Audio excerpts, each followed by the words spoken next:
Chapter 1751, Future Help. Upon hearing Shi Feng's announcement, the hundreds of thousands of players on the street outside Asura's residence fell silent, every one of them staring at Shi Feng in disbelief. However, as if some spell had broken, the sounds of cheering echoed down the street a moment later. All hail Asura! What? The Asura adventurer team is so generous? What a wealthy move! Does Asura plan to unify Cold Wind City? The Asura adventurer team's sudden announcement stunned everyone in Cold Wind City. Meanwhile, some players from the various large guilds who watched from a distance gaped in shock. Solitary 9, Lifeless Thorn, and Asura's other members gave Shi Feng incredulous looks. They all thought that Shi Feng had gone crazy. An adventurer team wasn't like a guild. There were very few restrictions on an adventurer team's members. In fact, some adventurer teams didn't even place a single restriction. They were mostly a large group of players with the same goal. Meanwhile, the Asura offered particularly valuable benefits, even better than what some guilds offered their members. With the adventurer team's contribution points, one could purchase weapons, equipment, and basic combat techniques. However, the adventurer team had strict conditions for joining. Fortunately, Asura had plenty of experts, so the team had a much easier time gathering resources and developing. However, Shi Feng's decision would allow every independent player to enjoy Asura's benefits without meeting any of the entry requirements, yet the adventurer team had to pay for these benefits. Commander, are we really going through with this? Yanya hurriedly asked Shi Feng. Even if they were going to acquire Cold Wind City, they had many other methods they could use to do so. There was no need to earn the public's hearts with such a wasteful option. Here are the details. Publicize them in a moment and inform everyone about what the Adventurer Alliance is, Shi Feng said, nodding. He then some details regarding the Adventurer Alliance he had intended to establish to Yanya and the others. In reality, he had planned to establish an Adventurer Alliance even before he had first visited the Ice Crystal World. Someone had established an Adventurer Alliance, an organization that would serve independent players during his previous life. It served as a platform for independent players to purchase better equipment, materials, information, and find companions to quest with. This helped independent players avoid getting taken advantage of by the various large guilds. However, when the Adventurer Alliance had first appeared during his previous life, mainstream players on the continent of God's Domain had already reached level 90. Although setting up the Adventurer Alliance was very costly and would require further investments, the organization would command more influence and strength as it gradually took shape. In the end, the Adventurer Alliance had become the #1 ranking adventurer team throughout God's Domain. It had even become one of God's Domain's apex powers. God's Domain had many superpowers, but very few could be considered an apex power, every one of which had powerful backgrounds and countless experts.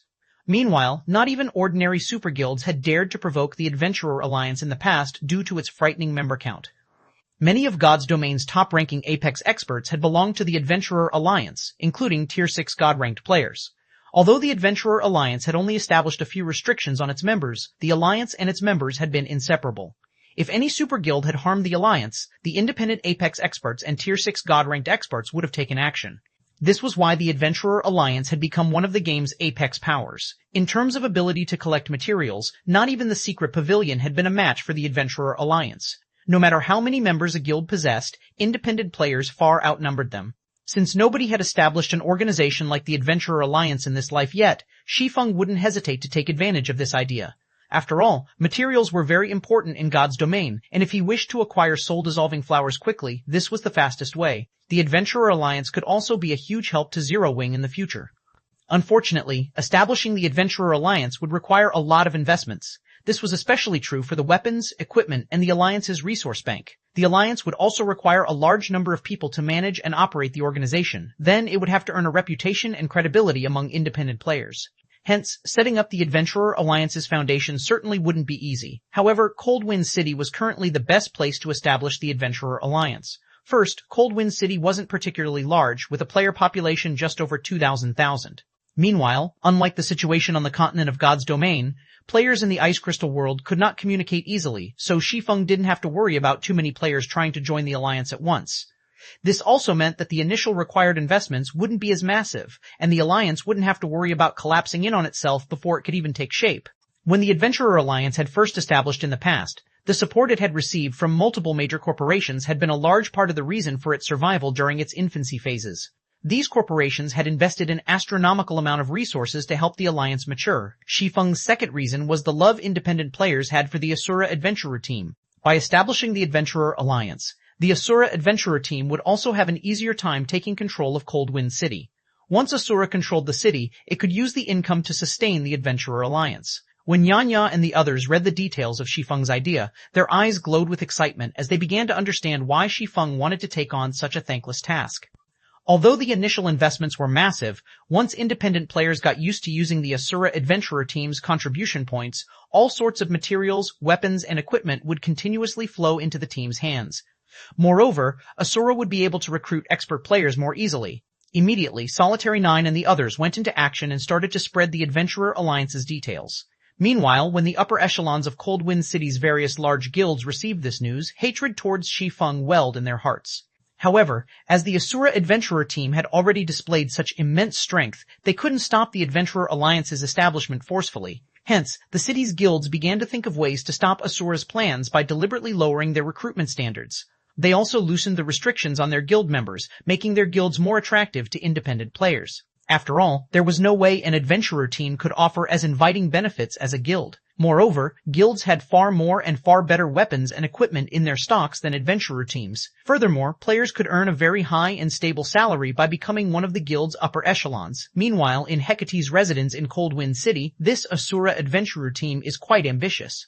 Like the other guild's upper echelons, Carnage was surprised when he received news of the Adventurer Association. He had never thought that the Asura adventurer team would be so enthusiastic to grow. However, he revealed a sneer as he said, "It's a pity that your efforts will go to waste. Notify our subordinates and tell them to lower the exchange rates for Hecate's weapons and equipment. However, keep the original exchange rates for any player that's related to the Asura adventurer team in any way." Hecate also began to hasten its exploration of the Snow Rift. Having a large number of guild members simply wasn't enough to rule over Coldwind City. An organization also needed to make sufficient contributions to the city. Elsewhere, Shi Feng focused on producing all kinds of weapons and equipment in preparation for the Adventurer Alliance's establishment. After being away from Coldwind City for some time, the Asura Adventurer team had collected plenty of rare materials. It had even acquired 45 ice crystal fragments. Other lifestyle players might find it difficult to produce level 50 secret silver and fine gold equipment, but to Shi Feng, who had long since become a master forger, it wasn't a problem. Moreover, he had the assistance of a Tier 3 mysterious flame and the Forging Association's special mana forging room to increase his forging success rate. While Shi Feng forged level 50 fine gold equipment with the forging designs he had purchased from the Forging Association, he had Lifeless Thorn and the others raid the Snow Rift's bosses and collect materials and ice crystal fragments. In the end, Shi Feng spent 3 whole days cooped up in the Forging Association and produced 300 plus pieces of level 50 fine gold equipment, 100 plus pieces of level 50 fine gold weapons, 10 fine gold ranked magic light sets, and 500 plus pieces of secret silver equipment. He had basically spent all of the resources the Asura Adventurer team had gathered during his absence. Now that the preparation work is complete, it's about time to reveal it to the public. Shi Feng revealed a faint smile as he looked at the room cluttered with the weapons and equipment he had crafted. 1752, Enemy of Guilds. Chapter 1752, Enemy of Guilds, Coldwind City, Hecate's guild residence. Due to the sudden reduction in Hecate's recruitment requirements and exchange rates for weapons and equipment, the guild hall was crowded with players. Most of these players had been independent players, and all of them traded rare materials for level 50 weapons and equipment. Vice Guild Leader, since we lowered the exchange rates, we've seen twice as many players come to purchase our weapons and equipment. Moreover, these players are all at the elite standard and above. Not only have they signed an agreement stating that they won't support Asura, but they will also secretly discriminate against Asura's members. The other guilds have taken similar measures against Asura as well. Right now, the majority of Coldwind City's elite players have taken a stand against Asura. Even if Asura establishes that Adventurer Alliance, the Adventurer team won't be able to obtain many resources from the Alliance to increase its strength. Good, well done. Now, all that's left is to find out how Asura's experts became so strong so quickly. Then, we'll take full control of the city. Carnage was very satisfied with his subordinate's report. He had to admit that the Asura Adventurer team posed an even greater threat than the Centurion dynasty when it came to competing for Coldwind City's authority. However, the Adventurer team overestimated itself if it thought it could compete with guilds. The various guilds simply wouldn't allow that to happen. After all, if news of this situation spread, they would become a laughingstock in the other cities. The various guilds would rather sacrifice a portion of their profits to prevent such a thing. Now, due to the various guilds' efforts, the majority of Coldwind City's elite and expert players had sided with the various guilds. The remaining elites and experts had their own methods of obtaining weapons and equipment, so they weren't interested in the guild's exchange services. All in all, the various guilds had already taken control of Coldwind City's main source of rare materials. Although the Asura Adventurer team had plenty of powerful experts, it couldn't take control of the city by relying on experts alone. An organization would need well-equipped elite and expert players to perform the difficult and necessary contributions. While Asura had quite a number of ordinary expert players, it lacked top-tier weapons and equipment. Producing such items required plenty of rare materials, and the high production difficulties only increased how many materials were needed. With how few members Asura had, the adventurer team simply didn't have the manpower to obtain the necessary resources. Moreover, unlike guilds, adventurer teams did not have specially trained groups of lifestyle players. Even if an adventurer team had its own lifestyle players, it wouldn't have the resources to nurture many or any advanced lifestyle players. Now that the various large guilds had severed Asura's source of rare materials, the adventurer team would have no way to compete for the authority over Coldwind City. Vice Guild Leader, based on our investigations thus far, the Asura experts that have recently returned haven't said a single word about how they had grown so powerful. The adventurer team's other members know nothing about it either. It seems they're keeping a very tight lid on this secret, the level 52 assassin reporting to Carnage said helplessly. No matter, keep on looking into it, Carnage said, smiling faintly. It is fine even if we fail to find out about it. Even if we fail to learn Asura's secret, once we take control of Coldwind City, we'll thoroughly eliminate the adventurer team. Hearing Carnage's words, the reporting assassin could not help but smile. Although the Asura adventurer team had become quite famous in Coldwind City, at the end of the day, it was still an adventurer team. Asura was both foolish and suicidal if it thought it could go up against Hecate. Once Hecate took control of Coldwind City, the guild would secure a small portion of the city's authority. This fraction of authority, fortunately, would be more than enough to deal with one adventurer team. A few more powerful experts wouldn't matter in the end. Right, didn't I send you out to poach Asura's experts? How is that coming along? Carnage asked. He had a very optimistic view of Cleansing Whistle and the others. With such strength, they could become a great source of combat power for the guild if they joined Hecate. Hearing Carnage's question, the reporting assassin fell silent. What? Did they dislike our offer? Carnage asked curiously. They said that they're not interested in a reserve elder position. They said that they might consider joining if we offered them the position of guild leader or vice guild leader, the assassin said honestly. Bang. Carnage slammed his fist on the office table before him, shattering it when he heard the assassin's reply. The killing intent he radiated shocked the nearby upper echelons, making them shudder. Since they want to fall with their adventurer team, I'll grant their wish, Carnage said, a cold glint flashing in his eyes. Sneering, he continued, place a 3,000 gold bounty on each of those players. Send someone to keep an eye on them and tell the 12 Heavens to get here as soon as possible. Understood. Everyone in the guild leader's office nodded. They couldn't help but feel some pity for Cleansing Whistle and her companions, but the group had simply asked for their deaths. Very quickly, Hecate publicized its bounty and caused a huge commotion in the city. Crap. Is Hecate that determined to destroy Asura? 3,000 gold. With that kind of money, Asura's own members might take action against these people. But those players are incredibly strong. They're almost impossible to kill. Who told you that? Although they are very powerful, there are many tools available in God's domain. With a sufficiently powerful tool, killing them is definitely possible. It is just a matter of whether the owners are willing to use their tools or not. For 3,000 gold, though, they might be tempted. It really makes you wonder what Asura's higher-ups are trying to do. First, they provoked Hecate. Then, they made an enemy of every guild in Coldwind City. Not only has Asura's material sources been cut off, but its peak experts are also targets. As far as I see it, Asura is doomed. It is impossible for an adventurer team to go up against a large guild. Coldwind City's general populace was sorely tempted by Hecate's bounty. They wanted nothing more than to rush into Asura's residence and slay its experts. However, plenty of independent players pitied the Asura adventurer team. If Asura hadn't set its eyes on Coldwind City's authority, Hecate might have been powerless against the adventurer team. Eventually, Asura might have even grown powerful enough to intimidate the various large guilds. As everyone talked about the Asura adventurer team, Asura had announced the Adventurer Alliance's official launch and welcomed anyone and everyone to apply for membership at Asura's residence. As long as a player was independent, they could join the Adventurer Alliance and enjoy a portion of the benefits Asura offered. Asura really is dumb. Who would dare apply to join the Adventurer Alliance right now? That's right. The majority of level 50 weapons and equipment on the market have been produced by guilds. How many weapons and equipment could a measly adventurer team possibly offer? Only people who don't want to upgrade their weapons and equipment would join the Adventurer Alliance. The general populace showed no interest in Asura's announcement. In fact, many players did not want anything to do with the adventurer team now. Seeing this, the various guilds' upper echelons in Coldwind City sneered at Asura and its members. Commander, even though we've announced the launch to the public, not a single player has shown interest in joining. Yanya expressed her frustration from her seat in Asura's residence. She had to admit that the various guild strategies had been very effective. It had utterly dissuaded any independent players from joining the Adventurer Alliance. All right then. I had wanted to show the guild some respect, but since they refused to accept my kindness, there's no need for me to hold back, Shi Feng said, not particularly surprised by the situation. He then instructed, tell Solitary 9 to publicize the Adventurer Alliance's exchange list on the forums. Understood. I'll notify the Vice Commander right away, Yanya said, smiling. Excitedly, she contacted Solitary 9. 1753 Madness, Inducing Benefits. Chapter 1753, Madness-Inducing Benefits. Cold Wind City, Frostbone Plain. Many adventurer teams grinded the area's level 50 plus undead. The Frostbone Plain was a level 50 to level 60 map. Although it wasn't a resource-rich map, the undead here had a chance of dropping frost stones since they absorbed power of frost all year long. When frost stones were used in crafting weapons and equipment, the items had a chance of gaining ice resistance. Although each weapon and equipment piece would only have a small amount, if players wore items that all had the bonus, it would add up. Naturally, there were many maps in the ice crystal world that had extremely low temperatures. Without a certain amount of ice resistance, players would be restricted. As a result, items like frost stones, which could increase a player's ice resistance, were very valuable.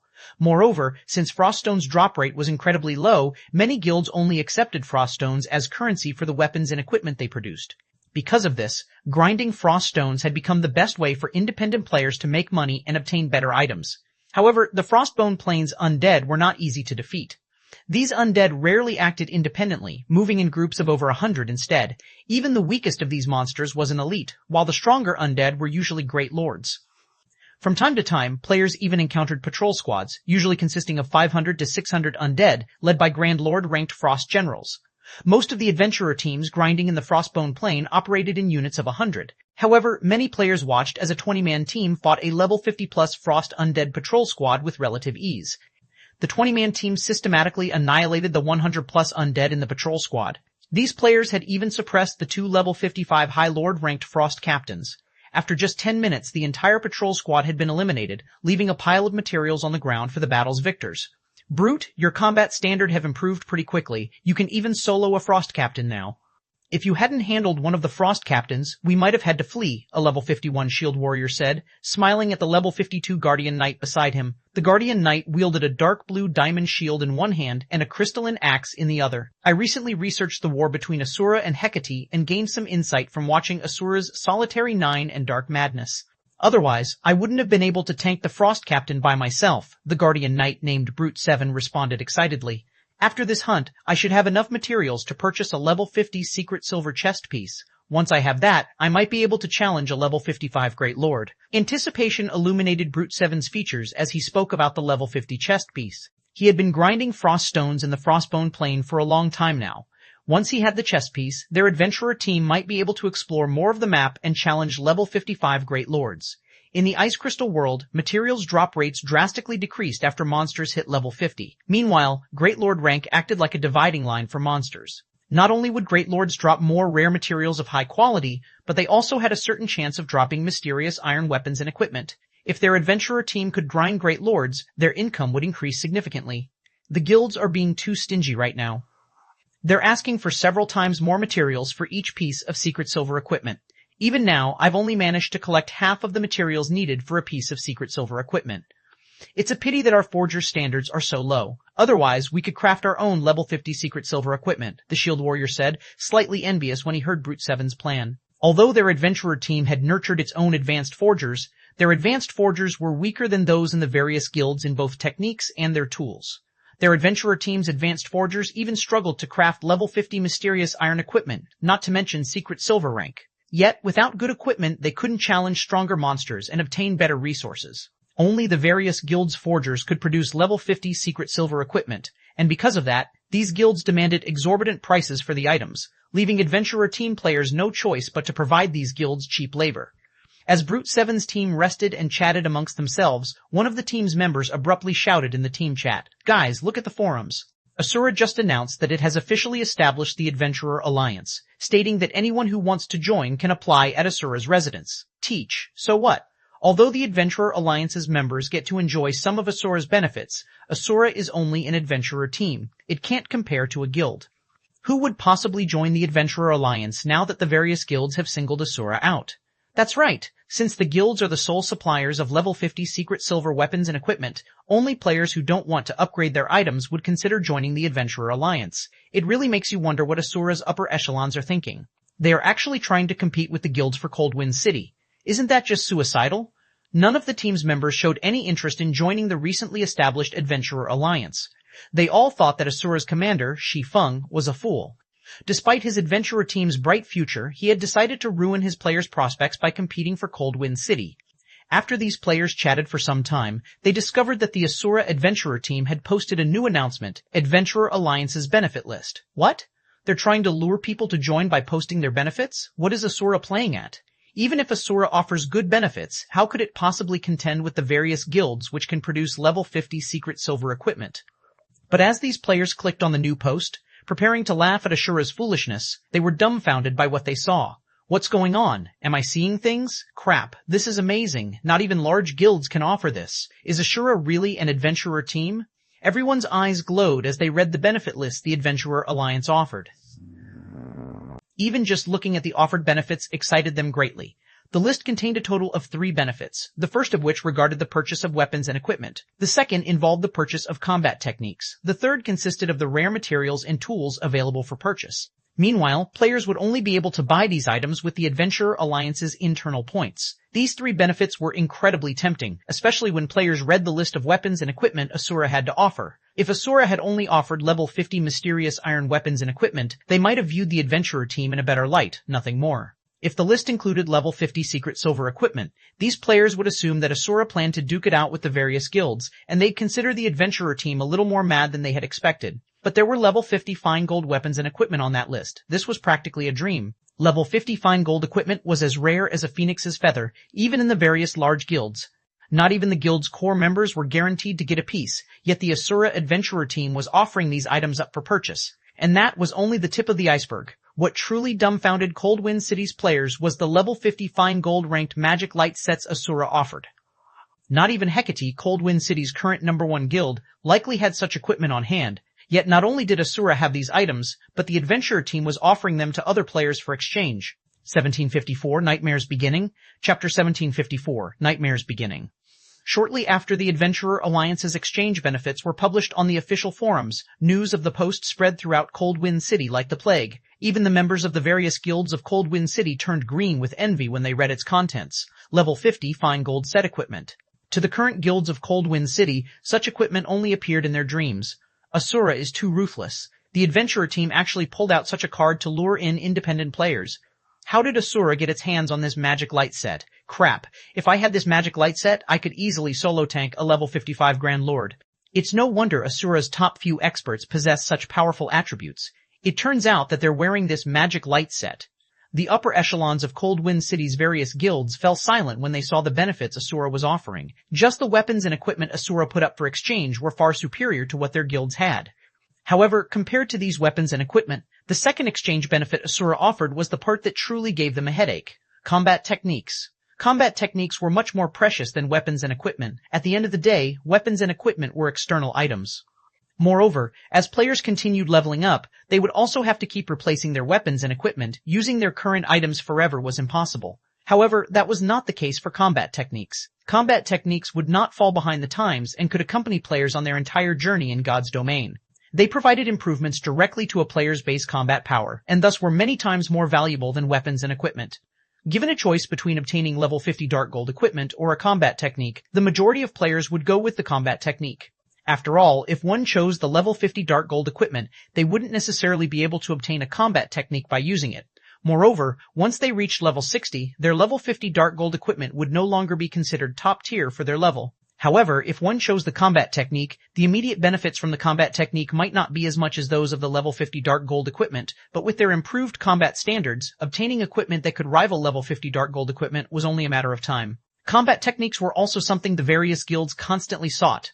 Unfortunately, these were truly too rare and difficult to acquire. Even until now, the various guilds had not found a single clue that could lead to the acquisition of a combat technique. Every known combat technique in Coldwind City right now was created by talented experts. However, these experts would never teach others the combat techniques they had researched and invented through great efforts, as these combat techniques were their trump cards. Sharing their combat techniques would only result in them losing an edge over others. Currently, the only guild in Coldwind City that possessed a combat technique was Hecate. However, Hecate had a very heavy restriction on the combat technique, and only core members that had signed binding contracts were qualified to learn it. Experts that were not contracted to the guild had no hope of learning it. Meanwhile, inside Hecate's residence, sitting inside the exquisite guild leader's office, Carnage read the exchange benefits of the Adventurer Alliance with an indescribably grim expression on his face, his eyes having turned bloodshot. The guild's upper echelon inside the room was similarly stupefied by Ashura's forum post. Is this Ashura adventurer team filled with lunatics? They're actually offering combat techniques for exchange? Are they not afraid that letting outsiders learn these combat techniques will hamper their adventurer team's development in the future? Everyone inside the room voiced their confusion over Asura's crazy behavior. They had never imagined that Asura would make such a bold move in order to obtain Coldwind City. At this time, a level 52 ranger suddenly entered the room and reported to Carnage, Vice Guild Leader. I just received a report stating that a large number of elite players contracted to us have just dissolved their contracts. Currently, we have already lost over 1,000 contracted elite players, and this number is still steadily climbing. Have these people lost their minds? Dissolving their contracts means having to pay us 3 gold in compensation. The members of the upper echelon standing at the sides of the room were stupefied when they heard the ranger's words. Although the contracts Hecate signed with the independent players wishing to partner with it could be dissolved, the price to do so was very steep. 3 gold was a lot of money even to expert players, let alone elite players. Although players' income had risen due to their increasing levels, the repair fee for weapons and equipment was also higher. Moreover, players had many other expenses, such as potions and magic scrolls, food and accommodation. In the end, players would be able to save only a small portion of their earnings each day. At this stage of the game, elite players would be fortunate if they had 50 or 60 silver coins in savings, while ordinary players would only have around 10 silver coins banked. Only expert players would have a little more extra money, with most expert players having roughly 5 or 6 gold coins stashed away. Hence, they had set the compensation fee at 3 gold, which was half of the liquid funds of an expert player. Yet now, meanwhile, outside Asura's residence, shortly after the Adventurer Alliance's benefits were publicized, a large crowd of independent players had appeared here. Within half an hour of the Alliance's benefits disclosure, over 50,000 independent players had come to apply to the Alliance.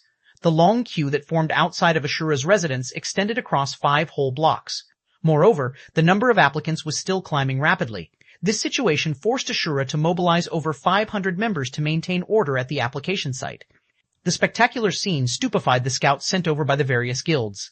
Among the players looking to join the Adventurer Alliance were many level 51 and level 52 elite and expert players, and even some known adventurer teams of Coldwind City. In fact, the scouts actually recognized some of those standing in line to be elite and expert members of various guilds. Though, to be precise, these people were former members now. However, the actions of these former guild players were also understandable. Players joined guilds to obtain good weapons and equipment more easily. If they couldn't, they would have no reason to subject themselves to the restrictions of guilds. Now, however, the Adventurer Alliance was also supplying weapons and equipment, and these were even better than the ones offered by the guilds. Moreover, players could exchange for combat techniques, something that even expert players hungered for, from the Alliance. The benefits offered by ordinary guilds could not compare to those offered by the Adventurer Alliance at all. Hence, it was only natural that plenty of elite and expert players were trying to join the Alliance. Commander, this move of yours is simply too vicious. I just received a report stating that some of the smaller guilds in Coldwind City lost a significant portion of their expert and elite members shortly after we announced the Adventurer Alliance's benefits. It won't be long before these guilds are forced to disband. Even Hecate has lost over 300 experts and 4,000 elites thus far. Yanya reported to Shi Feng excitedly as she walked into the residence's basic forging room. She held not a shred of goodwill towards the various guilds of Coldwind City, especially Hecate. Just because they had refused Hecate's poaching attempts, the guild had actually publicly placed a bounty on their heads. Had Shi Feng not sent them to grind bosses in the Snow Rift, a forbidden land for players, she would have gone directly to Hecate's grinding spots and paid the guild back for its kindness. Having received news that the Adventurer Alliance had managed to plunder over 300 experts from Hecate, she was naturally elated. In Coldwind City, even after annexing the matchless family, Hecate had only a little over 2,700 expert members. Losing 300-plus expert players was equivalent to losing 1/9 of its expert forces, which was definitely a huge blow to the guild. Right now, she could already imagine what kind of expression Hecate's higher-ups were making. Vicious, huh? Shi Feng laughed, shaking his head. This was only the beginning. He then turned to Yanya and asked, "Did you get that thing yet? I've already bought the largest plot of land available in Coldwind City and constructed a 3-story shop on it. As for the interior design, that can only be done after we make a personal visit there. I spent a total of 8,000 gold. Almost all of the funds our adventurer team has gathered thus far have been used up already," Yanya replied. She then took out a deed from her bag and handed it over to Shi Feng. "Good, let's head over and take a look." Shi Feng nodded. After accepting the deed, he immediately left for Coldwind City's largest plot of land together with Yanya. Originally, this plot of land was meant for the construction of a guild residence. However, as its location was not very good and the land was quite costly as well, none of the guilds in Cold Wind City had purchased it. This gave Shi Feng a chance to take it for himself. Not bad. This should be large enough, Shi Feng said, nodding in satisfaction as he arrived at the 3-story shop. Some independent players were already standing around the entrance of the shop, curiously eyeing the 3-story building. In fact, let alone these passers-by, even Yanya, who was trailing Shi Feng, was curious to find out why he had decided to buy a plot of land in this secluded area. Moreover, he had even wanted such a large shop to be built on it. If he really wished to set up a shop, the wise decision would have been to build one in the city's central district. Not to mention, even though they had built such a large shop, the Asura adventurer team did not possess that many items to sell. However, Shi Feng did not bother explaining his decisions. Instead, he walked straight into the shop. Currently, the main hall of the shop was still empty. Shi Feng also did not hurry to start the decoration process. Instead, he took out a large number of magic crystals and rare materials, then started drawing a magic array at the center of the hall. The magic array he was drawing right now was none other than the Starlight Gathering magic array, which he had gotten from the War God's temple some time ago. When activated, the magic array would create an enclosed space with a 500-yard radius and increase the mana density within it by 300%. As the materials needed to produce the magic array were extremely rare and the difficulty of drawing it was equivalent to drawing an advanced magic array, Shi Feng had not bothered putting it to use until now. Recently, though, Zero Wing had managed to gather the necessary materials for the Starlight Gathering magic array. Hence, he decided to use the magic array in Cold Wind City. The reason for his decision was the dearth of locations with high mana density in the Ice Crystal world. In fact, the Ice Crystal world wasn't alone in this predicament. Practically every other world faced this problem. Only higher planes had many areas with high mana density. This was also the main reason why the combat standards of other world players were weak in general. Without environments of high mana density, players would have great difficulty improving themselves. If he wanted to truly raise the Asura adventurer team's strength, he could not just rely on weapons, equipment, and combat techniques.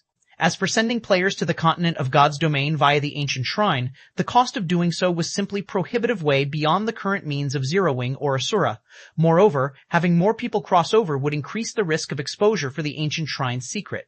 Hence, before coming to the Ice Crystal world, Shi Feng had already decided to create a place similar to Stone Forest Town's battle arena in Cold Wind City. Finally, after spending over an hour, he was done engraving the Starlight Gathering magic array. The illusion of a dazzlingly beautiful galaxy then formed in the center of the hall. "Commander, what's this? It's so beautiful." Yanya was immediately captivated by the magic array. "What is this?" Shi Feng smiled. "It's a new world." Saying so, Shi Feng spent 500 magic crystals to activate the Starlight Gathering magic array. 1755, Asura Hall. Chapter 1755, Asura Hall. Inside the spacious hall, when the Starlight Gathering magic array activated, white mist began to fill the hall. The light then dimmed, and twinkling starlight glittered around the room. A short moment later, the mana density inside the hall swiftly started to rise.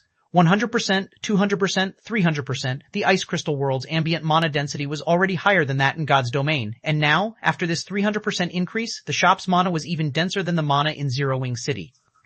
Celestial magic arrays truly are amazing. Shi Feng was quite satisfied as he gazed at the galaxy that had appeared on the hall's ceiling.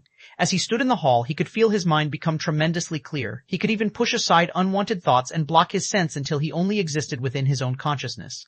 As long as he put a little effort in, his mind could easily process what he wanted and provide the desired results. In fact, he even felt physically lighter. As a magic array that had been passed down since ancient times, current magic arrays simply couldn't compare to the power of a celestial magic array like the Starlight Gathering magic array. Due to the celestial power, celestial magic arrays were able to operate at a cheaper cost and higher efficiency than present magic arrays of similar rank and functionality. That was also why any celestial magic arrays that had appeared on the market in the past had sold for astronomical prices. If he hadn't caught Abandoned Wave, he wouldn't have obtained the Starlight Gathering magic array.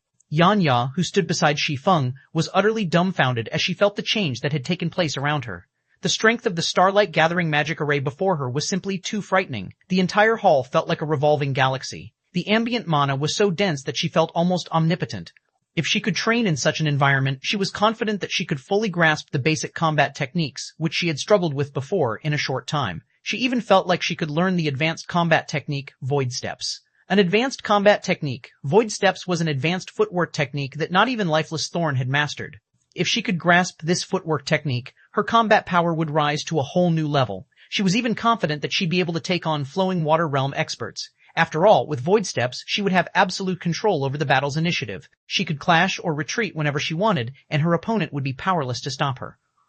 Excitedly, Yanya turned to Shi Feng and asked, "Commander, are you planning to make this our adventurer team's training ground?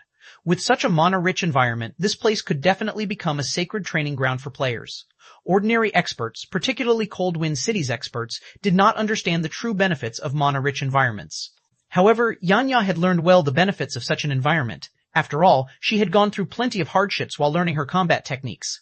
If not for the combat rooms in Zero Wing City's battle arena, she never would have grasped the several basic combat techniques she now knew so quickly. If she could train in such a mana-rich environment, she could practice her basic combat techniques relentlessly without running out of stamina or concentration. "No," Shi Feng said, shaking his head. "I plan to make this the Adventurer Alliance's training ground." "A training ground for the Adventurer Alliance?" Shi Feng's answer stunned Yanya. Shi Feng had already offered the Adventurer Alliance's members amazing benefits, which not even the various large guilds could afford to offer. Yet, he also intended to make this sacred ground one of the Alliance's benefits as well. She didn't dare imagine the craze in Cold Wind City if news of this went public. If Cold Wind City's various guilds learned of this, they'd want nothing more than to eat Shi Feng alive. "Of course, I will also segregate a portion of the space specifically for Ashura's members," Shi Feng said, chuckling. While reserving this place for Ashura's members was a good idea, maintaining the Starlight Gathering magic array was not cheap. The magic array cost 500 magic crystals to operate per day. That was the equivalent of running a single magic tower. Since both towns generated massive amounts of income, it didn't really matter that the magic towers in Stone Forest Town and Silverwing Town were expensive to run. However, the Asura Adventurer team did not possess the ability to generate so much income. After all, Asura only had around 3,000 members.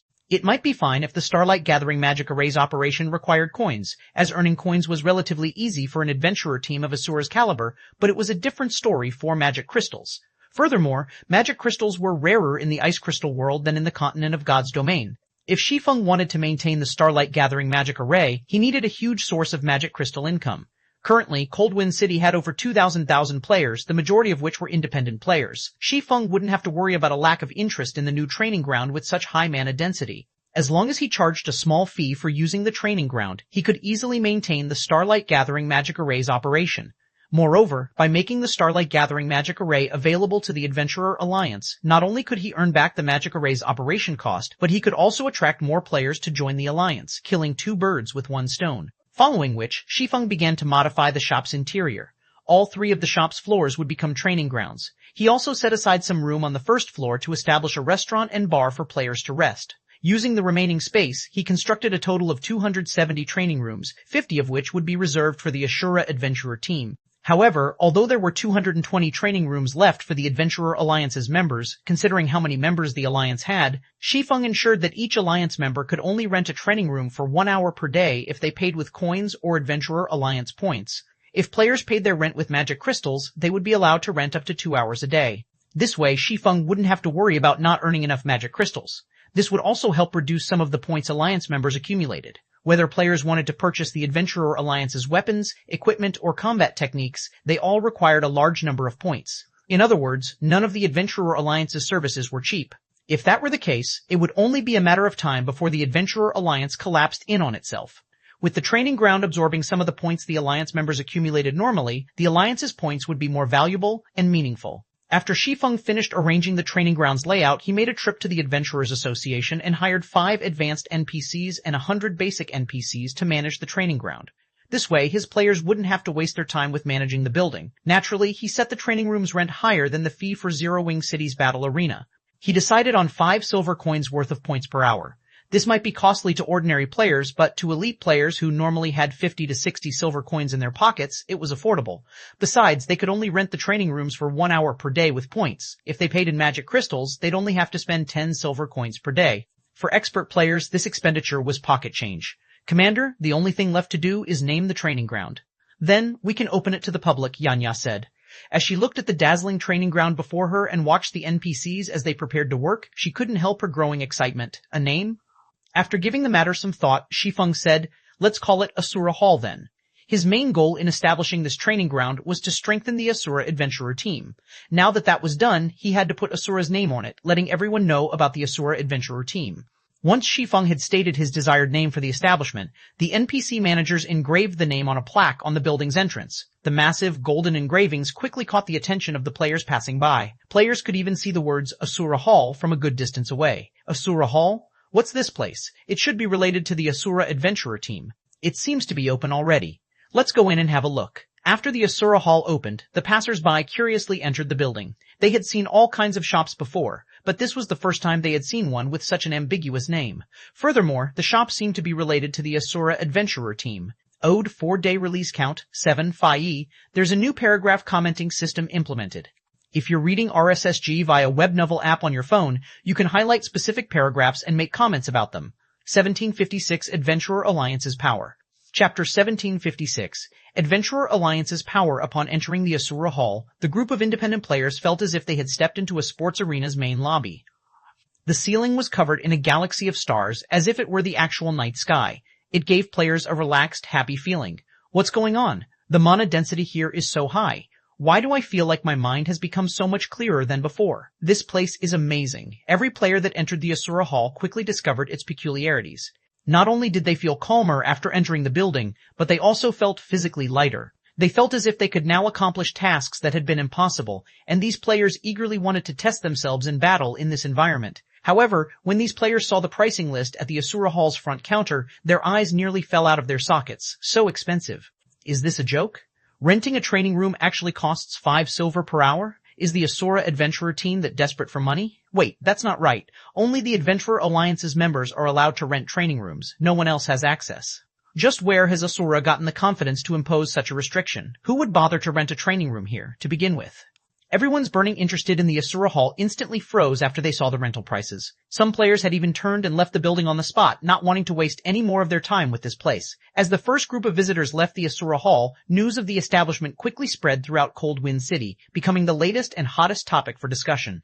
Although many players had deemed that the Asura Hall's prices were too high, they were very interested in its mana-rich environment. Commander, although quite a few players have visited the Asura Hall, none have tried to rent a room. They all think that the price is too high. Why don't we lower the price slightly? Yanya suggested as she watched a group of players idle around the first-floor hall. No need to rush. We have plenty of time. Players will eventually discover the Asura Hall's true benefit, Shi Feng said, smiling. He then continued, right now, we need to focus on collecting enough ice crystal fragments and soul-devouring flowers. I've already posted a purchase request for ice crystal fragments and soul-dissolving flowers in the Adventurer Alliance. Moreover, I've ensured that players who want to purchase level 50 fine gold equipment or the magic light set will have to use both CPs and a sufficient number of ice crystal fragments or soul-devouring flowers, Yanya said. Right now, a piece of level 50 fine gold equipment will require at least 1 ice crystal fragment. For level 50 fine gold weapons, each will require 2 ice crystal fragments or 1 soul-dissolving flower. For the magic light set, players must contribute 12 ice crystal fragments or 6 soul-dissolving flowers. While you were designing the internal layout of the Asura Hall, we acquired 9 ice crystal fragments and 1 soul-dissolving flower through the Adventurer Alliance. I doubt it will be long before we have the required number of fragments and flowers. That quickly? Shi Feng could not help his surprise when he heard Yanya's report. Ice crystal fragments only dropped from bosses in the Ice Crystal World's Forbidden Lands. Moreover, only Great Lord ranked and above dropped the fragments. Even if he used Icarus's heart, obtaining an ice crystal fragment from each boss he killed wasn't guaranteed. The drop rate would be even worse for other players. The Adventurer Alliance had only established a few hours ago, yet it had already collected 9 ice crystal fragments and one of the super rare soul-dissolving flowers. The Alliance's material collection speed was astonishing. If the Adventurer Alliance were developed properly and attract hundreds of thousands of independent players from Cold Wind City, the Alliance would beat any guild in the city when it came to collecting materials, aside from the items that dropped from team dungeons.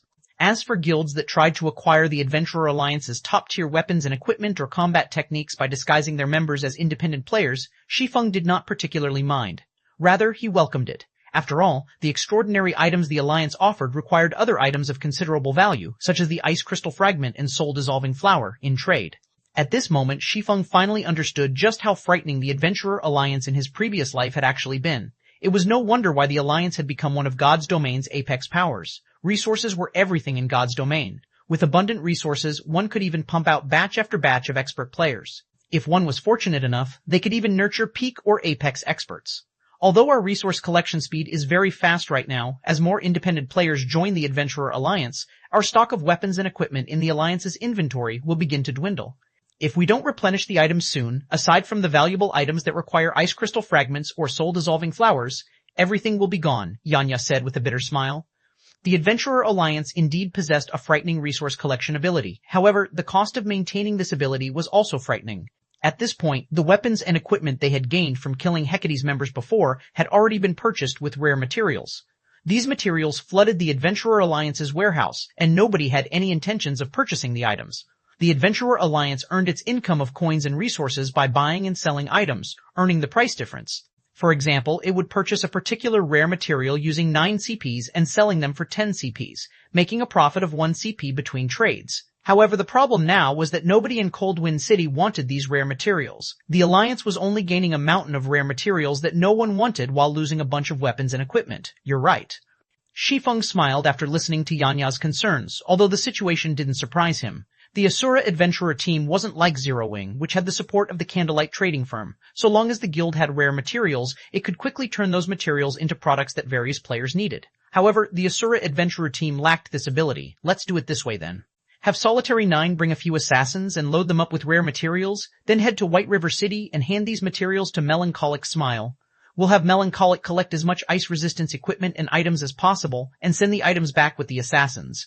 Meanwhile, I'll try to craft as many items as possible to cope with the Adventurer Alliance's current expenditure. While rare materials might not be particularly useful to adventurer teams, they were very valuable to the Candlelight trading firm. In Starmoon Kingdom, Candlelight had difficulty purchasing rare materials in bulk, and the prices for these materials were very high. However, the situation was the opposite in the Ice Crystal world. Rare resources were more common and cost significantly less. Shi Feng could take advantage of this situation and make a profit of the price difference of rare materials between the two worlds. The only problem was the amount of time and magic crystals required to transport the materials to the continent of God's domain. But compared to the potential profits, the cost was practically negligible. Hearing Shi Feng's plan, Yanya's eyes glowed with realization. Equipment and tools that could increase one's ice resistance were worth a fortune in the Ice Crystal world.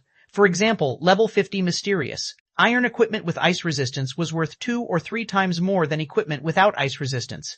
If it were possible to convert these rare materials into equipment and tools that increased ice resistance, the Adventurer Alliance would attract plenty of independent players even if it ran out of magic light sets and level 50 fine gold equipment. Shi Feng then returned to the Forging Association to resume production of all sorts of level 50 weapons and equipment.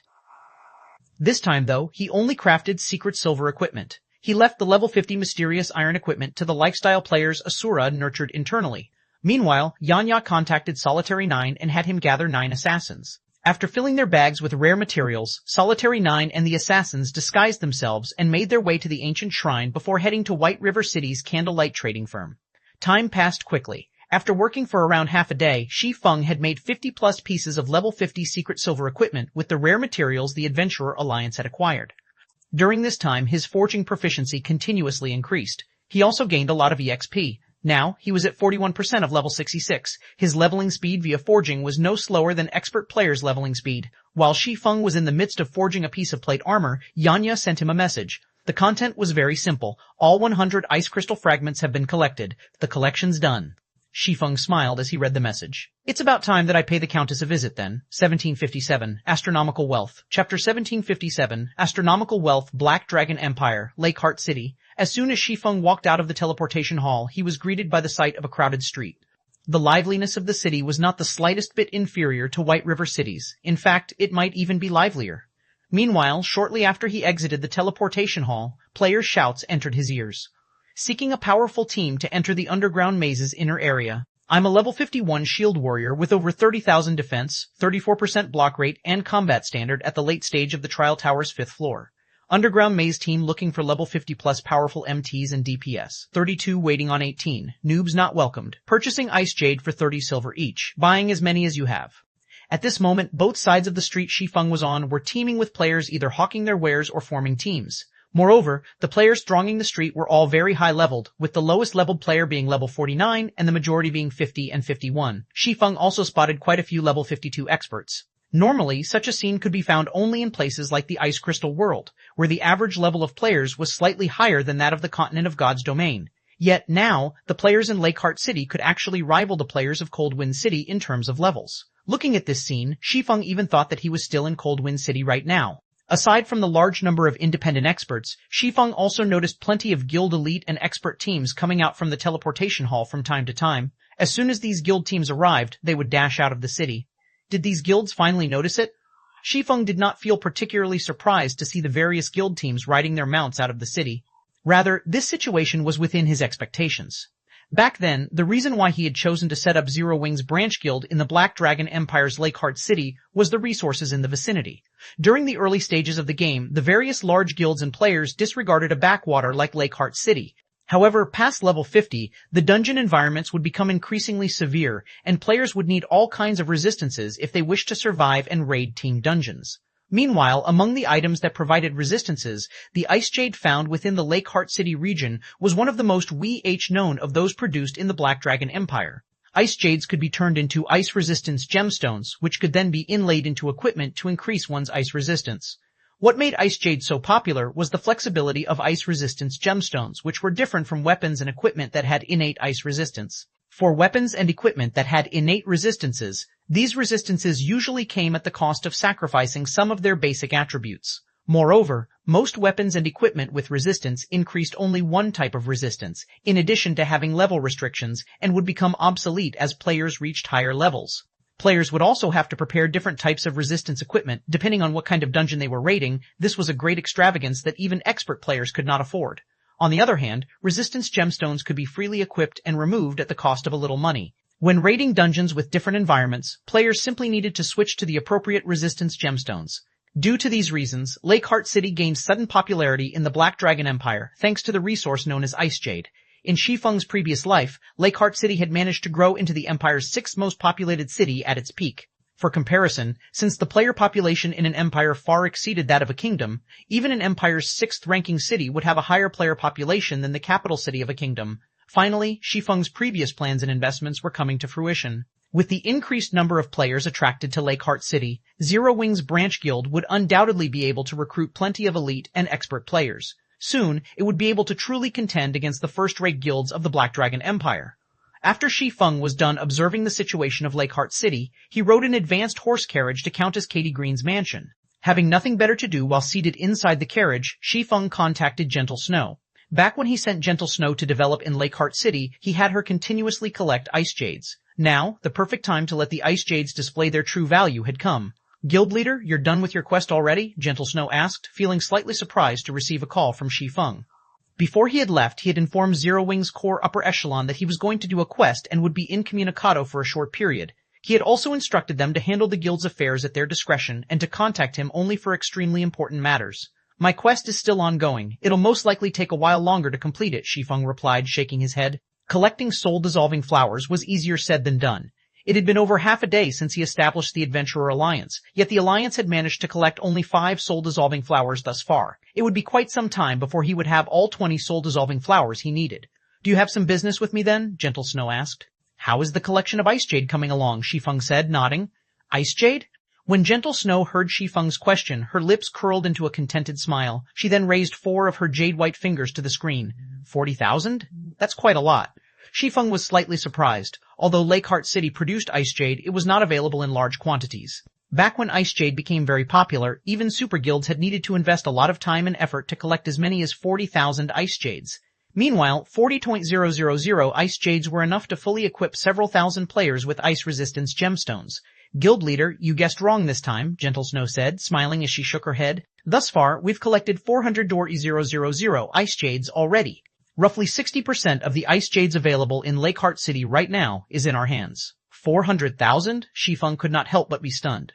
Although he had asked Gentle Snow to collect Ice Jades, he had never imagined she could collect so many. 400,000 Ice Jades. If converted to coins right now, they would be worth 120,000 gold.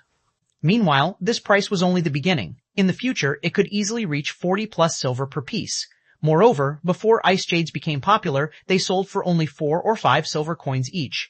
If the price grew to 34 or 35 silver, then they could make a net profit of 30 silver per piece. If they sold all 400,000 of their stockpiled Ice Jades at that time, their net profit would be 120,000 gold.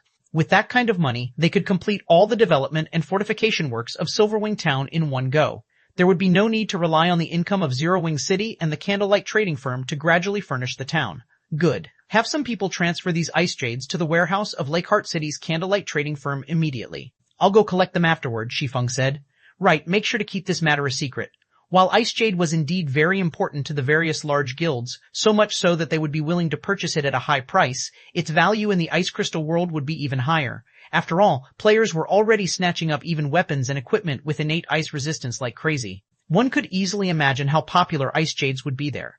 Guild leader, rest assured, back when we collected these Ice Jades, I had specifically sent my closest aides to handle the purchases. Only a few people in the entire guild know about our stockpile.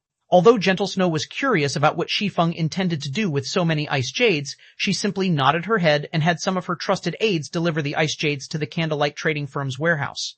By the time Shi Feng was done conversing with Gentle Snow, he had also arrived before Countess Katie Green's mansion. 1758, Treasure Acquired. Chapter 1758, Treasure Acquired. As he arrived before the Countess's mansion and disembarked from the advanced horse carriage, Shi Feng noticed several cloaked players enter the mansion under the steward Milton's lead. When these cloaked players entered the mansion, they watched their surroundings constantly as if they were afraid of being followed. When these players noticed Shi Feng, they became alert, their expressions turning somber. Someone's already discovered this place? Seeing the party's wariness, Shi Feng had a general idea of what they were thinking. Countess Katie Green's exchange services were a secret. Moreover, every item she offered was a treasure to players. If they could monopolize these treasures, they could profit massively. However, if others discovered this secret, it would increase their competition and reduce their profits. Moreover, the more people that knew about the Countess, the harder it would be to keep the secret. Naturally, these 6 players understood this. When the Countess's secret had become public in the past, the various large guilds had contested for her services, and the competition had become so intense that battles had been waged on the street outside of the Countess's mansion. In the end, though, the Dragon Phoenix Pavilion had monopolized the Countess and garrisoned players at the mansion's entrance long-term, preventing outsiders from entering. After watching Shi Feng for a moment, the 6-man party hastened their way into the mansion. Shi Feng simply chuckled in response and continued onward. The Countess only offered so many items, and in the 6 players' opinion, he must be here to purchase these items as well. They likely wanted to get ahead of him and buy as many items as they could before he reached the Countess. Unfortunately for those 6 players, Shi Feng wasn't here to buy items. As Shi Feng reached the mansion's main entrance, he sensed someone's presence nearby. He immediately activated omniscient eyes to inspect his surroundings. Guild players? Shi Feng quickly discovered a level 50 assassin hidden behind a tree roughly 60 yards away from him. This assassin also wore a guild emblem that he had never seen before. It seems this place won't stay a secret for much longer. It was evident that some guild had targeted those 6 players. Once a guild discovered Countess Katie Green's exchange services, it wouldn't be long before even more people learned about them. After all, there were simply too many players in a guild. There were bound to be spies from other guilds as well. This was also why Shi Feng had never told any of Zero Wing's upper echelons about his business here. This way, none of the spies in Zero Wing could learn about this place. But he also felt relatively fortunate. Had he chosen to visit the Countess at a later date, there would have been a ton of players in the Countess's mansion. They might even have discovered the secret about the temporal sand. If the various superpowers learned about the Treasure of Time and, subsequently, the 7 treasures, they'd use all of their power to obtain them. If that happened, his quest would become exponentially more difficult. After waiting at the entrance for some time, Milton returned to greet Shi Feng. Under the steward's lead, Shi Feng then entered the Countess's mansion. After Shi Feng entered the mansion, the masked assassin behind the tree made his way towards the entrance. A sly smile appeared on his face as he watched Shi Feng's disappearing figure. Guild leader, as you guessed, those people seem to have discovered some secret exchange point. The exchange point is in Countess Katie Green's mansion in Lakeheart City, the masked assassin reported to the middle-aged man on the screen before him. Excellent. Now that we've discovered their secret, we'll have to remove those players from God's domain. I will not allow other people access to my treasure. The gray-robed, skinny man replied, sneering. Aside from the people you instructed me to follow, another person has entered the mansion. It seems that person has discovered this exchange point as well. What should we do about them? The assassin asked. Someone else knows about it? The middle-aged man frowned slightly. Do you know who? They were wearing a black cloak. Unfortunately, even after I used my advanced identification skill, I couldn't see his real identity. All I got was unknown, the assassin reported. Keep an eye on him and figure out a way to uncover his identity. Once you know who he is, get rid of him if possible. We don't need so many people knowing about the Countess's secret, the middle-aged man said after giving the matter some thought, making a slicing gesture across his neck with a hand. Understood. I've placed a tracking mark on that player. He definitely won't get away from me, the assassin said, nodding. Good. I'll send some people to assist you. Keep an eye on those players, the middle-aged man said before disconnecting the call. Inside the Countess's mansion, under Milton's lead, Shi Feng quickly arrived in a lounge decorated with various refined antiques. Currently, Countess Katie Green discussed business with the 6 players Shi Feng had seen earlier. Shi Feng noticed more items on display on the table before the Countess than there had been during his previous visit. There were a total of 14 items ranging from weapons and equipment to various designs and recipes. Every item was worth fortunes and would be extremely difficult to obtain elsewhere. Meanwhile, not only did the party of 6 purchase 3 of the 14 items, but they also purchased 30 plus grains of temporal sand. Each grain of temporal sand cost 1 mana stone, which was an item that could only be acquired from killing the bosses in large-scale team dungeons. To independent players, obtaining 1 mana stone was extremely difficult, let alone 30 plus. Moreover, the 6-man party had used mana stones to purchase the other 3 items. The party had spent more mana stones than what a party of ordinary experts could acquire. As Shi Feng approached the table and took a seat, the 6 players rose from their seats. Just before they left, these players sent Shi Feng gleeful gazes.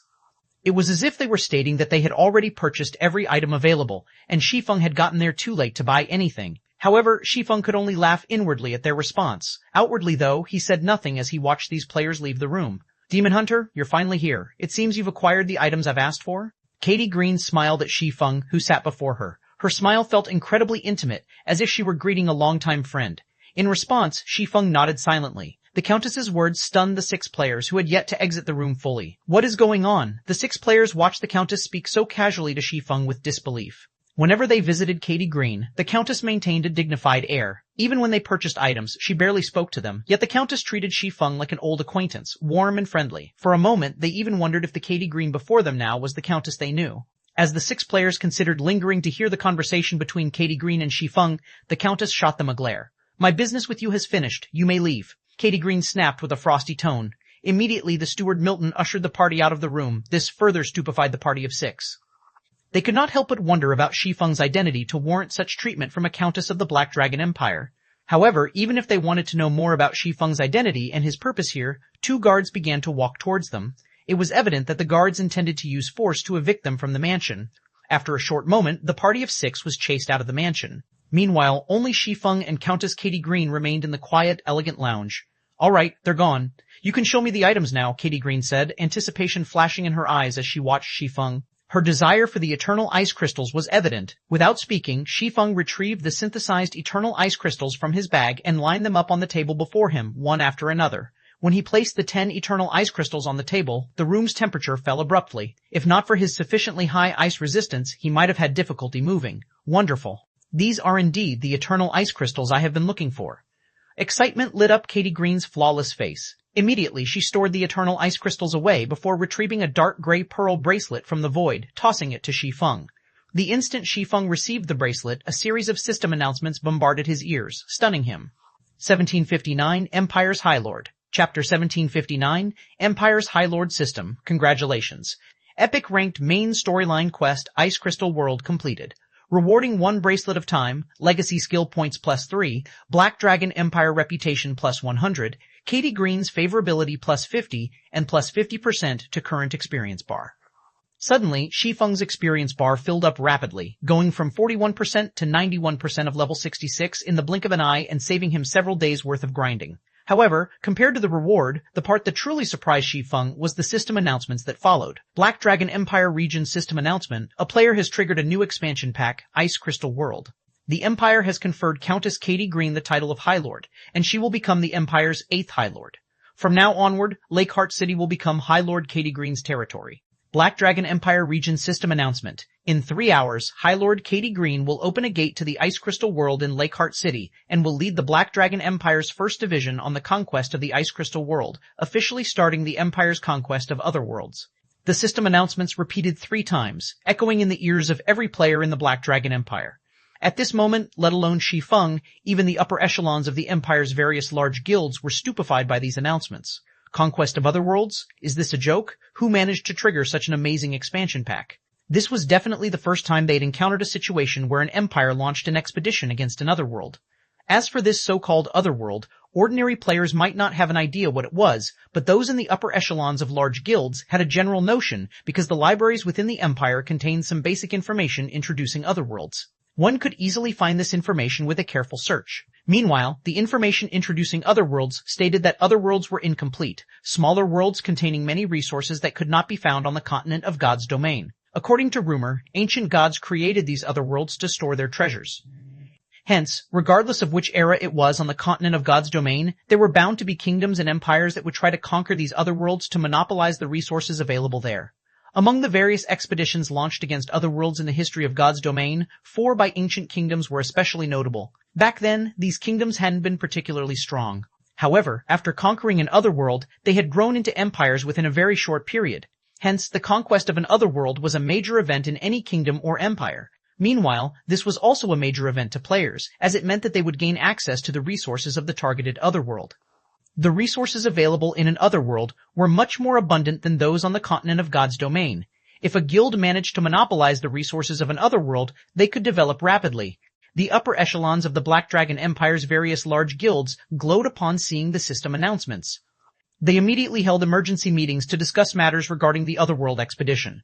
Lakeheart City, outside of High Lord Katie Green's mansion, after the steward Milton chased the 6 players out of the mansion, they all stood stock still with dumbfounded expressions on their faces as they looked at the latest system announcements.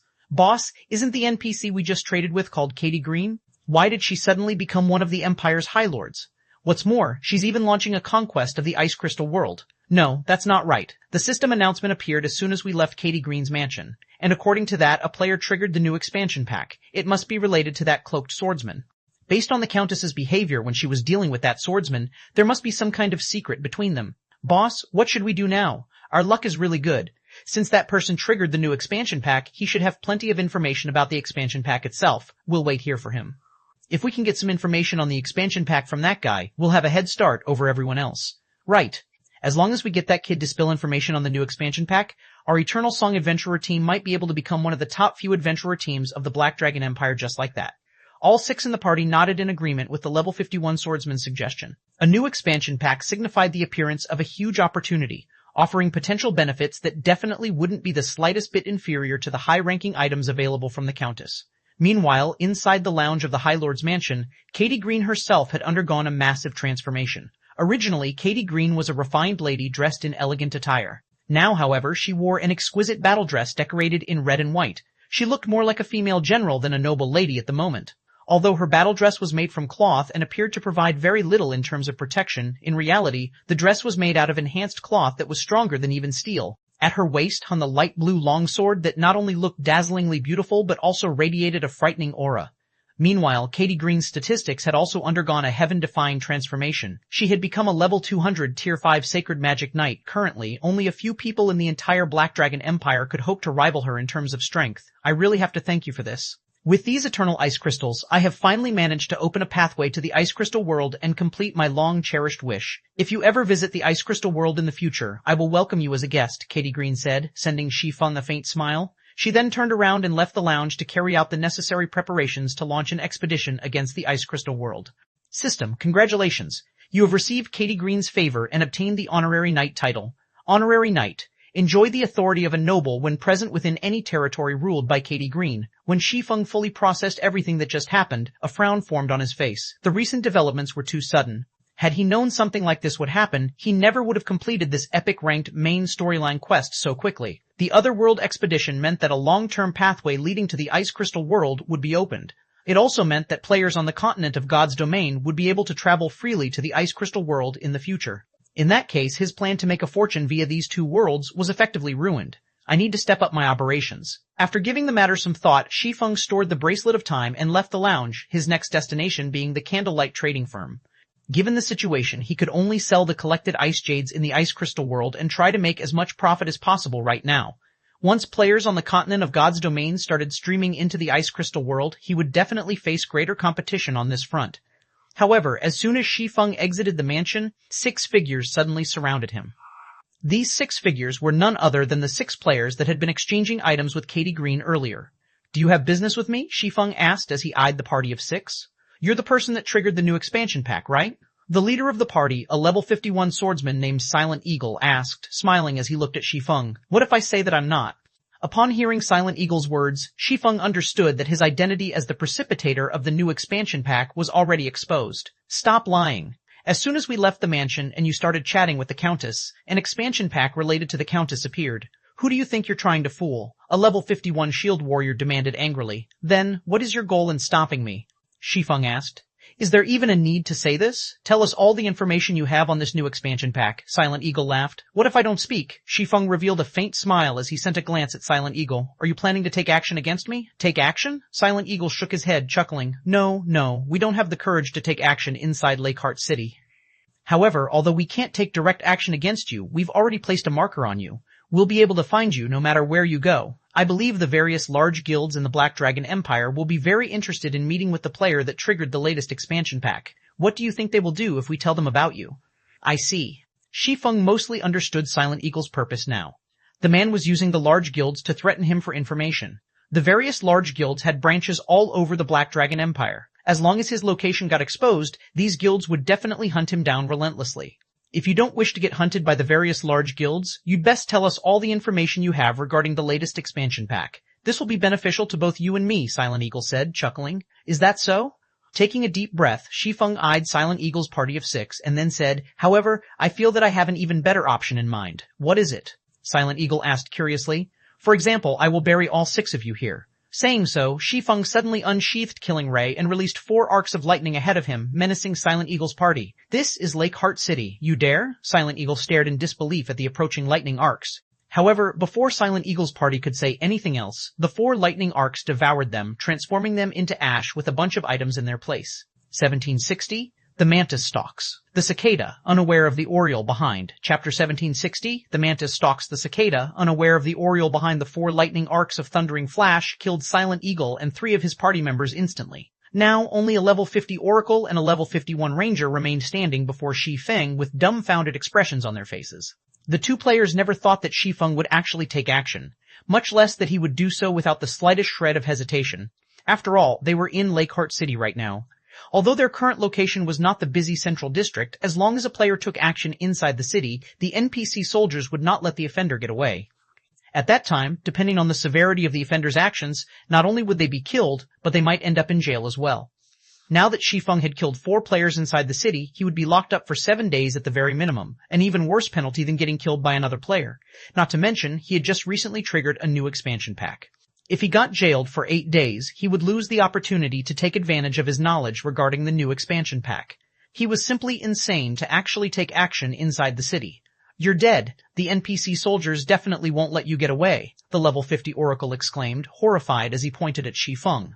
Crazy bastard, you are a real lunatic. You actually decided to go for mutual destruction just to avoid getting your location exposed? Are you not afraid of losing this advantage of yours? The level 51 Ranger demanded with a somber expression. Mutual destruction? Unfortunately, you guys are not qualified to make me sacrifice myself. As soon as the Oracle and the Ranger were done speaking, an indifferent voice immediately entered their ears. In the next moment, the abyssal blade in Shi Feng's other hand released a blinding glow. The swordsman then suddenly disappeared from where he stood. By the time he reappeared, he was already standing in front of them. Void steps. Flame burst. The 2 players were previously already shocked by Shi Feng's actions, hence they failed to react in time to his sudden and swift attack. When the abyssal blade cut through them, their bodies were instantly incinerated into nothingness, 2 ownerless items taking their place a moment later. After killing Silent Eagle's party of 6, Shi Feng quickly collected and stored the 7 items the party dropped. From start to end, merely 4 seconds had passed. Only after the battle was over did the distant NPC soldiers react to the fight. Meanwhile, the level 50 masked assassin, who was hiding behind a tree 50 yards away from Shi Feng, was greatly shocked as he looked at the swordsman. Who is he? He was actually able to kill Eternal Song's party of 6 so quickly. The masked assassin's expression turned serious as he replayed Shi Feng's actions in his mind.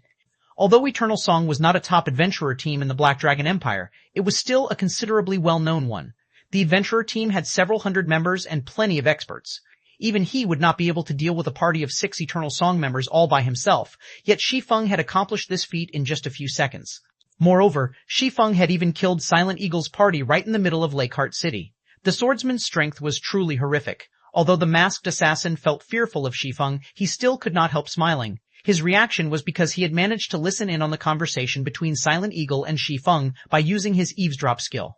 Eavesdrop was a super rare skill of the assassin class that enhanced the user's hearing. With the skill, he could easily pick up a conversation 50 yards away from him. He could even listen in on a conversation held behind closed doors if he wanted to. It was also because of this skill that his guild leader had selected him to keep watch over Silent Eagle's party. The person that triggered the new expansion pack, is it? If I notify the guild leader about this, he will definitely be very happy. Now, not only did I discover an exchange point for high-ranking items, But I also found information regarding the new expansion pack. With this, I should have no problems entering the guild's main force. The masked assassin inwardly laughed in joy. He had gained such an unexpected harvest from stalking Silent Eagle's party.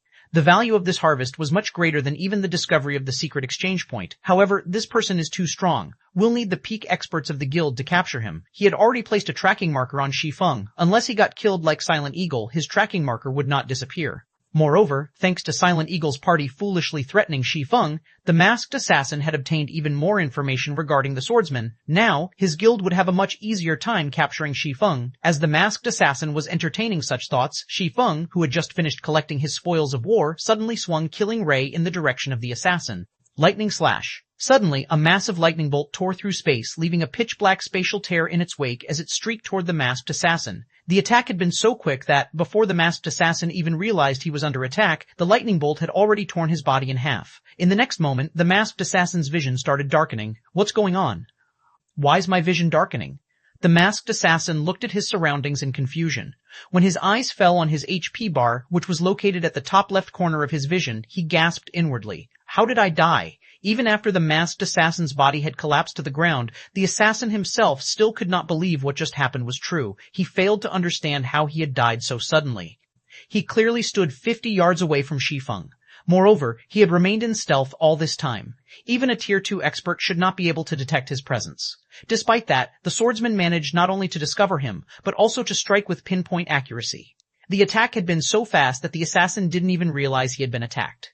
What the masked assassin did not know was that Shi Feng had long since noticed his presence. Shi Feng was no ordinary Tier 2 player. Currently, he had already reached level 66, hence the masked assassin's stealth skill had a greatly reduced effect against him. Not to mention, Shi Feng also possessed extraordinary basic attributes. Although he could not see the masked assassin's figure clearly, he could still grasp the assassin's general location fairly easily. Moreover, with Omniscient Eye's 100-yard perception range, it was simply impossible for a level 50 Tier 1 assassin to hide from him. Now that the final fly has been dealt with, it's about time I left this place.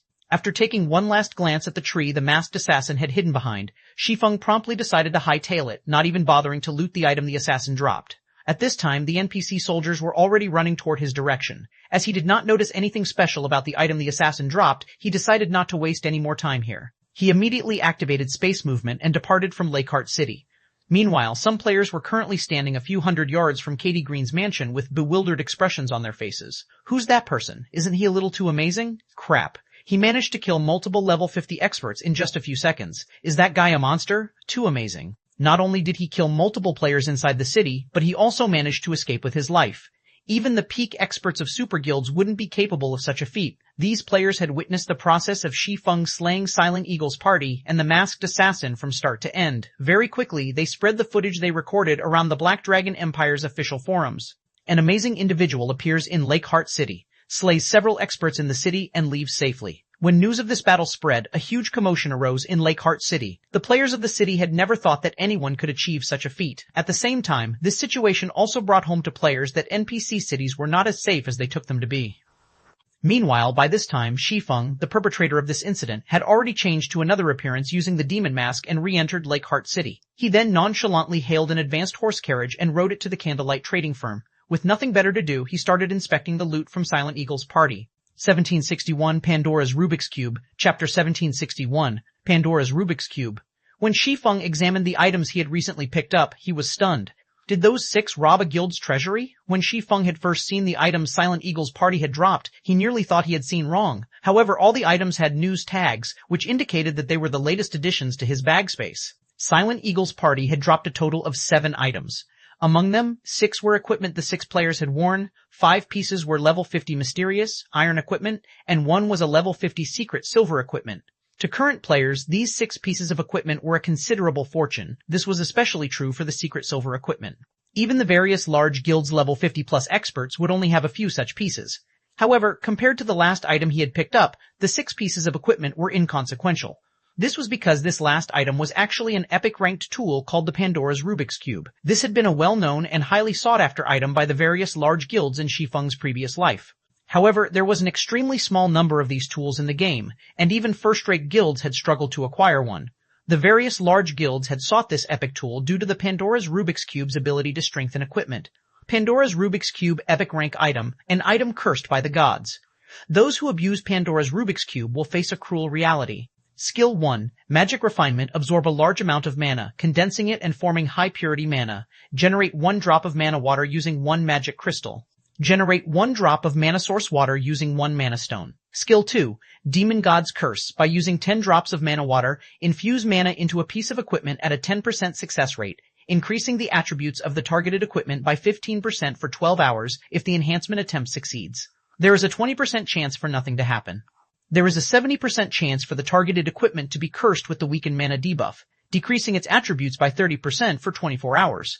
By using 1 drop of mana source water, infuse mana into a piece of equipment at a 15% success rate, increasing the attributes of the targeted equipment by 25% for 12 hours if the enhancement attempt succeeds. There is a 15% chance for nothing to happen. There is a 70% chance for the targeted equipment to be cursed with the weakened mana debuff, decreasing its attributes by 50% for 24 hours. Pandora's Rubik's Cube is cursed and will drop upon death. To ordinary players, the effects of Pandora's Rubik's Cube were meaningless at best. To guilds, however, its ability was incredibly precious. Unlike ordinary players, large guilds had enough equipment and resources to support the expenditure and potential loss incurred from using Pandora's Rubik's Cube. They were also more than willing to take on this cost as long as they could strengthen some of their equipment. This was especially true when their members' weapon and equipment had reached their current limits. If a team's members had a 25% attribute increase to every piece of equipment they wore, the team would have a much easier time raiding powerful bosses. Because of this, the various large guilds in Shi Feng's previous life had constantly tried to obtain a Pandora's Rubik's Cube.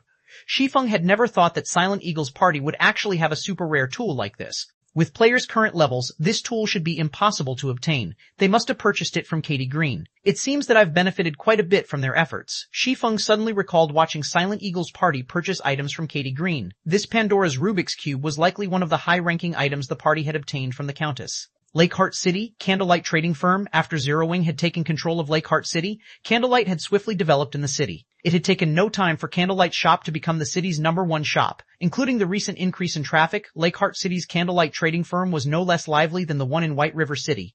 Moreover, in terms of quality, Lakeheart City's players were superior to White River City's players. Meanwhile, after the recent announcement regarding the new expansion pack, the number of players that visited the trading firm had reached an all-time high. As soon as Shi Feng left his carriage, he noticed a significant rise in traffic on the street. To secure as much of an advantage as possible in the upcoming conquest of the Ice Crystal world, the various large guilds had dispatched many of their experts to Lakeheart City. Shi Feng quickly spotted members from 2 first-rate guilds, not to mention those from second- and third-rate guilds. It seemed as if Lakeheart City had become the Black Dragon Empire's central hub. The various large guilds gathered in the city in droves. This only confirmed Shi Feng's need to hasten his plans. Immediately, he entered the Candlelight Trading Firm and visited the trading firm's warehouse. As Shi Feng was about to enter the warehouse, Gentle Snow contacted him. Guild leader, I just investigated the new expansion pack. High Lord Katie Green has already established a massive teleportation pathway in the city's central plaza. Although players are prohibited from entering the plaza right now, a notice has been issued, stating that only level 50 and above will be permitted to use the pathway. Meanwhile, each player will have to pay a teleportation fee of 10 magic crystals, Gentle Snow said. With our guild's current stock, I'm afraid that we won't be able to send many players to the Ice Crystal world. Initially, she had been fiercely interested in the Ice Crystal world conquest since Zero Wing's branch guild was located in Lakeheart City. With the home ground advantage, Zero Wing would have a considerable edge when developing in this new otherworld. Unfortunately, not only had the system set a clearly defined level limit for players, but the teleportation fee was also 10 magic crystals per player. This price was simply excessive. Just sending a 1,000-man team to the new otherworld would cost 10,000 magic crystals.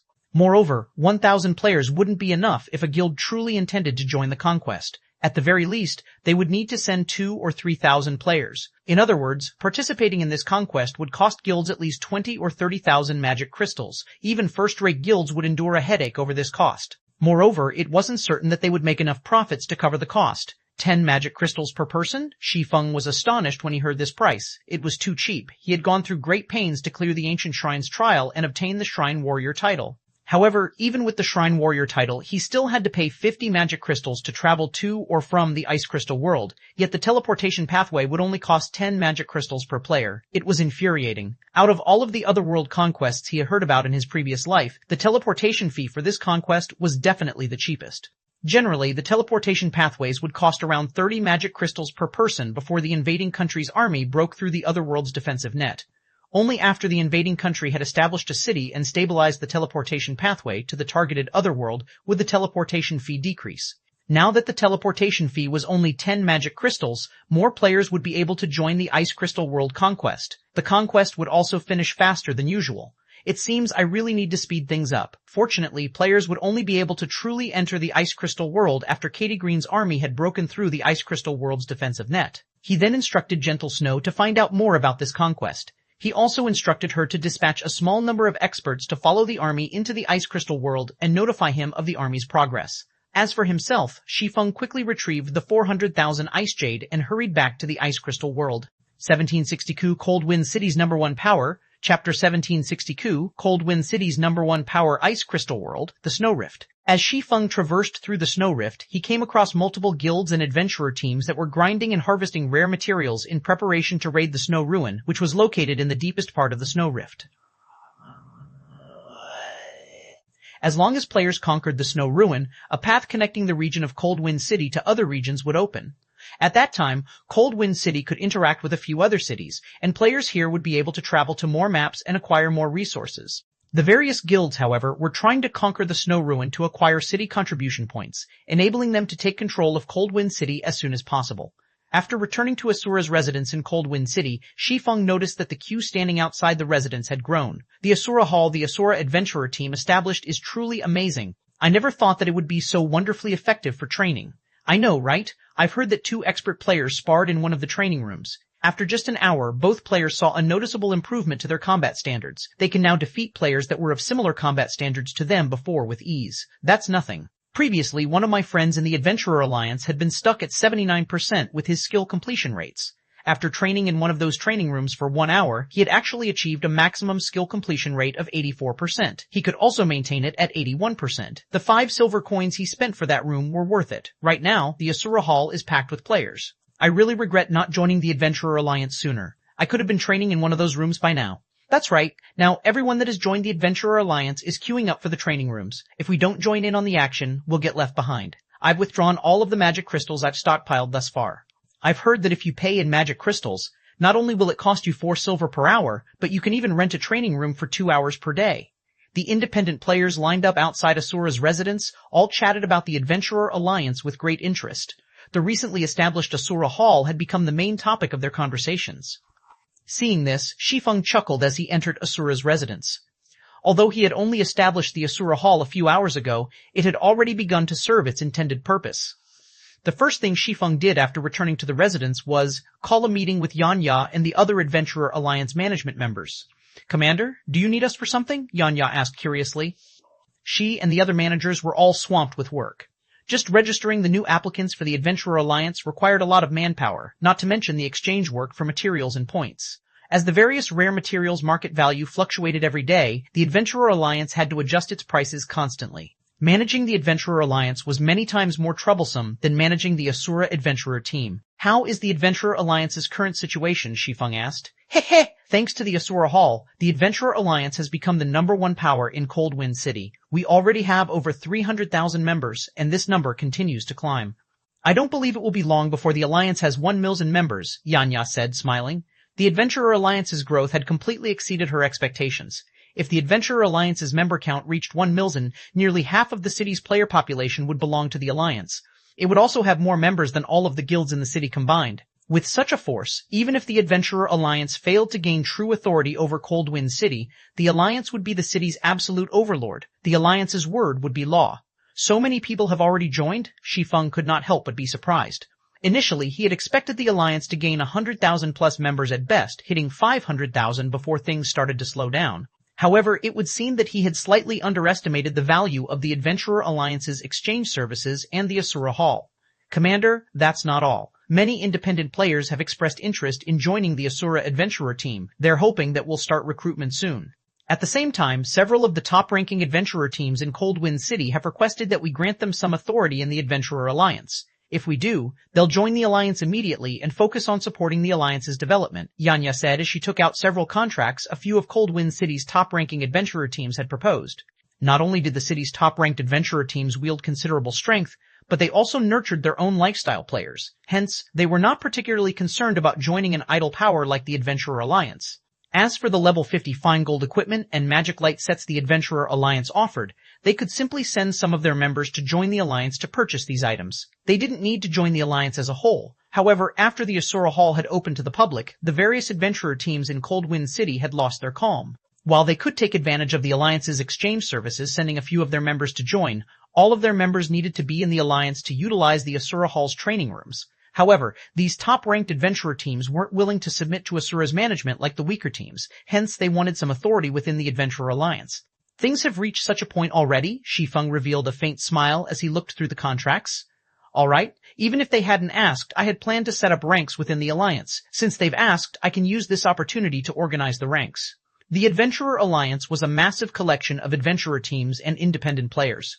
Although the Alliance did not restrict its members' freedom, and members were allowed to leave whenever they wished, the Alliance needed to provide some assurances. However, as the Alliance had too many members, management would be troublesome. Managing the Alliance would be no easier than managing a large guild. Hence, the Alliance's members needed to be segregated into certain ranks. There were bound to be some people that contributed more to the Adventurer Alliance than others and vice versa. It was impossible to treat everyone equally. Otherwise, who would be willing to contribute to the Adventurer Alliance? If everyone was treated the same regardless of their contribution, then all of the players would only contribute the minimum necessary for their purposes. Following which, Shi Feng divided the Adventurer Alliance's members into 4 ranks: Bronze, Silver, Gold, and Epic.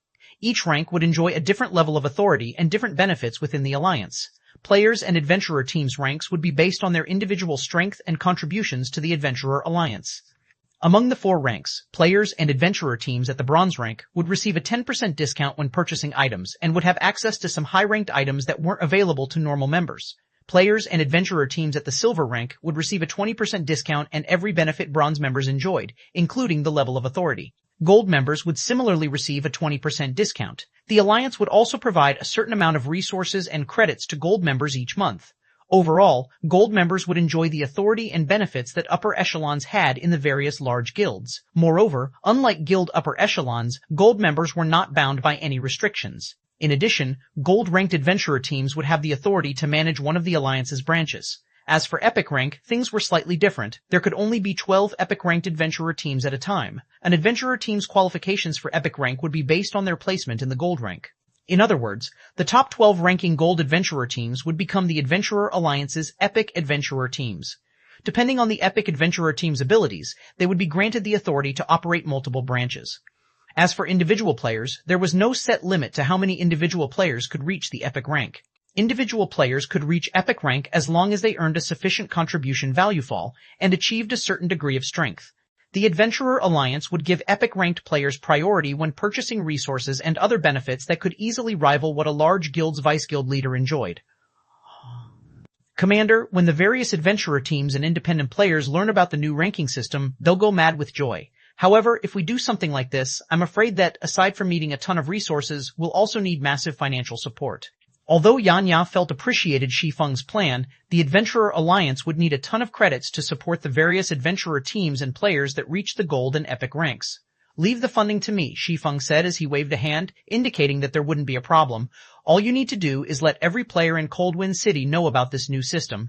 Shi Feng needed to secure a steady foundation for the Adventurer Alliance in the Ice Crystal world swiftly. If he took too long, he'd face a lot of issues once the Black Dragon Empire's various large guilds entered the Ice Crystal world. That won't be a problem. I'll see to it right away. After saying so, Yanya published the new regulations Shi Feng had stated on Coldwind City's official forums. 1763, Popular Alliance. Chapter 1763, Popular Alliance. After Yanya left the meeting room, Shi Feng had someone gather the forging players the Adventurer Alliance had recruited thus far.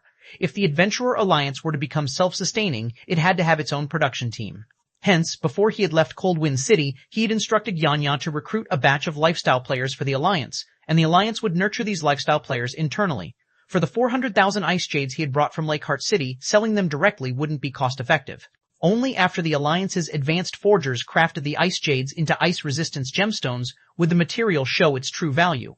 Although the Candlelight trading firm had quite a few advanced forgers, these advanced forgers had their own work to do. Candlelight simply couldn't afford to spare the time and manpower needed to handle 400,000 ice jades. Fortunately, the Ice Crystal world's lifestyle player standard was quite high. This was especially true for forging players that crafted weapons and equipment. One could easily find and recruit advanced lifestyle players. Around 10 minutes later, over 100 forgers had arrived to the meeting room. Every one of these players wore the advanced forger's insignia. If Shi Feng led this group to Star Moon Kingdom, it would definitely shock the kingdom's various major powers. Even the candlelight trading firm would be hard-pressed to show off over 100 advanced forgers. As for other trading firms and guilds, they had no hope of doing so. Only, the 100-plus advanced forgers in the meeting room were no match for the advanced forgers on the continent of God's domain when it came to forging standards. Currently, all 100-plus advanced forgers waited quietly in Ashura's meeting room, clearly anxious and excited. This was because they shared the room with Shi Feng, who, in their opinion, was unreachable. Their anxiety and excitement weren't just due to Shi Feng's aura, but more so because he was the Asura Adventurer Team's commander and the Adventurer Alliance's creator. One could say that Shi Feng was the true #1 player in Cold Wind City. To independent forgers like them, Shi Feng lived in an entirely different world than they did. None of them had ever expected that they'd get to meet Shi Feng in person. Once they left, they'd be able to brag about this to their friends for the rest of their lives. You have already signed a partnership contract with the Adventurer Alliance. From now on, you are the Alliance's reserve members. You will be awarded contribution value based on your normal performance. Once you achieve a certain contribution value, you'll receive a promotion. Naturally, the higher your rank is within the Alliance, the better the benefits you will enjoy in the future. It is even possible for you to enjoy treatment and benefits rivaling Vice Guild leaders in large guilds, but with more freedom. Whether you reach this standard or not will depend on your personal effort. Hearing Shi Feng's words, the advanced forgers were stunned, their mouths hanging open. They simply could not believe their ears. As long as they contributed enough to the Adventurer Alliance, they would receive promotions. Moreover, they might even earn the power and benefits large guilds' Vice Guild leaders enjoyed if they worked hard enough. Ordinary players like them couldn't hope to compare to large guilds' Vice Guild leaders. As for the benefits that came with such a position, holding the position for several years would earn them enough money that they wouldn't have to worry for the rest of their lives. They had dreamed of enjoying such benefits many times before, but they also knew that players of their caliber could never reach such heights. Yet now, these benefits were now within their sight. Such a dream was no longer an illusion. Why wouldn't they be shocked and excited? And since Shi Feng was the Adventurer Alliance's creator, they knew that his words were true. Immediately, fighting spirit flared in the advanced forgers. They all wanted to get to work immediately. Commander, tell us what you need us to do. We'll complete the task with perfection. Commander, give us our task. None of these players were fools. There was no way Shi Feng had gathered them here just to tell them about the new ranking system and the corresponding benefits. He had definitely called them here to do something, and they all watched him with eager gazes. All right, I won't mince words. I need you to help me refine an item, Shi Feng said, nodding in approval when he saw the fighting spirit burn in everyone's eyes. However, this refinement is slightly unique. As you refine the item, you must not complete the final step. In other words, you won't receive any proficiency, but you will earn corresponding adventurer team points and contribution value. If you don't have any problems with this, you can head to the Forging Association now. We've already prepared special forging rooms for you. We'll send the necessary materials to you shortly. The ice jade itself was a rare material, and the complex refining process would take a considerable amount of time to complete. Meanwhile, the final process of turning an ice jade into an ice resistance gemstone had a very low success rate as well. Advanced forgers would have a theoretical success rate of only 20%. Only a master forger like himself had a slightly higher success rate of 30%. Including some support tools, he should reach a theoretical success rate of 35%. Although that was only a 15% increase, it was a massive improvement to any lifestyle player. Demand for ice jade was growing rapidly, and Gentle Snow couldn't collect as many as she had previously. To maximize the ice jades he currently had, Shi Feng decided to complete the final refining step himself. Although having advanced forgers complete most of the refinement process would reduce the production success rate slightly, the small decrease would be worth the large amount of time Shi Feng would save. Hearing Shi Feng's instructions, the advanced forgers charged out of the room and dashed towards the Forging Association, afraid that others would get a head start on them. Elsewhere, Yanya quickly arranged the Adventurer Alliance's new regulations and published them on the forums. The moment the Alliance's new regulations went public, they dumbfounded every player in Cold Wind City. What's going on? Did the Asura Adventurer just win the lottery? How generous! Does Asura have the support of some major corporation? Even if I have to settle for gold rank, I'll still make enough money to live without worry. All hail Asura. Crap. These benefits are even better than what some guilds offer. This won't do. I need to leave my guild and join the Adventurer Alliance right away. Everyone, independent players and guild players, was interested and tempted by the new benefits the Adventurer Alliance offered. Not only did the Adventurer Alliance place little to no restrictions on its members, but it also provided benefits that could rival that of guilds. Since that was the case, why wouldn't they join the Adventurer Alliance? To independent experts, these new benefits made the Adventurer Alliance even more attractive. Not only would they be free of stifling restrictions, but after they reached a certain rank, the Alliance would also pay them a certain amount of credits per month. Meanwhile, in Hecate's residence in Coldwind City, several of Hecate's upper echelons stood in the glorious guild leader's office wearing gloomy expressions. Is the Asura adventurer team insane? It actually dares to offer such benefits to independent players? Asura has gone so far just to win the public's hearts. Isn't it afraid of going bankrupt? The Adventurer Alliance's new benefits shocked the upper echelons present. When the various large guilds recruited members, particularly members that were granted a fixed salary, they would impose strict restrictions, such as requiring them to raid a certain number of dungeons and bosses each day. Their members had very little freedom. After all, if their guilds did not do so, it wouldn't earn back the funds it spent on these members. However, the Adventurer Alliance was different. Its members had a lot of freedom, and the only real way the Alliance could make money was through its exchange services. If the Alliance granted its ranked members with such benefits despite such a limited income, the Alliance would hemorrhage money. Only a lunatic would offer such benefits. Interesting.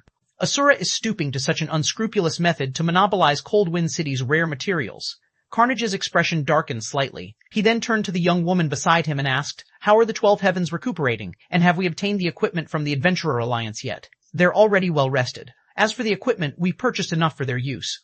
"They can move out at any time," the young woman reported, smiling. "Good. We'll head over to the Snow Ruin now. It's about time we teach the Asura Adventurer team that their efforts are for naught," Carnage hissed with a sneer. Elsewhere, Shi Feng refined Ice Jade like a madman. Although his final success rate was only around 32%, Shi Feng was satisfied with it. After working for 4 days straight, he had finally refined all 400,000 Ice Jades. In the end, he had forged 28,000 ice resistance gemstones. He had also earned enough EXP to push him to level 67. Good, I'm finally done. Shi Feng was overwhelmed with excitement as he gazed at the ice resistance gemstones in his bag.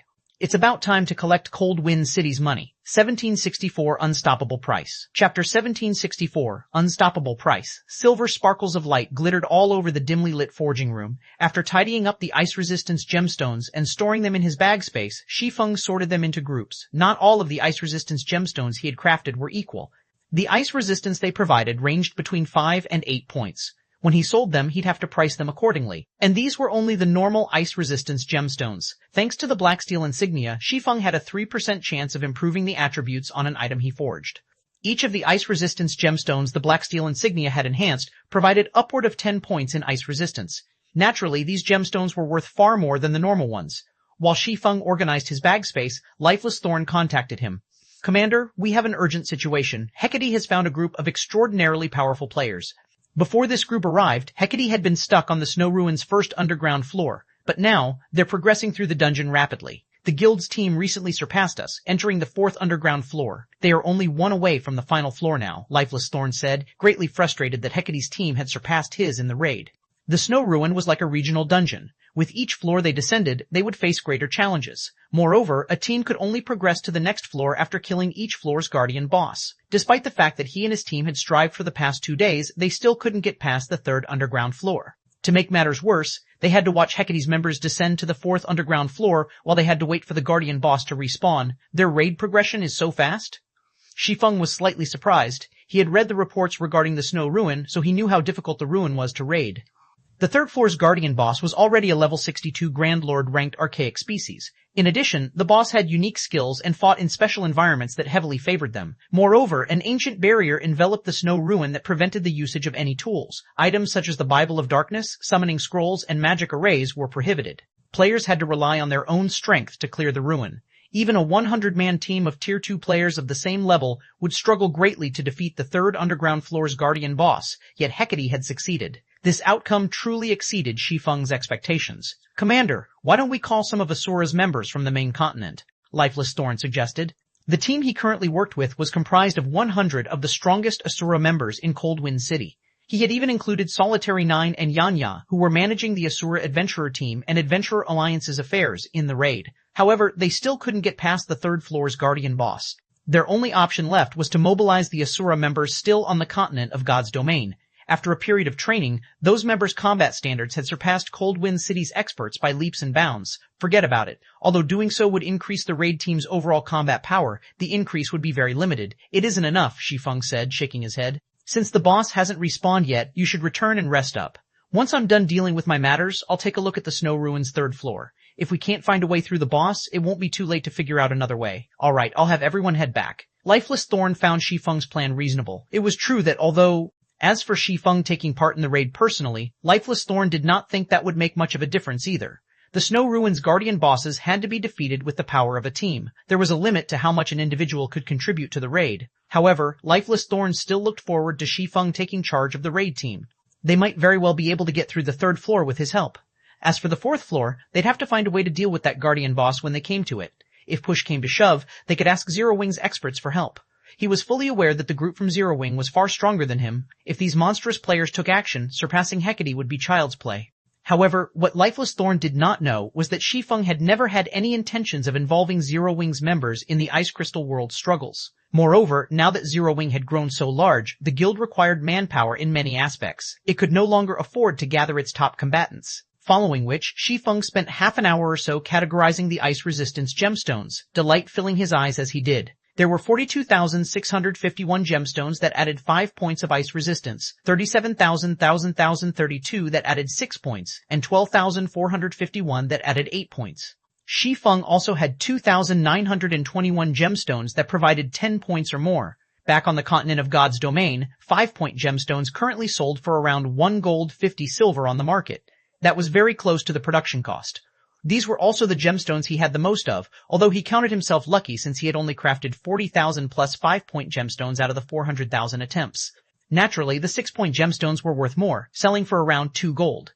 Most of the ice resistance gemstones on the market were 6-point gemstones. As for 7-point gemstones, they were slightly rarer and could sell for roughly 3 gold. The 8-point gemstones were very rare, selling for around 5 gold. Meanwhile, successfully forging over 33,000 7-point gemstones and over 12,000 8-point gemstones was truly beyond Shi Feng's expectations. As for the ice resistance gemstones that offered 10 or more points in ice resistance, needless to say, they could easily sell for 10 gold or more. After all, ice resistance gemstones would always retain their value. Even if players only had a full set of 5-point gemstones, they would acquire more than enough ice resistance to deal with frosty environments and ice-type bosses. Shi Feng then brought the ice resistance gemstones to Ashura's residence, placing them in the Adventurer Alliance's trade window. He even placed the entry on the catalog's first page. However, unlike the catalog's other items, the ice resistance gemstones could only be purchased with the auction system. Moreover, players had to use both magic crystals and Adventurer Alliance points, with magic crystals having a higher priority. In other words, regardless of how many points players bid, the player that bid the most magic crystals would win the auction. The Adventurer Alliance points would only be used as a tiebreaker if the top contenders bid the same number of magic crystals. Meanwhile, Shi Feng set the minimum bid for the 5-point gemstones at 4 magic crystals. Not wanting to post too many gemstones at a single time, Shi Feng only posted 200 5-point gemstones. Shortly after Shi Feng updated the exchange catalog, the players who had visited the Adventure Alliance to purchase items noticed the change. Immediately, a commotion arose in Ashura's residence. Ice resistance gemstones. The Adventurer Alliance is amazing. It actually has such an item as well? Amazing. 1 gemstone adds 5 points in ice resistance. That almost rivals the ice resistance from mysterious iron equipment. Crap. If I could fully equip myself with these ice resistance gemstones, I could explore the Snow Rift practically unhindered. Just where did the Adventurer Alliance get its hands on such an item? Items that provided ice resistance were highly sought after by Cold Wind City's players. Although the Ice Crystal world had many ice resistance items, none of them were like the ice resistance gemstone, which would not become obsolete after a certain level. News of the ice resistance gemstones spread like wildfire among the city's various adventurer teams and guilds. These organizations immediately sent representatives to purchase these gemstones. A flood of independent players also rushed to compete for the ice resistance gemstones. Although magic crystals were rare and hard to obtain in Cold Wind City, there weren't many places where players could spend them. This was especially true for independent players. Most players would rather trade their magic crystals for ice resistance equipment. However, the various guilds hoarded most weapons and equipment that increased ice resistance. No guild would sell such items to independent players. Hence, now that a treasure like the ice resistance gemstone had appeared, independent players had to fight for some of their own. Shortly after, the ice resistance gemstones prices continued to rise. The price instantly rose to 5 magic crystals per stone. It then climbed to 5 magic crystals and 100 points, 200 points. Meanwhile, each Adventurer Alliance point was currently worth 20 copper coins. Very quickly, the price had reached 6 magic crystals. At this point, the ice resistance gemstones prices had hit the limit of what independent elite players could afford. Even so, this outcome had greatly exceeded Shi Feng's expectations. Yet, the price increase still showed no signs of stopping. 1765, Frightening Prophy, Chapter 1765, Frightening Prophet. In less than 5 minutes after Shi Feng updated the exchange catalog, the 5-point ice resistance gemstones had reached a price of 7 magic crystals. The demand for the gemstones had completely exceeded Shi Feng's expectations. He had never thought that Cold Wind City's players would be so desperate for them. In the end, Shi Feng had earned 1,003 magic crystals from the 200 ice resistance gemstones. In addition, the Adventurer Alliance had reclaimed a lot of the points it had awarded. Crap, I just got here and they're already sold out? Why are there so many rich people? There are actually people willing to fork out 7 magic crystals for those gemstones? What? That's it? There aren't any more? Why are there only 200 gemstones? There aren't even enough for all of us here. Damn it, I knew I should have placed a bid. If I had 4 or 5 ice resistance gemstones, I could even solo tank that ice-type Great Lord I found earlier. I'd be able to earn back all of the money I spent. The crowd in Asura's exchange hall were stupefied by the auction's abrupt end. It had ended so quickly that the city's large guilds had missed the chance to bid before the gemstones had sold out. The independent experts that had adopted a wait and see attitude suddenly regretted their choice. Guild leader, what should we do? I arrived late, and by the time I got here, the ice resistance gemstones had sold out. What? They're already gone? What should I do now? Wait there for a little while longer. If no more show up, try to buy the gemstones from the players that purchase them for a high price. The Snow Ruins environment is too harsh. Without sufficient ice resistance, our main force members' basic attributes will drop, and they won't be able to fight at their full strength. We must obtain those ice resistance gemstones. The various guilds instructed their spies in Asura's residence to wait for more ice resistance gemstones to show up. Meanwhile, Shi Feng didn't hurry to put up the second batch of ice resistance gemstones after the first sold out. Instead, he waited roughly 10 minutes for more players to gather in the exchange hall before posting another 1,000 gemstones. He altered the starting bid to 5 magic crystals this time. The 200 ice resistance gemstones had merely been bait for the general populace. Now that an adequate number of players had gathered in Asura's residence, he could start selling the ice resistance gemstones for real now. The moment the 1,000 ice resistance gemstones appeared in the exchange catalog, everyone in the hall started to place their bids in a frenzy. The independent experts, adventurer teams, and guilds that hadn't gotten a chance to bid earlier began to place one bid after another, and almost all of them started off with a 7 magic crystal bid. After around 5 minutes, Shi Feng earned another 110 magic crystals. He was earning magic crystals several times faster than even Zero Wing City. However, Shi Feng knew that this was only the beginning. Cold Wind City had over 2 million players. A measly 1,000 ice resistance gemstones wouldn't even satisfy the needs of the various adventurer teams and guilds, let alone independent players.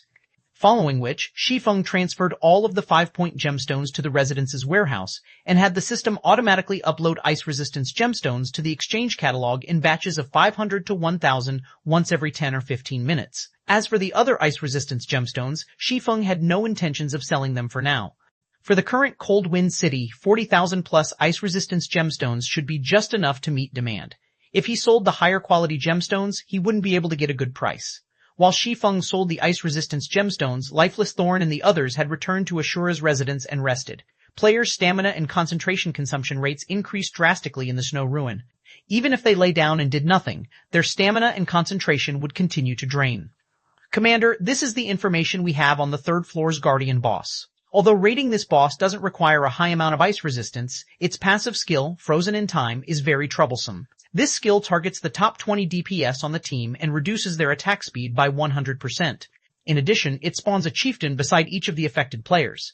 These chieftains are the same level as the affected players and have very high attack power, even rivaling great lords of the same level. In addition, the boss has a second passive skill called Bloodlust. As its HP drops, its strength, attack speed, and defense increase, Lifeless Thorn said, clearly frustrated as he spoke about the 3rd floor's Guardian boss. How much HP did the boss have by the end of the battle? Shi Feng asked. 50%, Lifeless Thorn said, slightly embarrassed. Is the team's average DPS not high enough? The outcome didn't particularly surprise Shi Feng. The 3rd floor's Guardian boss evidently required raw power to defeat. Meanwhile, the raid team only had 12 Tier 2 players. As the boss's passive skill restricted the top 20 players' DPS, Lifeless Thorn and the other Tier 2 players couldn't cause any damage, and the rest of the team's DPS obviously wasn't high enough. It was not surprising that the boss had managed to whittle the raid team down. Even if Shi Feng joined the team, the outcome would likely be the same. Everyone in the team is wearing the best equipment we have available. Honestly though, if the team's DPS could land every attack, it should be possible to kill it, but the boss is very good at dodging and blocking incoming attacks. Without a sufficiently high combat standard, it is very difficult for players to damage the boss, Lifeless Thorn said, nodding. Got it. It seems that we need to improve everyone's equipment, collect every piece of equipment your team is using, and bring it all to me, Shi Feng said after giving the matter some thought. If one's combat standards were lacking, they could simply make up for it with basic attributes. This was one of the long-standing methods God's Domain's players had practiced to raid difficult bosses. Improve their equipment? Is that even possible? Lifeless Thorn could not help his confusion. The raid team already wore the best equipment the Asura Adventurer team had. It was basically impossible to improve the raid team's equipment standard further. But since the order had come from Shi Feng, Lifeless Thorn did not give the matter much thought. He immediately gathered the raid team and had them hand over their equipment. In any case, he had planned to collect everyone's equipment to repair it all. Once Shi Feng received the equipment, he found a normal lounge in the residence and retrieved Pandora's Rubik's Cube from his bag. The Pandora's Rubik's Cube had been so popular during his previous life because of the many regional dungeons and team dungeons that prohibited tools in the game's later stages. Pandora's Rubik's Cube was an exception to this rule. The enhancements Pandora's Rubik's Cube provided were akin to an enchantment. If the enhancements were placed before players entered the restricted zone, it would remain with them once inside. Hence, despite Pandora's Rubik's Cube's massive detriment, it had still been highly sought after. The only problem was that it cost a lot of magic crystals to use. Fortunately, several batches of ice-resistance gemstones had sold thus far. After selling 3,000 plus gemstones, Shi Feng had over 21,000 magic crystals. This was more than enough to enhance a 100-man team's equipment. Without hesitation, Shi Feng converted 10,000 magic crystals into mana water. To increase his chances of success, Shi Feng had Icarus's Heart's Divine Providence as well. He had also invested 200 units of life force to activate the skill, increasing the amount of luck he received to the maximum, as well as increasing the skill's duration and decreasing its cooldown. He then started to strengthen each piece of equipment before him. There were nearly 1,000 pieces of equipment waiting for him. While Divine Providence was in effect, over half of his enhancement attempts had succeeded. Fortunately, nothing had changed for most of the remaining half. Only 100 plus pieces had been cursed and couldn't be used for a short time. However, the Asura Adventurer team had plenty of equipment to spare. By the time Shi Feng finished enhancing all 100 players' equipment, he had spent a total of 18,650 magic crystals. If converted to coins, that would be 5,595 gold. If the various large guilds learned Shi Feng had just spent 18,650 magic crystals to enhance a bunch of equipment for just 24 hours, they'd curse him and call him a lunatic. He had spent as many magic crystals as a third-rate guild's entire stockpile. Shi Feng, however, did not particularly mind the cost. While he had been busy with the raid team's equipment, he had sold another 5,000 or so ice resistance crystals and earned nearly 35,000 magic crystals. Right now, he was earning magic crystals faster than he could spend them. Once he finished with the raid team's equipment, Shi Feng convened the raid team. Distribute this equipment. If there are no problems, we'll set out immediately, Shi Feng said as he handed the entire team's equipment to Lifeless Thorn. When Lifeless Thorn received the equipment and inspected the items, his mind froze. Commander, what did you do? The equipment's attributes have increased by so much. Lifeless Thorn could tell that most of the items Shi Feng had handed him were the same items he had given the swordsman earlier, yet the attributes had undergone a massive transformation. He had never even heard of anything like this before. I only enhanced them slightly and gave every piece of equipment a temporary 15% attribute increase, Shi Feng said. He had originally wanted to enhance the equipment with mana stones, but he hadn't had enough magic crystals on hand. Hence, he had to settle for the weaker version for now. 15%? For a moment, Lifeless Thorn wondered if he had misheard. If a piece of equipment were upgraded by a single rank, its basic attributes would improve by roughly 15%. In other words, Shi Feng had effectively increased the raid team's overall equipment standard by an entire rank. Furthermore, the enhancement wasn't limited to basic attributes. Even the equipment's skills had been upgraded by 15%. When the raid team's members received the equipment, they couldn't help but gape at the items. They even wondered if these were the items they had worn originally. 1766. Asura arrives. Chapter 1766. Asura arrives Cold Wind City, Snow Rift. The Snow Rift was a mountain range that stretched for several hundred kilometers, blocking the path that connected Cold Wind City to other cities. As players ventured deeper into the mountain range, they'd encounter more powerful monsters, even bosses over level 100. It was not a place that current players could casually explore. At this stage of the game, the only viable way to travel from Cold Wind City to other cities was to enter the Snow Ruin and activate the teleportation device there. The teleportation device was connected to a teleportation array on the other side of the Snow Rift. To get a head start and reach other regions before others, the various adventurer teams and guilds in Cold Wind City had dispatched teams to the Snow Ruin and were frantically raiding it. Frost Apes occupied the Snow Ruin surroundings all year round.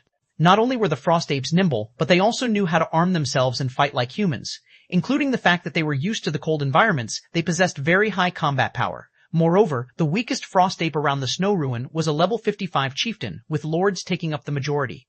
The leader of each Frost Ape patrol squad that wandered the Snow Ruin was even at the Great Lord rank. As the Snow Ruin's area was a Frost Ape nest, a very large number of Frost Apes could be found around the ruin. Moreover, as players approached the Snow Ruin, they'd encounter stronger Frost Apes. An ordinary 100-man elite team would have almost no chance of even getting close to the Snow Ruin, which even the Frost Apes considered a forbidden land, let alone challenge the dungeon. Meanwhile, a short distance away, a 100-man team rapidly approached the Snow Ruin. Dozens of Frost Apes charged at the team, including 5 Great Lords and over a dozen Lords, yet despite such a force, the 100-man team pushed the monsters aside and continued with ease. Seeing this, the other 100-man teams some distance behind the advancing team could not help but grow envious. However, even though the other teams were jealous, they could do nothing about it. This was because the advancing team was Centurion Dynasty's main force. Every member was equipped with a minimum of level 50 mysterious iron equipment, with over half of their equipment consisting of level 50 secret silver equipment. A few of the leading figures even wore a few pieces of level 50 fine gold equipment. In contrast, the other teams barely had a handful of level 50 secret silver equipment among their players, not to mention fine gold equipment. These Frost Apes are really persistent. They're always like this whenever we come here. Even after we kill one of them, another one just takes its place. Just getting into the Snow Ruin costs us a considerable amount of stamina and concentration, a level 53 Tier 2 Shield Warrior complained. Currently, the Shield Warrior used his Dark Grey Tower shield to hold back 3 level 57 Great Lord ranked Frost Ape captains. Although the Shield Warrior complained, his feet never stopped moving. He constantly maintained his aggro on the 3 Frost Ape captains, preventing the Great Lords from breaking past his team's defensive line and damaging to the rear line players. We're almost at the entrance. Ranged unit, prepare to open up a path. Everyone else, prepare to move. We can't waste too much stamina dealing with the Frost Ape chieftain this time. Today, we must get through the first underground floor. A level 53, Tier 2 Berserker wielding a massive silver greatsword shouted as he fought a Frost Ape captain on his own. Under the might of his Tier 2 skills, the Great Lord was forced to retreat. The players around the Berserker were in awe of the strength he displayed. This Tier 2 Berserker was none other than Skyshear, Centurion Dynasty's guild leader and one of Coldwind City's top 10 experts. Meanwhile, roughly 500 yards away from Centurion Dynasty's team, a Frost Ape that was twice as large as the others watched the fight. This gigantic Frost Ape wore tattered armor and wielded twin sabers. Frost Ape Chieftain, Humanoid Creature, Grand Lord, level 58 HP 64 Pillion S, 64 Pillion S. The Frost Ape Chieftain was the Snow Ruin's unofficial gatekeeper. The Grand Lord would attack any player that tried to approach the dungeon. Due to the Frost Ape Chieftain, many teams' expeditions to the ruin had been terminated before they got to it. Even the various guilds' main forces disliked dealing with the monster. As an ancient magic array which increased stamina and concentration consumption enveloped the Snow Ruin surroundings, players would lose a considerable amount of these resources if they fought the Frost Ape Captain. Even if they defeated the Grand Lord without complications, they would have a harder time challenging the Snow Ruin. Hence, the various guilds always tried to avoid the Grand Lord and reduce any unnecessary stamina and concentration consumption to focus on the dungeon. As Centurion Dynasty's main force moved within 100 yards of the Frost Ape Chieftain, the Grand Lord roared and charged at the team.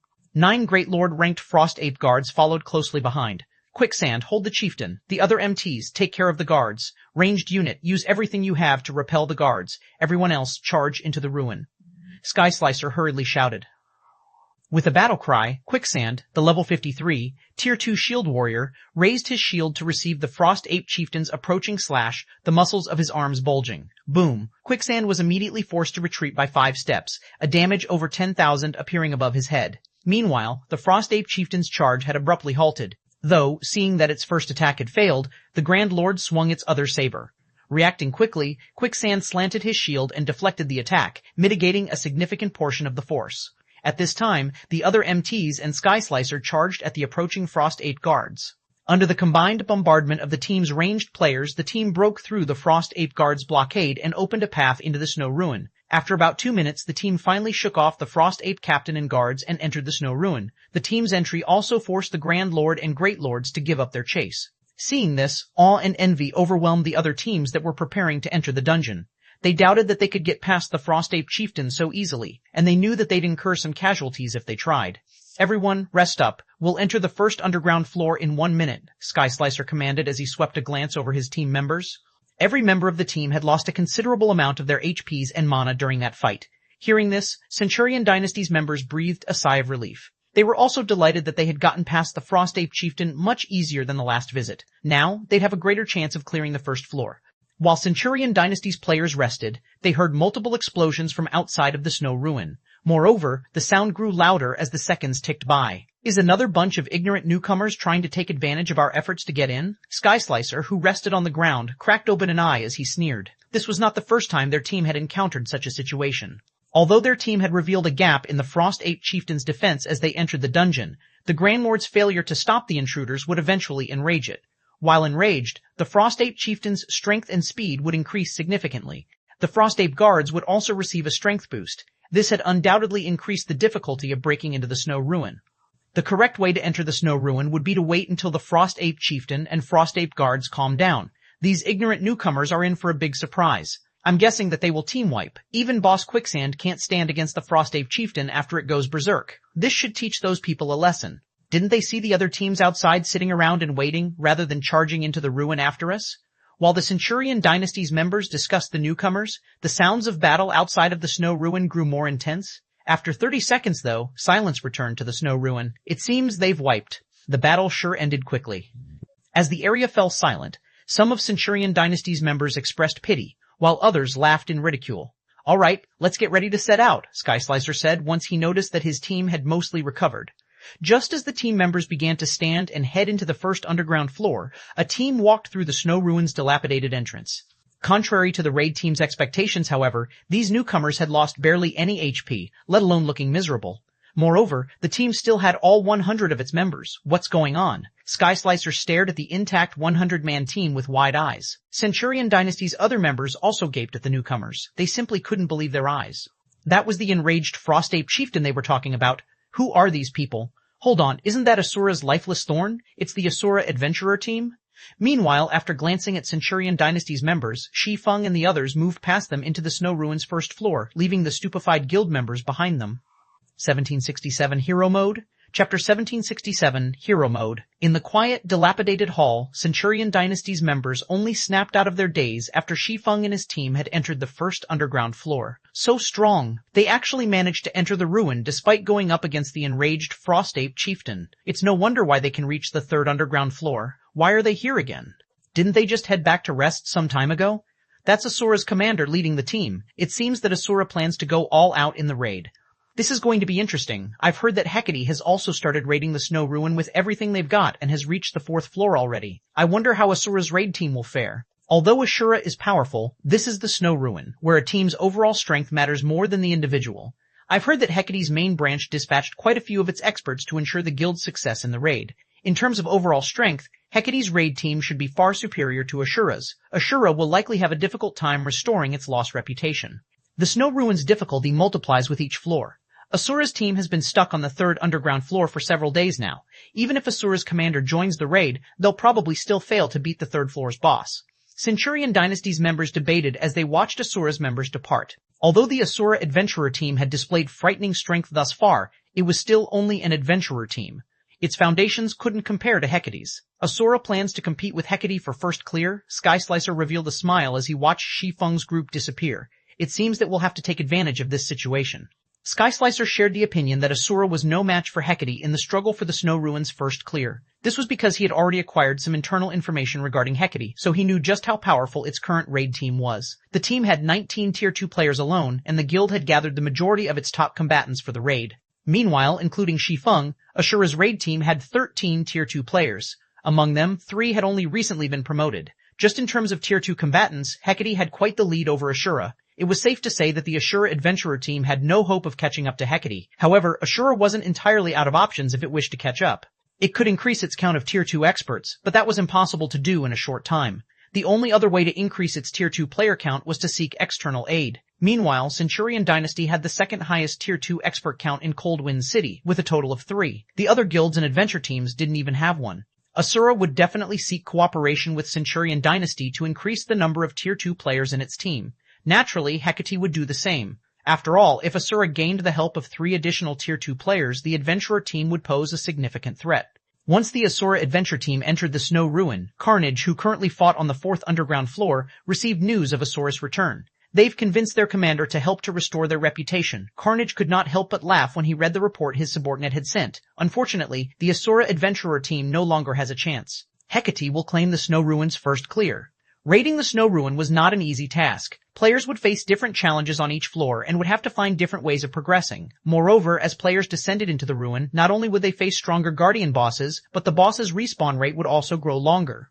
The bosses on the first and second underground floors would respawn in 1 and 2 hours respectively. On the third floor, however, the respawn time would increase to 4 hours. Since the fourth floor was one away from the last, its guardian boss would require 48 hours to respawn. The system had set such long respawn times to prevent other teams from disturbing the raid. In addition, the Snow Ruin's final boss was incredibly tough and required a lot of time to raid. Meanwhile, Hecate's team had reduced the fourth floor boss's HP to 50% already. They basically had this raid in the bag and would almost certainly progress to the fifth floor.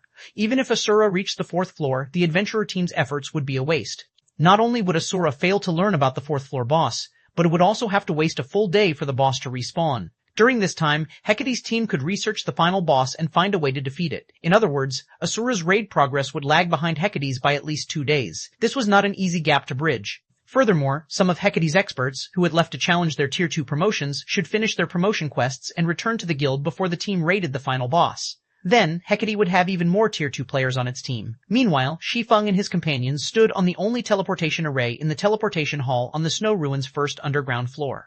Esteemed adventurers, some of you already have the third underground floor's mark. You may teleport directly to the third underground floor. However, the guardian boss has yet to respawn. Do you still wish to head to the third underground floor? A translucent elder's soul who stood beside the teleportation array asked Shi Feng's group. It still hasn't respawned? Shi Feng frowned slightly. He then continued, "Then, send us to the third underground floor's hero mode." Shi Feng's declaration stunned his team members. "Commander, that's the hero mode." Lifeless Thorn could not help but panic when he heard Shi Feng choose the hero mode. The Snow Ruin was a special regional dungeon that had 2 difficulty settings, normal and hero. The 2 modes were independent, and players would be sent to different spaces depending on the mode they chose. However, players only needed to clear the normal mode to reach the next floor. Aside from the better drops, hero mode didn't offer any benefits. However, this mode was far more difficult than normal mode. Most importantly, players would be barred from challenging the difficulty for a full week after each attempt. But before Asura's members could dissuade their commander, Shi Feng confirmed the teleportation to the third underground floor's hero mode. In the blink of an eye, the team arrived on the hero mode's third underground floor.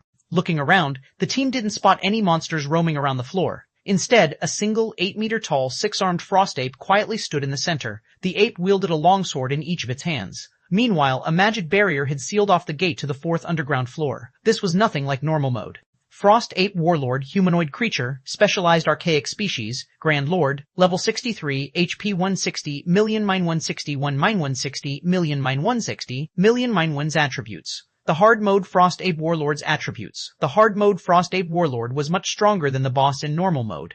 In normal mode, the Frost Ape Warlord was only a level 62 Grand Lord ranked archaic species. It only had 120 million HP and 4 arms as well.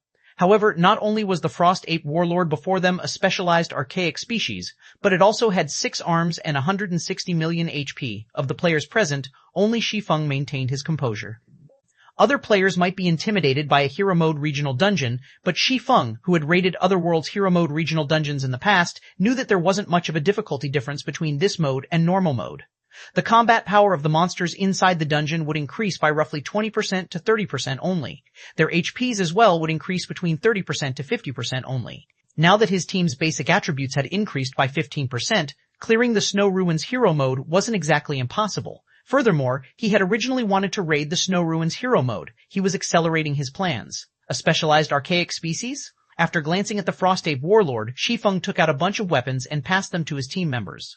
From now on, everyone is to use the weapon I give you and listen to my instructions. If you don't listen and use the weapons casually, I'll banish you from the adventurer team. Hearing Shi Feng's determination, his companions couldn't help but shudder. However, upon receiving the weapons, aside from Lifeless Thorn and the other members who had visited the continent of God's domain, these players gasped in astonishment.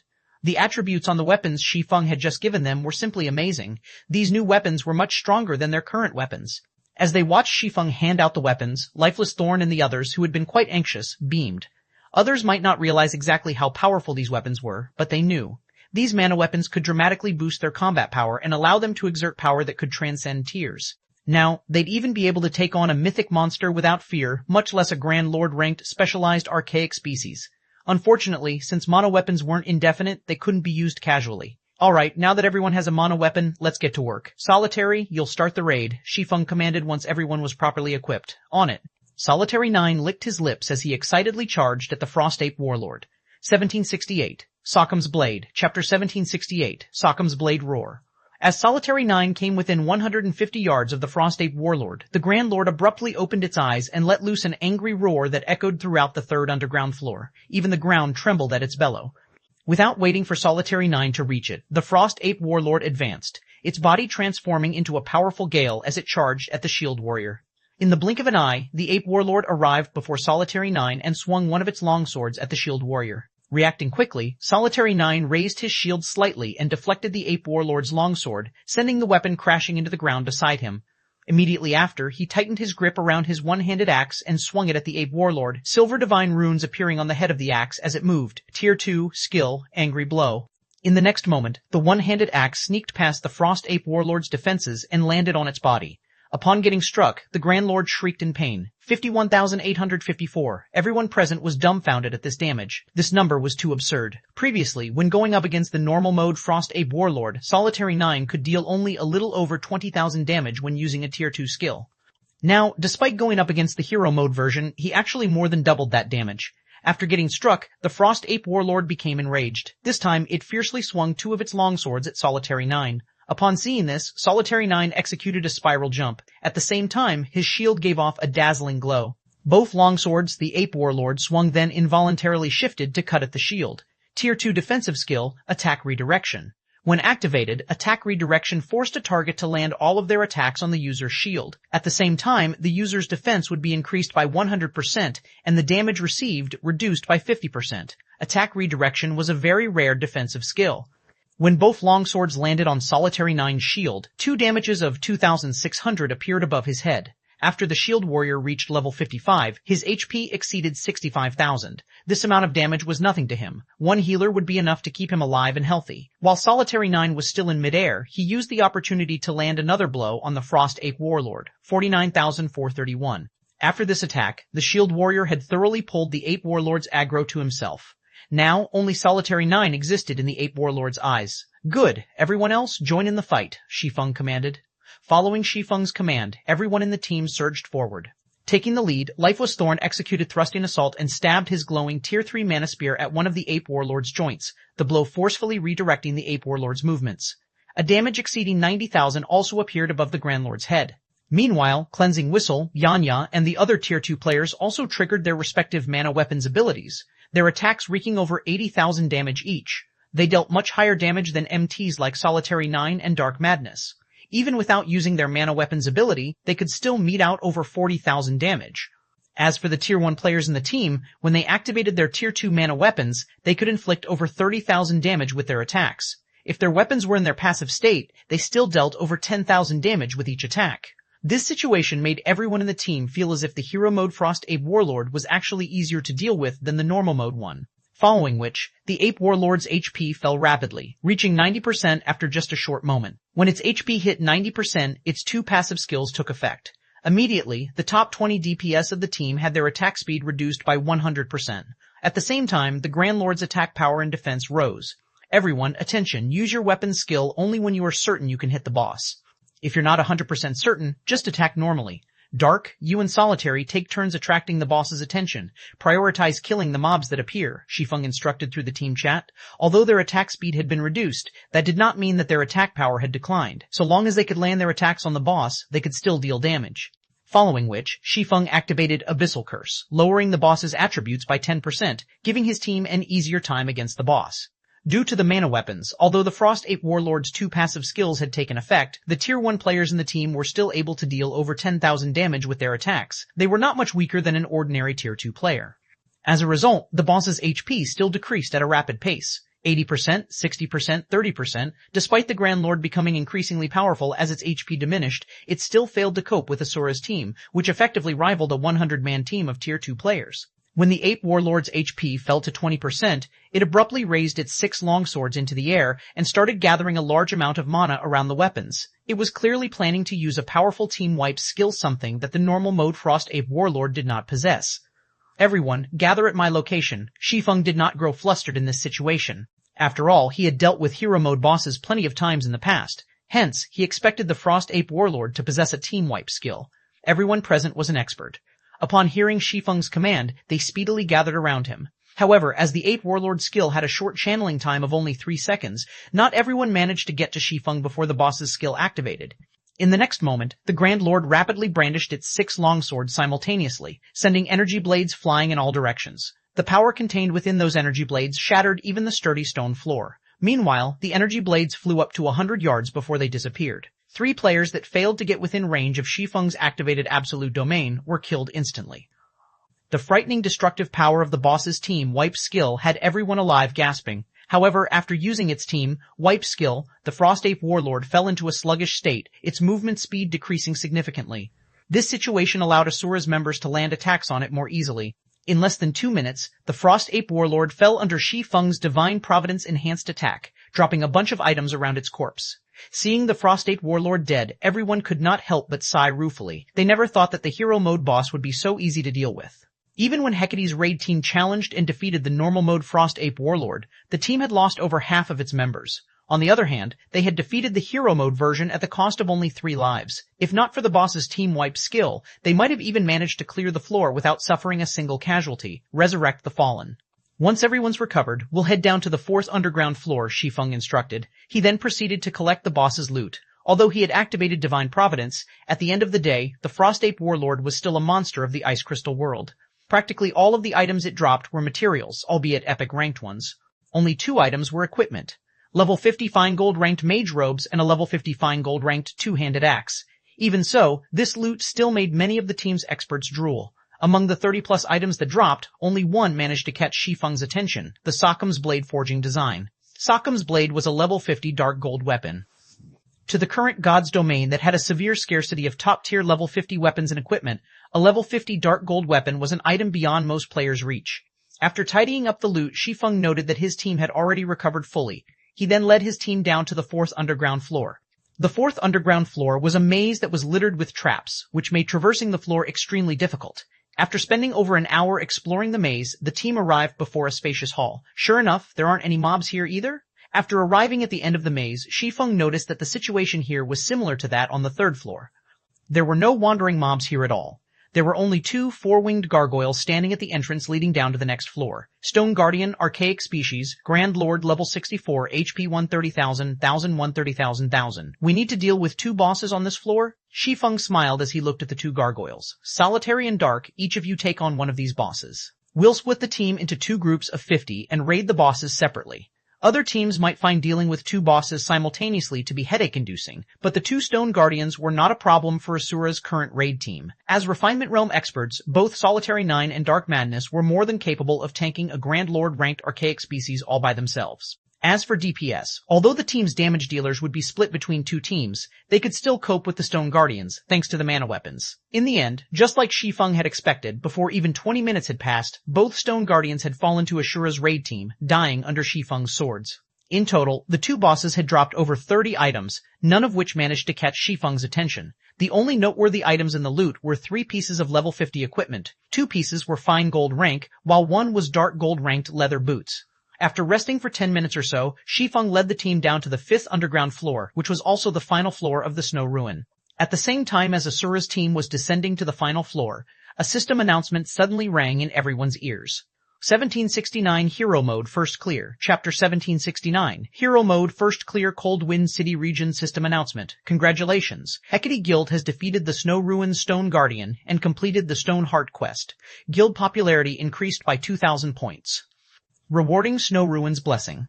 The system announcement repeated 3 times, its contents echoing in every player's ears in the Cold Wind City region.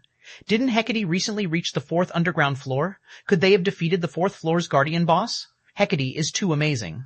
Not only did its team reach the Snow Ruin's 4th underground floor on their first try, but they also defeated its boss, as expected of a first-rate guild. Other guilds and adventurer teams really can't compare. Now that Hecate's raid team has completed its guild quest and obtained the Snow Ruin's blessing, the team will have a much easier time raiding the Snow Ruin. It seems Hecate is sure to obtain the Snow Ruin's first clear this time. The Asura adventurer team is pretty pitiful. Despite its efforts to expand the Adventurer Alliance and collect rare materials, Hecate is still the more powerful organization. The general public marveled at Hecate's achievement. The various powers that still challenged the Snow Ruin even considered giving up on contesting for the dungeon's first clear. At the same time, they expressed their sympathy for the Asura adventurer team. Damn it, how did things turn out this way? Skyshear frowned as he read the system announcement. He had thought that Hecate only had a slight advantage over the Asura adventurer team. He hadn't expected the guild's raid team to be powerful enough to reach the final floor in a single attempt. Moreover, Hecate had completed the epic guild quest Stone Heart. The Centurion dynasty had this guild quest as well. However, the quest's initial phase was extremely complex. Even now, the Centurion dynasty had yet to complete the initial collection quest. Yet, not only had Hecate completed the initial phase so quickly, but it had also slain the 4th floor's guardian boss and obtained the Stone Heart. Now that Hecate had completed the Stone Heart quest, every member of the guild would receive the Snow Ruin's blessing. With the Snow Ruin's blessing, not only would Hecate's members receive an 8% increase to their basic attributes when inside the Snow Ruin, but they would also receive 10% less damage when hit. Their stamina and concentration consumption would reduce by 10% as well. With this, Hecate would have a much easier time dealing with the Snow Ruin's final boss. Meanwhile, on the normal mode Snow Ruin's 5th underground floor, unlike the previous floors, players were led straight to an ancient shrine immediately after descending from the 4th floor. A 6-meter-tall skeletal giant waited in the shrine's center to greet visiting players. Sacred golden armor was draped over the giant's bones, and a greatsword, emitting a faint glow, had been thrust into the ground before the guardian boss.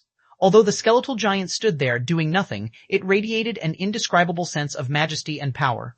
Skeleton King, Undead, Specialized Archaic Species, Grand Lord, Level 65 HP 220,000, 220,000 billion, Gillian, a group of players stood outside the shrine with resolute expressions. This group was none other than Hecate's main force. Good, now that we've completed our quest and the Snow Ruin's blessing is in our hands, we'll proceed according to plan. We'll prioritize defense and study the boss's movement patterns and skills first. Once we have a clear idea of what we're dealing with, we'll raid it with everything we've got, Carnage said, smiling as he looked at the system announcement. Vice Guild Leader, you're being overly cautious. We just got an 8% boost to our basic attributes and a 10% damage reduction. Although the boss is a specialized archaic species, it is only a Grand Lord, a 2-meter-tall, robust shield warrior said, flashing the Skeleton King a contemptuous look. The 11 players around the robust man nodded in agreement. They were not taking the Skeleton King seriously whatsoever. However, the other Hecate members broke out in a cold sweat as they listened to the shield warrior. Only Hecate's 12 heavens would dare to make such a claim. Anyone else would likely be terrified of challenging the Skeleton King, much less make light of the boss. However, Hecate's 12 heavens were indeed qualified to make such a claim. Not only were all 12 of them Tier 2 players, but they also wore dazzling equipment.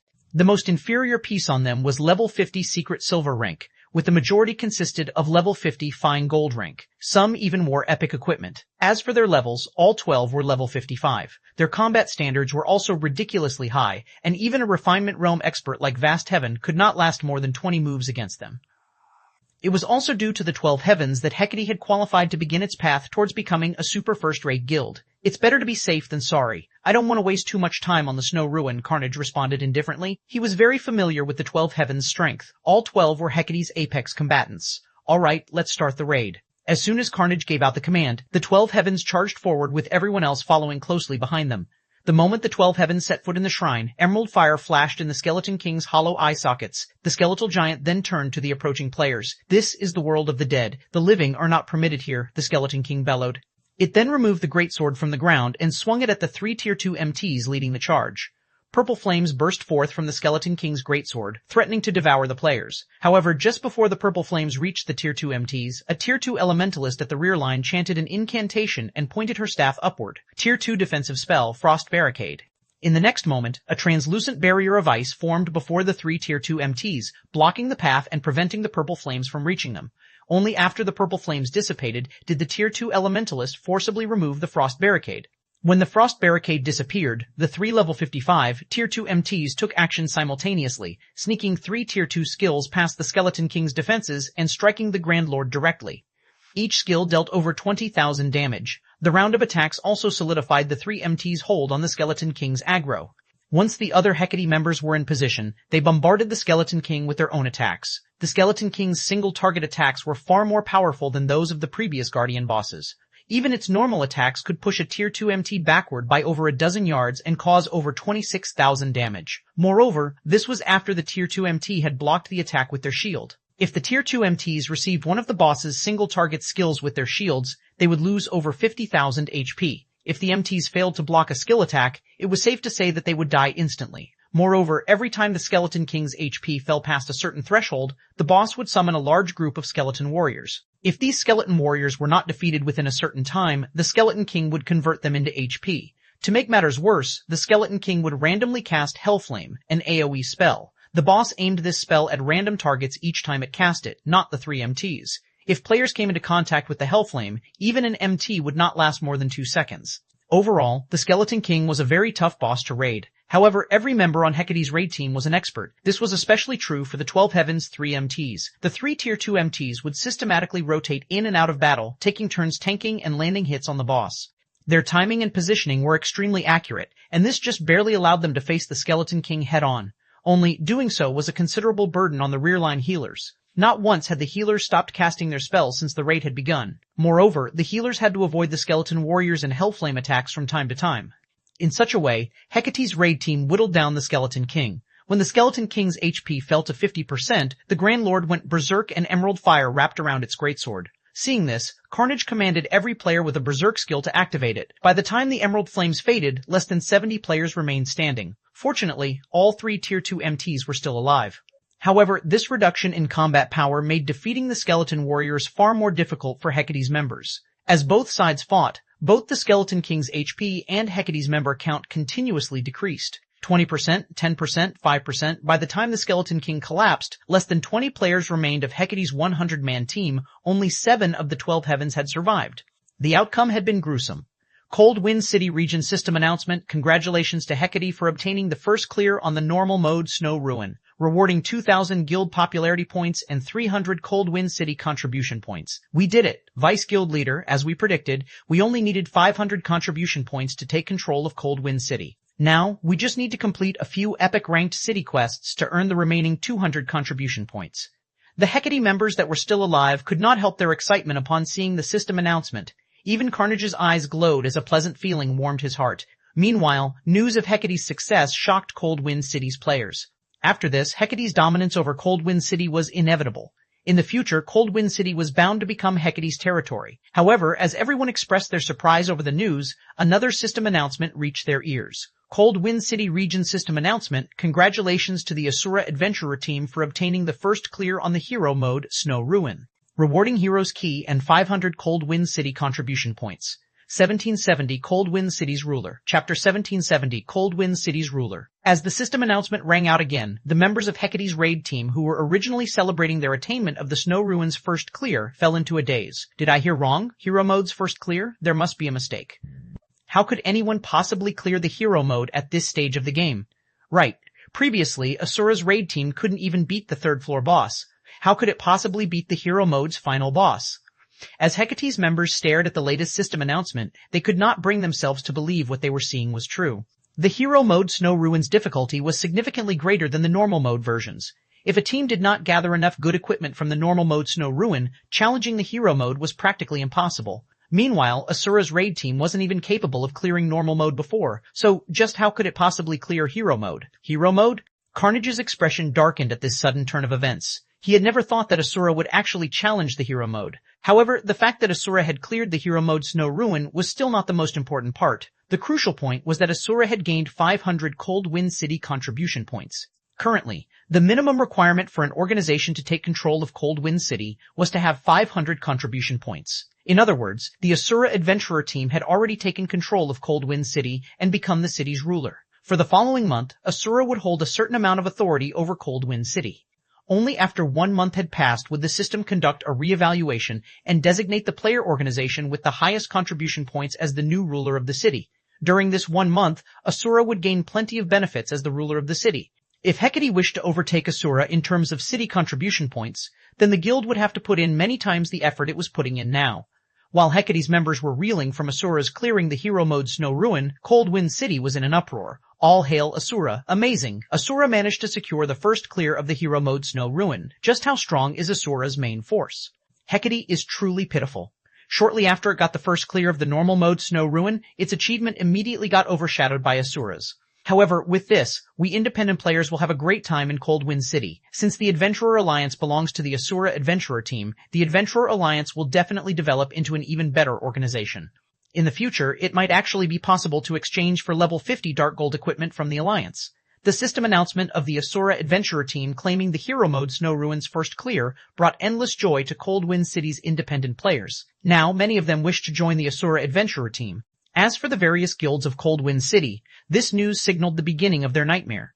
Had Hecate been the one to take control of Coldwind City, the guild would have definitely placed heavy pressure on the Asura Adventurer team and the Adventurer Alliance. At that time, the independent players of Coldwind City would have been made to realize the strength of guilds. However, now that Coldwind City had fallen into Asura's control, more players would feel that joining the Adventurer Alliance was better than joining a guild. If that happened, then guilds would have even less living space in Coldwind City. Meanwhile, Sky Slicer of the Centurion Dynasty was also dumbfounded when he received the system announcement. He simply could not fathom how the Asura Adventurer team had accomplished such a feat. That was the hero mode Snow Ruin they were talking about. Even Hecate's raid team, which had 19 Tier 2 players, did not dare to challenge hero mode, yet Asura had managed to clear it with just 13 Tier 2 players in its team. No matter how he looked at it, this had to be a joke from the system. With this, his plans to take advantage of the situation to gain some benefits for his guild were ruined. To make matters worse, his guild's living space in Coldwind City would even get further constricted. While the outside world was in an uproar over the latest system announcement, inside the hero mode Snow Ruin's 5th underground floor, Shi Feng was currently collecting the Skeleton King's loot.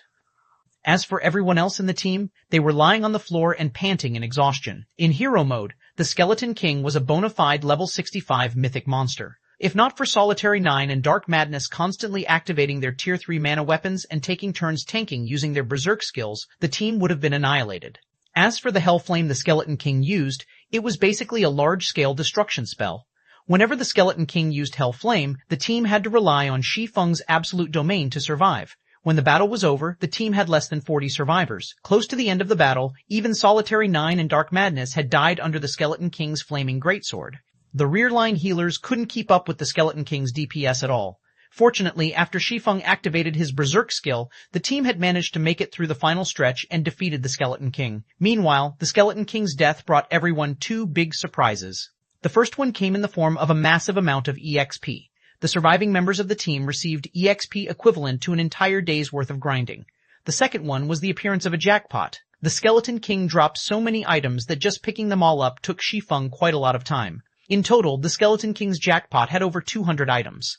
Among them, more than 180 consisted of rare materials, mana stones, and magic crystals. As many as 5 mana stones had dropped. Quite a few of the rare materials were the main materials required to produce level 50+ dark gold weapons and equipment. Every material was worth a considerable amount of money. Among the remaining items were 1 weapon, an epic ranked greatsword named Incineration Blade, and 7 pieces of equipment.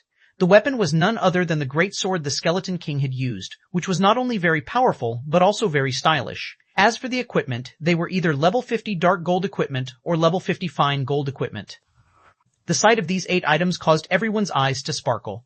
Monsters rarely dropped weapons and equipment in the Ice Crystal world, let alone dark gold rank. Even fine gold weapons and equipment were extremely rare. As for epic weapons, those were practically myths in Coldwind City. However, Shi Feng had no intention of distributing the weapons and equipment to any specific person. Instead, he intended to place them in the Asura Adventurer team's exchange catalog and allow Asura's members to exchange for them. These items would serve as an incentive to motivate Asura's members to work harder. Meanwhile, for the team operation this time, he also granted everyone their deserved contribution points, which could be used to exchange for the items they wanted. The remaining dozen or so items included 3 master-ranked potions, 2 Tier 3 magic scrolls, a design for level 50 dark gold-ranked cloth armor robes, and a design for level 50 fine gold-ranked plate armor arm guards. There was also one item in particular that surprised Shi Feng, and that was the Hell Chariot design. When Shi Feng picked up the ancient tome, which was even twice as thick as a dictionary, and read the name Hell Chariot Design written on the cover, for a moment he actually thought he was hallucinating. A war chariot. This was a weapon meant for large-scale battles. It possessed not only frightening destructive power, but also the ability to ferry large numbers of players across long distances.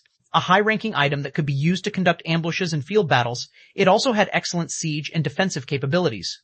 Compared to a war chariot, the miniature ballista was no different from garbage. The miniature ballista moved very slowly and took a very long time to load. It also had no defensive capability and, hence, could be destroyed easily. In contrast, a war chariot was very fast and boasted powerful defensive capabilities. A A war chariot could ensure that the players riding inside did not receive any damage from attacks, somewhat similar to the ships at sea. Shi Feng had never imagined that the Snow Ruin's final boss would drop such an item. In terms of value, all the other items the Skeleton King dropped combined were not even worth 1/5 of the Hell Chariot design. After taking a few deep breaths and calming himself down, Shi Feng activated Omniscient Eyes and appraised the Hell Chariot design. He wanted to know what rank the chariot design was exactly. 1771 Hell Chariot. Chapter 1771 Hell Chariot. As Shi Feng used Omniscient Eyes on the tome in his hands, a loading bar appeared before him, needing 10 seconds to fill completely. 10 seconds? Shi Feng's heartbeat quickened when he saw the loading bar. The longer the appraisal time, the more valuable the appraised item was. War chariots could be categorized into basic, intermediate, advanced, master, and grandmaster ranks, the chariot's value increasing with each subsequent rank. The war chariot's abilities were also stronger with each rank. A basic war chariot possessed enough combat power to deal with a great lord, but only a fool would use it against a monster. War chariots truly shined in siege battles and combat between players. Using a war chariot to deal with monsters was overly extravagant. Unlike normal weapons and tools, repairing a war chariot required more than just coins. Players would also have to supply the materials. If a war chariot were used to grind monsters, the income wouldn't even be enough to cover the repair costs. Moreover, the required materials were very rare and hard to obtain. Once the loading bar was full, the Hell Chariot design's details appeared before Shi Feng. Hell Chariot design, intermediate design, can be used to produce the Hell Chariot. Hell Chariot maximum capacity, 20 people, increases movement speed by 80%, possesses Tier 2 defensive capabilities. Durability 400 and 400 additional skill. 1. Magic Shield, constructs a Tier 3 magic barrier that can absorb up to a maximum of 2 million damage for 20 seconds. Each use costs 20 magic crystals. Cooldown, 10 minutes. Additional skill 2, Hell Cannon, 1500 range. Deals a devastating blow at the Tier 3 standard to a 30-yard radius. Each use costs 100 magic crystals. Cooldown, 15 seconds. Additional skill 3, Flame Spears, creates 12 flame spears. Each flame spear carries power at the peak of Tier 2 and has a 150-yard attack range. Cooldown, 3 seconds. What a powerful war chariot. Shi Feng's eyes glowed with excitement as he read the Hell Chariot's attribute panel. He had seen many intermediate war chariots in the past, but the Hell Chariot's attributes could even rank among the top intermediate war chariots. Normal intermediate war chariots only had 300 points of durability and only increased movement speed by 160%, which was roughly the same as a mysterious iron mount, yet the Hell Chariot increased movement speed by 180%. That was on par with the increase of a secret silver mount. However, the skills had to be the best part about this Hell Chariot. Ordinary intermediate war chariots only provided a Tier 2 magic shield that could reduce damage from Tier 2 attacks by 70% and Tier 3 attacks by 40%.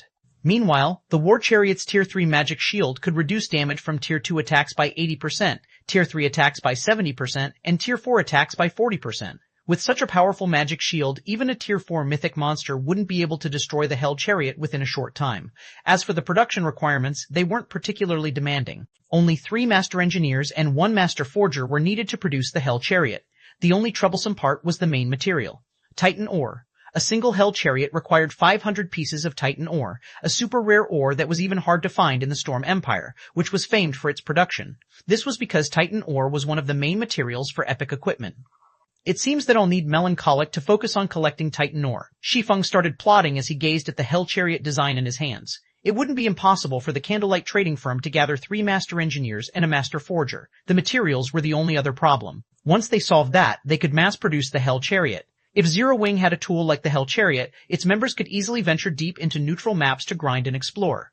The guild's members wouldn't need to compete with other guilds for nearby maps. In that case, Zero Wing's members would acquire more resources for the guild and themselves.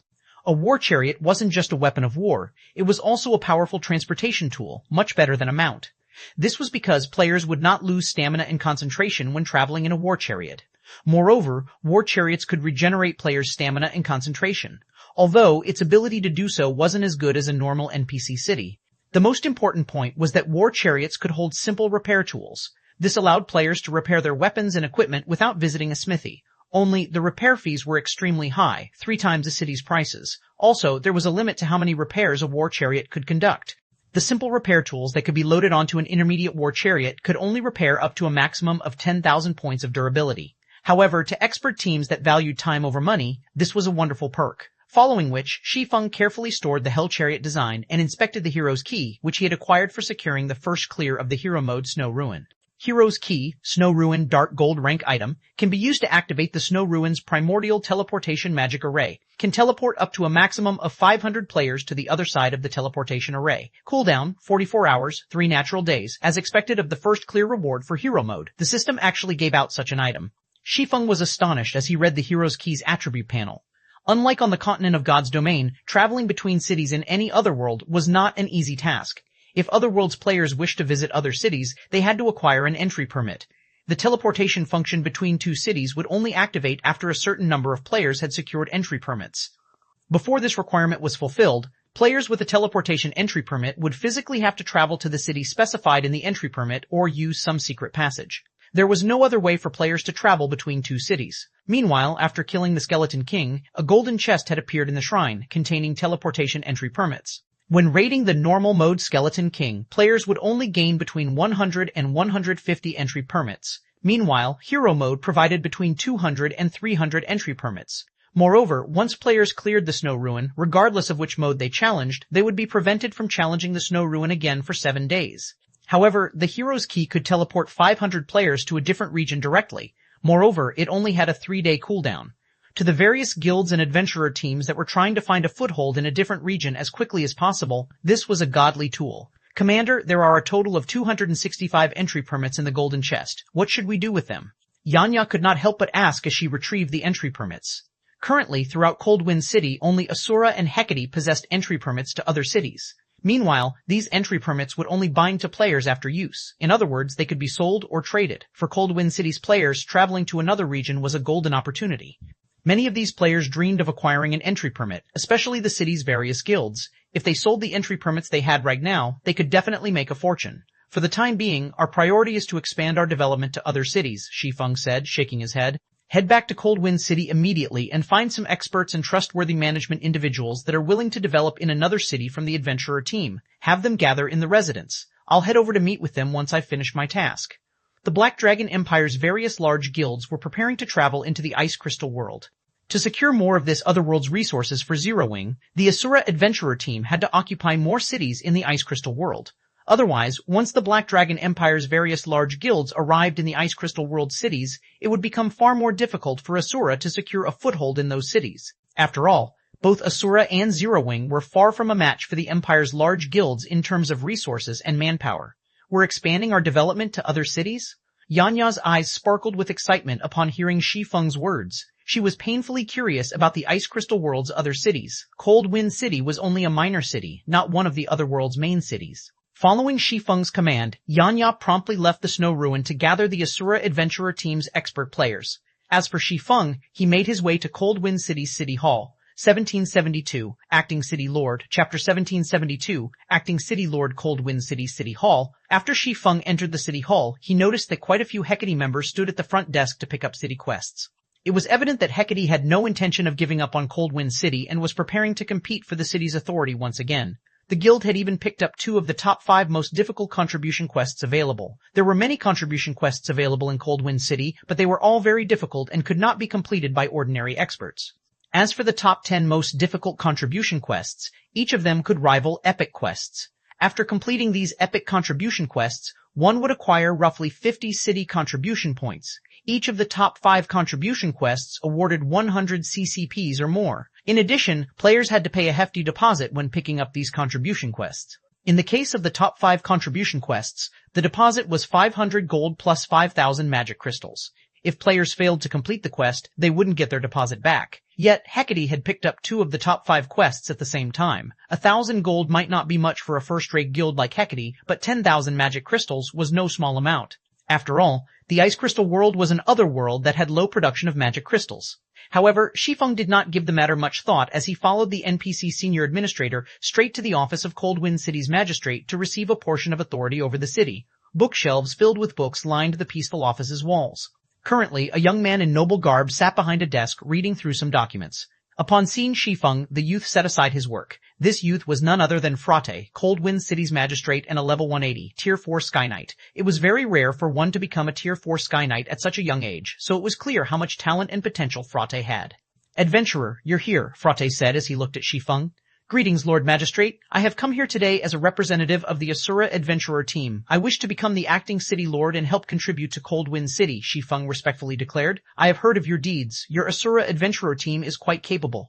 You have opened the snow ruin that has been sealed for many years and the path to other cities. If your adventurer team possesses such strength, I believe that letting you manage Cold Wind City should be a wise decision, Fraudy said, nodding in approval after observing Shi Feng for a moment. He then took a silver token from one of his desk's drawers, placing the eagle-shaped token on the table and said, "This is the acting city lord's token. With this, you'll command a portion of authority over Cold Wind City. However, I must warn you that if someone more capable comes to me, I will take the token back and give it to that person. Hopefully, you will utilize this token properly and help Cold Wind City develop." Saying so, Frate passed Shi Feng the acting city lord's token. Upon receiving the token, triumph filled Shi Feng's heart. With this token, he would be considered Cold Wind City's ruler and possess advanced authority over the city. He could now turn the entire city into the Asura Adventurer team's headquarters. After becoming the acting city lord, he would gain access to several empty plots of land in Cold Wind City's central district. These plots were specifically reserved for the acting city lord to build advanced constructions, such as advanced smithies, advanced restaurants, advanced shops, and advanced magic stores. Advanced shops in particular could even be used to host large-scale auctions, in which more than just players could participate.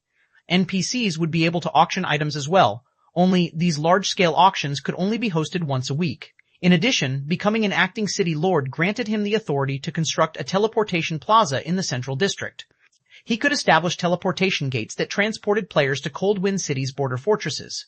These border fortresses were very far from Cold Wind City itself, and most of them occupied level 60+ high resource maps. These maps contained many resources unique to the Ice Crystal world.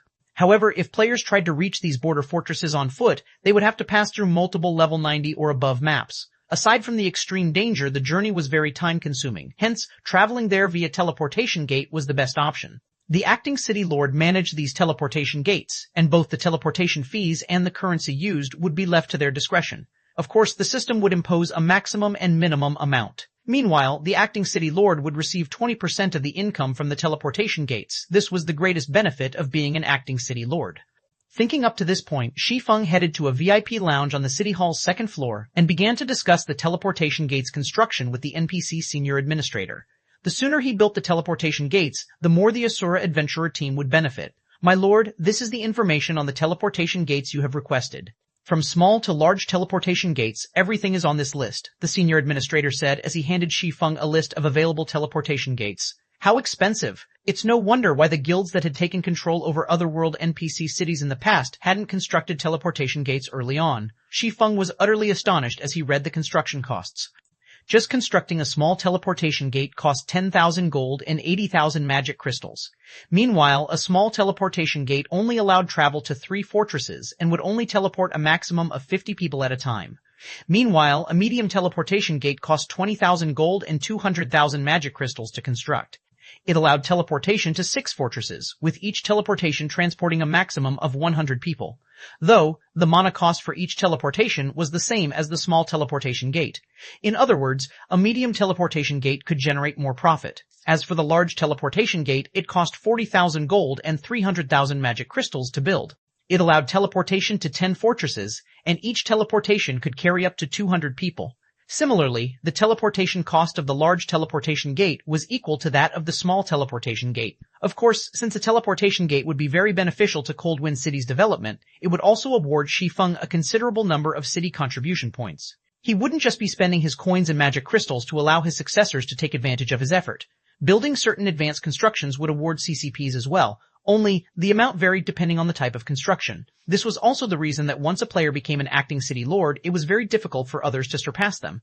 My lord, as you are the first adventurer to be chosen as the acting city lord, we can offer you 2 special teleportation gates. Here is the information for these gates, the senior administrator said as he passed 2 more lists to Shi Feng. Once you have made your decision, you may notify me at any time. Of the 2 new lists the senior administrator had provided, both recorded information on small teleportation gates. However, unlike the normal version, these 2 gates each had an additional function. The first gate allowed teleportation to 4 border fortresses, but the construction price was 10,000 gold and 100,000 magic crystals. As for the second gate, it still only allowed teleportation to 3 border fortresses, but it also included teleportation to the main hall of the Snow Rift's Snow Ruin. Like the first gate, its construction price was 10,000 gold and 100,000 magic crystals. How fraudulent. One additional teleportation point increases the cost by 20,000 magic crystals.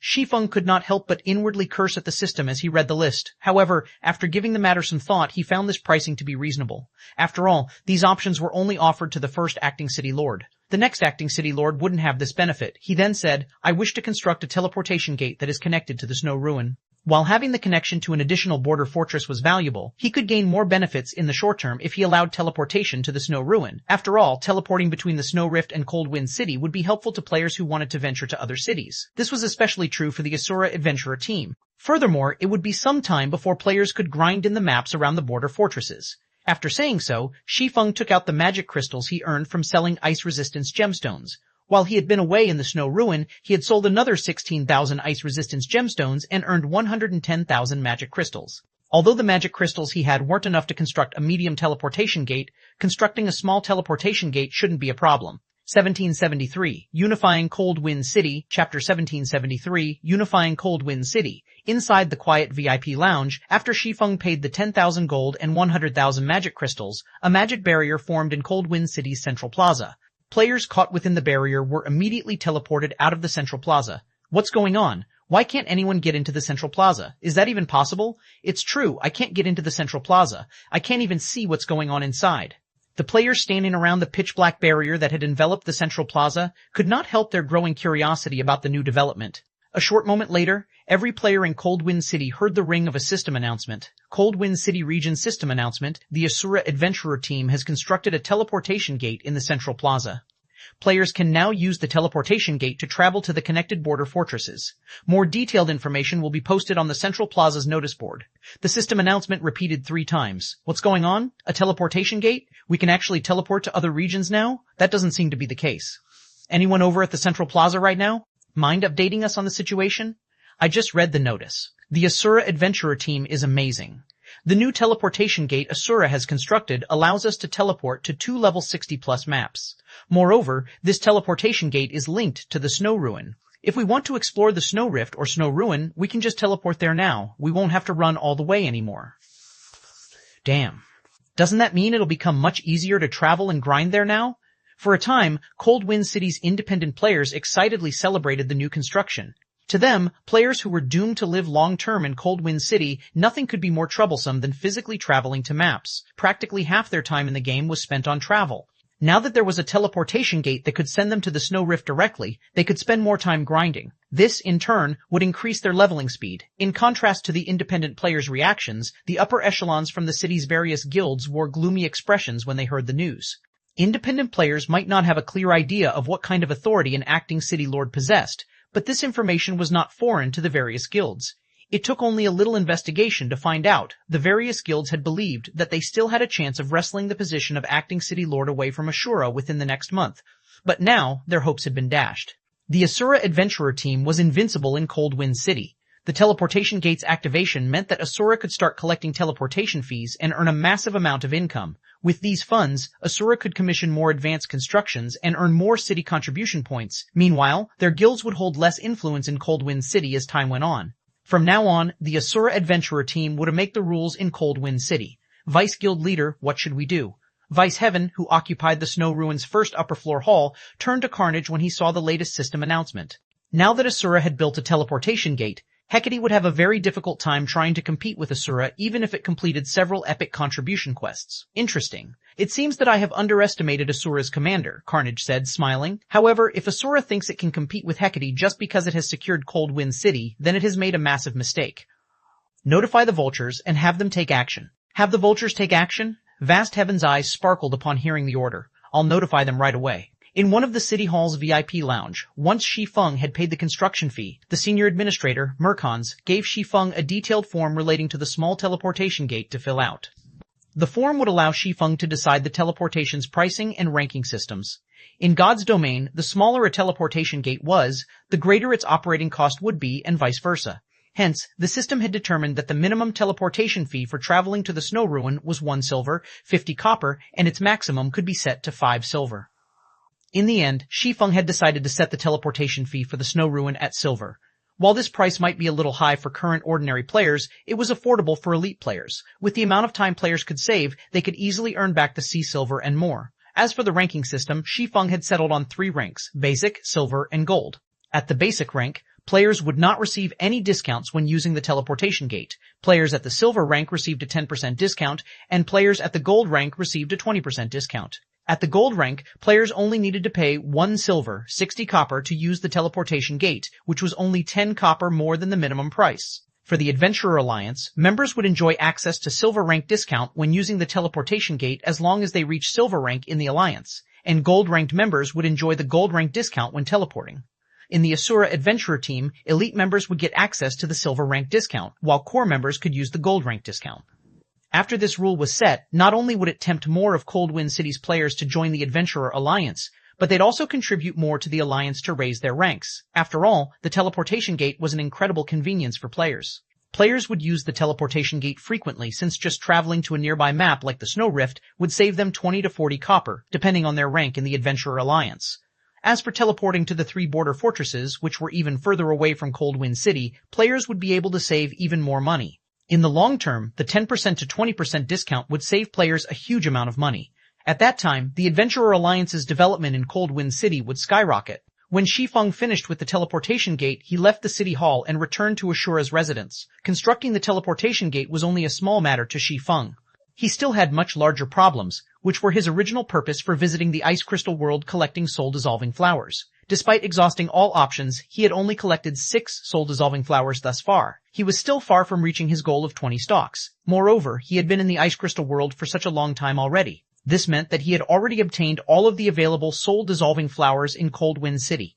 He wouldn't be able to acquire more within a short time. If he wanted to acquire the 20 soul-dissolving flowers quickly and complete the Philosopher's Hand quest, he had to visit the Ice Crystal World's other cities. Upon entering the courtyard of Ashura's residence, Shi Feng was greeted by the sight of many high-spirited players. When these Ashura members noticed Shi Feng's return, they promptly greeted him with joy and respect. "Commander, you're back. Greetings, Commander." Seeing a crowd rapidly form around him, Shi Feng did not dare to tarry. After responding with a few nods, he sped into the residence. "Commander, I've gathered the people you asked for. Aside from 500 experts from our Asura Adventurer team, we've also selected 200 advanced lifestyle players from the Adventurer Alliance. We have a total of 700 players ready to depart," Yanya said as she gestured to the rows of players in the lobby. Smiling, she continued, "Even if we visit another NPC city, we won't be much weaker than its well-known adventurer teams." It was not easy for guilds and adventurer teams to secure a foothold in other NPC cities since they had to compete with the local guilds and adventurer teams. However, with 500 expert players, the Asura Adventurer team should be capable of contending with a large-scale adventurer team with around 2,000 or 3,000 members. Including the 200 advanced lifestyle players, even if Asura's new branch couldn't trade with the local guilds or adventurer teams for any good equipment, it could produce its own high-quality equipment using the materials it earned from killing monsters.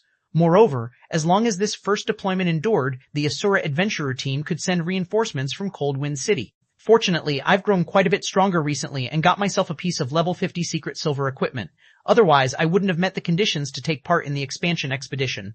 Now, I'll get to fight alongside the commander in another city. I know, right? We're even earning 50% bonus contribution value for this expedition. We'll also earn 15% more points. By the time the others visit the new city, we might have already reached bronze rank in the Alliance. When the team members saw Shi Feng, they chatted quietly amongst themselves. "Good, since everyone's here, let's move out," Shi Feng said after glancing at everyone's excited expressions. He then led the group to the Central Plaza. 1774 Initial Appearance. In a Foreign Region, Chapter 1774, Initial Appearance in a Foreign Region. Since NPCs were in charge of building the teleportation gate at the Central Plaza, after Shi Feng paid the necessary fees, construction took less than 10 minutes. As the pitch-black barrier enveloping the Central Plaza disappeared, a 6-meter-tall stone gate inside came into view. The ground around the gate had all sorts of divine runes and magic arrays carved into it, which increased the mana density at the Central Plaza slightly. Currently, a large number of players had gathered around the Central Plaza, their eyes filled with interest as they looked at the teleportation gate. Some adventurer teams couldn't hold back their curiosity and directly teleported to the 3 border fortresses the teleportation gate connected to. When Shi Feng's expedition team arrived at the Central Plaza, it immediately attracted the attention of every player there. Now that Asura had become the master of Coldwind City, no power in Coldwind City dared oppose the adventurer team anymore. Only those seeking to halt their development in Cold Wind City would go against Asura now. Following Shi Feng's arrangement, Asura's expedition team started teleporting to the snow ruin in batches. What's Asura trying to do with so many players? Didn't you see that they teleported to the snow ruin? Moreover, there are quite a few low-leveled lifestyle players in the team. I guess that they plan to develop in another region city.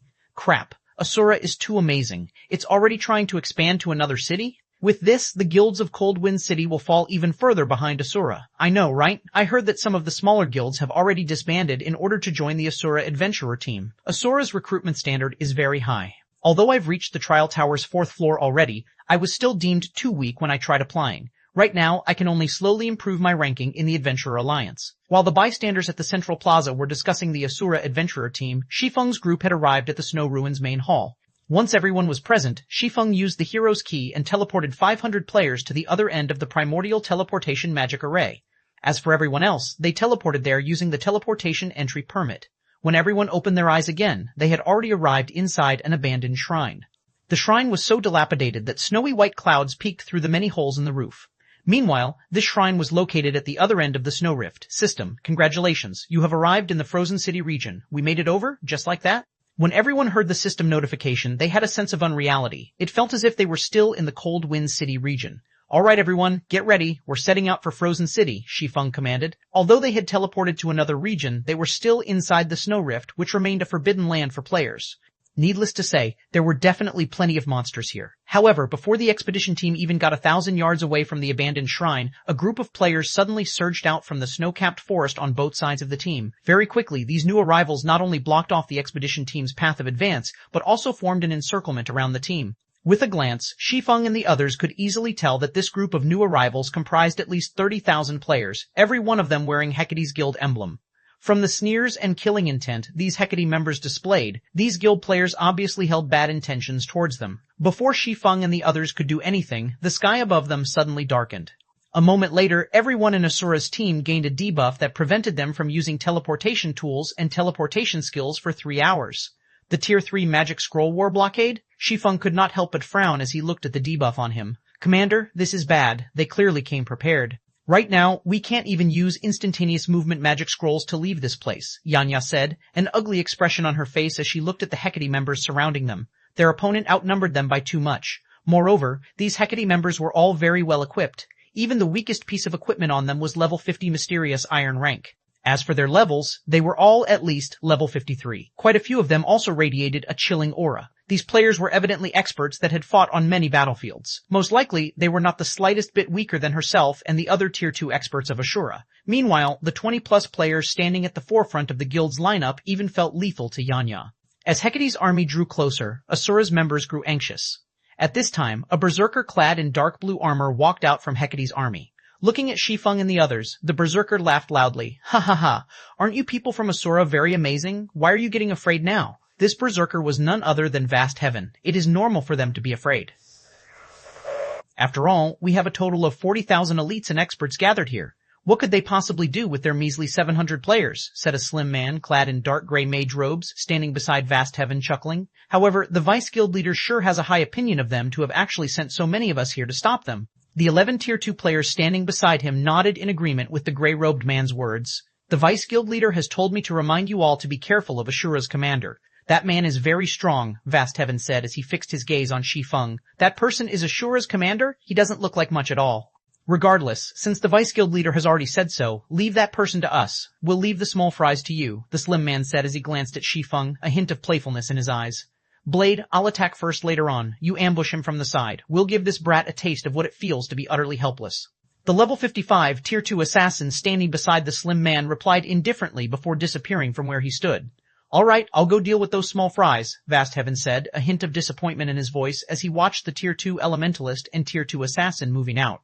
The Tier 2 elementalist walking straight towards Shi Feng and the Tier 2 assassin that just disappeared were both part of the 12 heavens. They also ranked number 1 in their respective classes in Hecate. The elementalist was Cold Brew while the assassin was Blade Hand. Either of them could defeat him easily.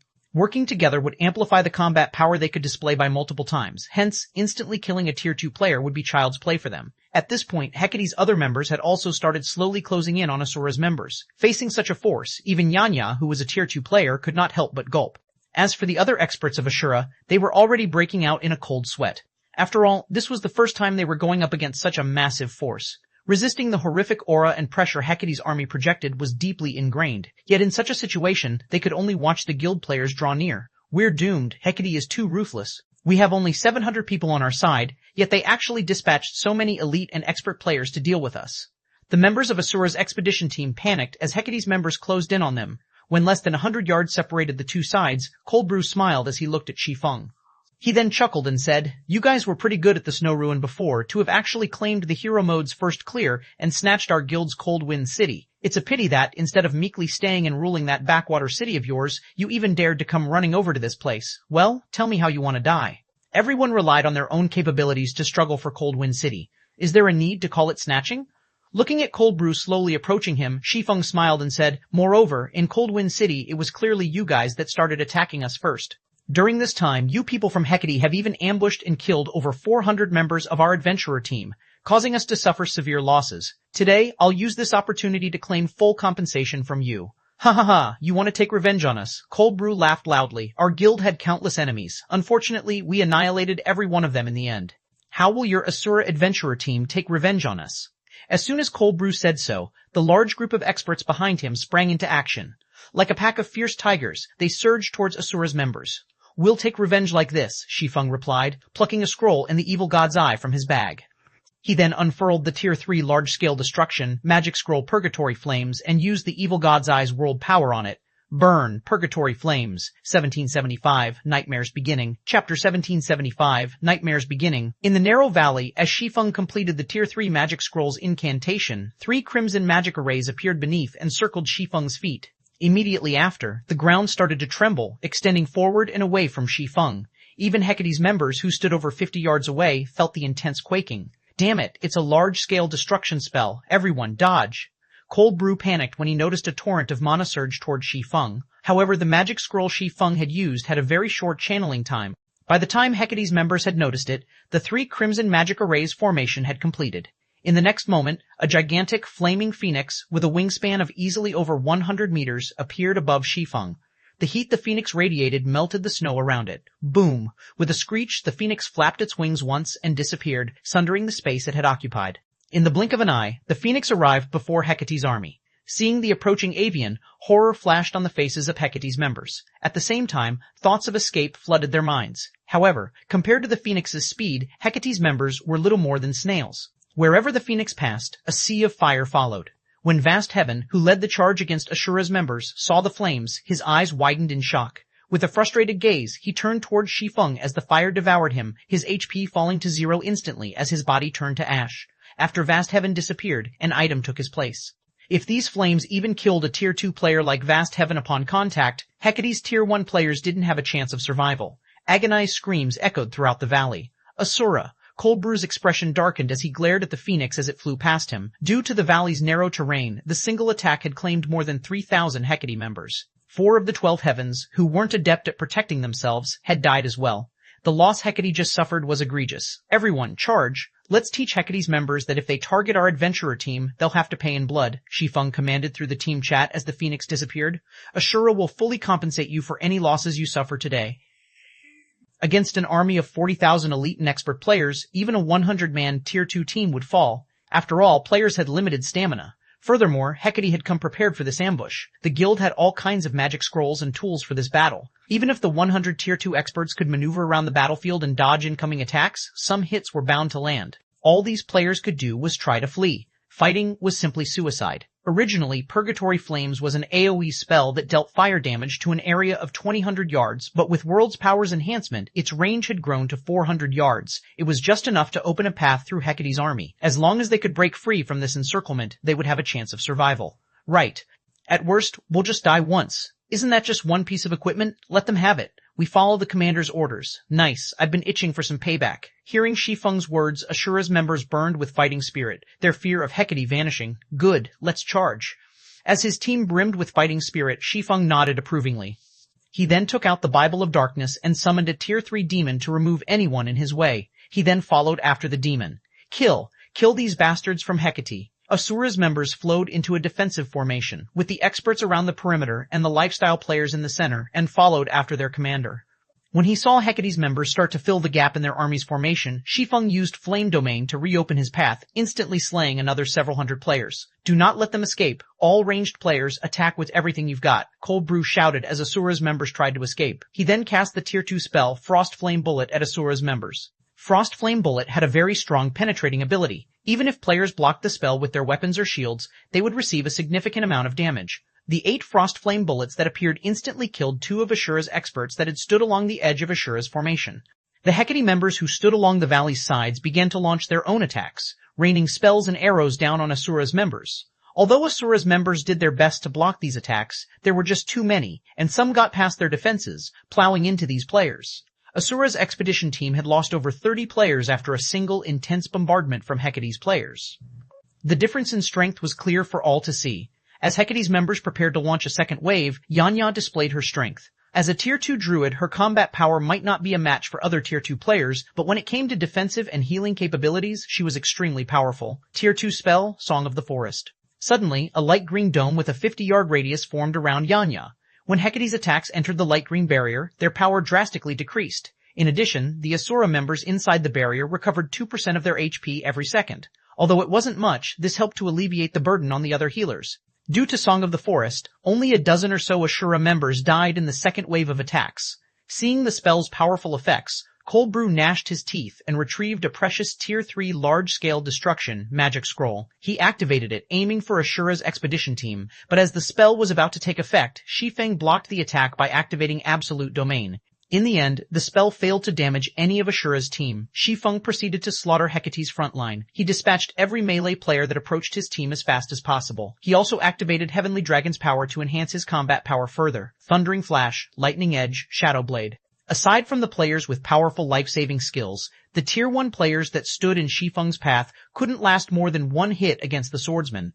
Like the Grim Reaper, Shi Feng harvested the lives of Hecate's members, one after another. To ensure that none of Hecate's members could get past him to target his allies, Shi Feng abandoned his defense. He focused on killing as many enemies as possible, taking some hits in the process. There was no lack of expert players among the Hecate members who charged at Shi Feng, and not only did these experts have incredible aim, but they also had an excellent grasp of timing. While Shi Feng focused on carving a path of blood, spells and arrows skillfully flew towards Shi Feng's blind spots to strike the swordsman. 2387.000, 1346.00, 2046.00. Seeing the damages above Shi Feng's heads, the attacking Hecate members gaped, their eyes nearly falling from their sockets. Impossible, my attack only did a little over 1,000 damage.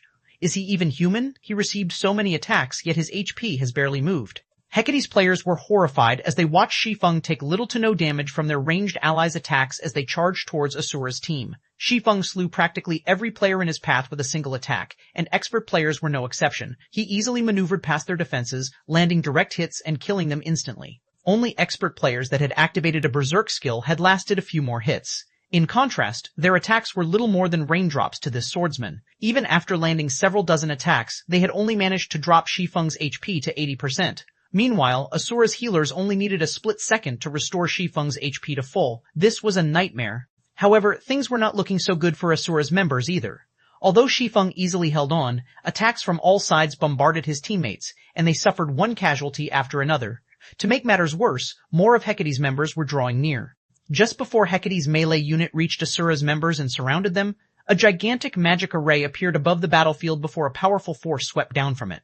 Under this force, Hecate's members felt their bodies grow heavy as their attributes and physiques started to wane. In contrast, Asura's members suddenly felt lighter, a surge of power flooding in their bodies. Even their minds cleared considerably. What's going on?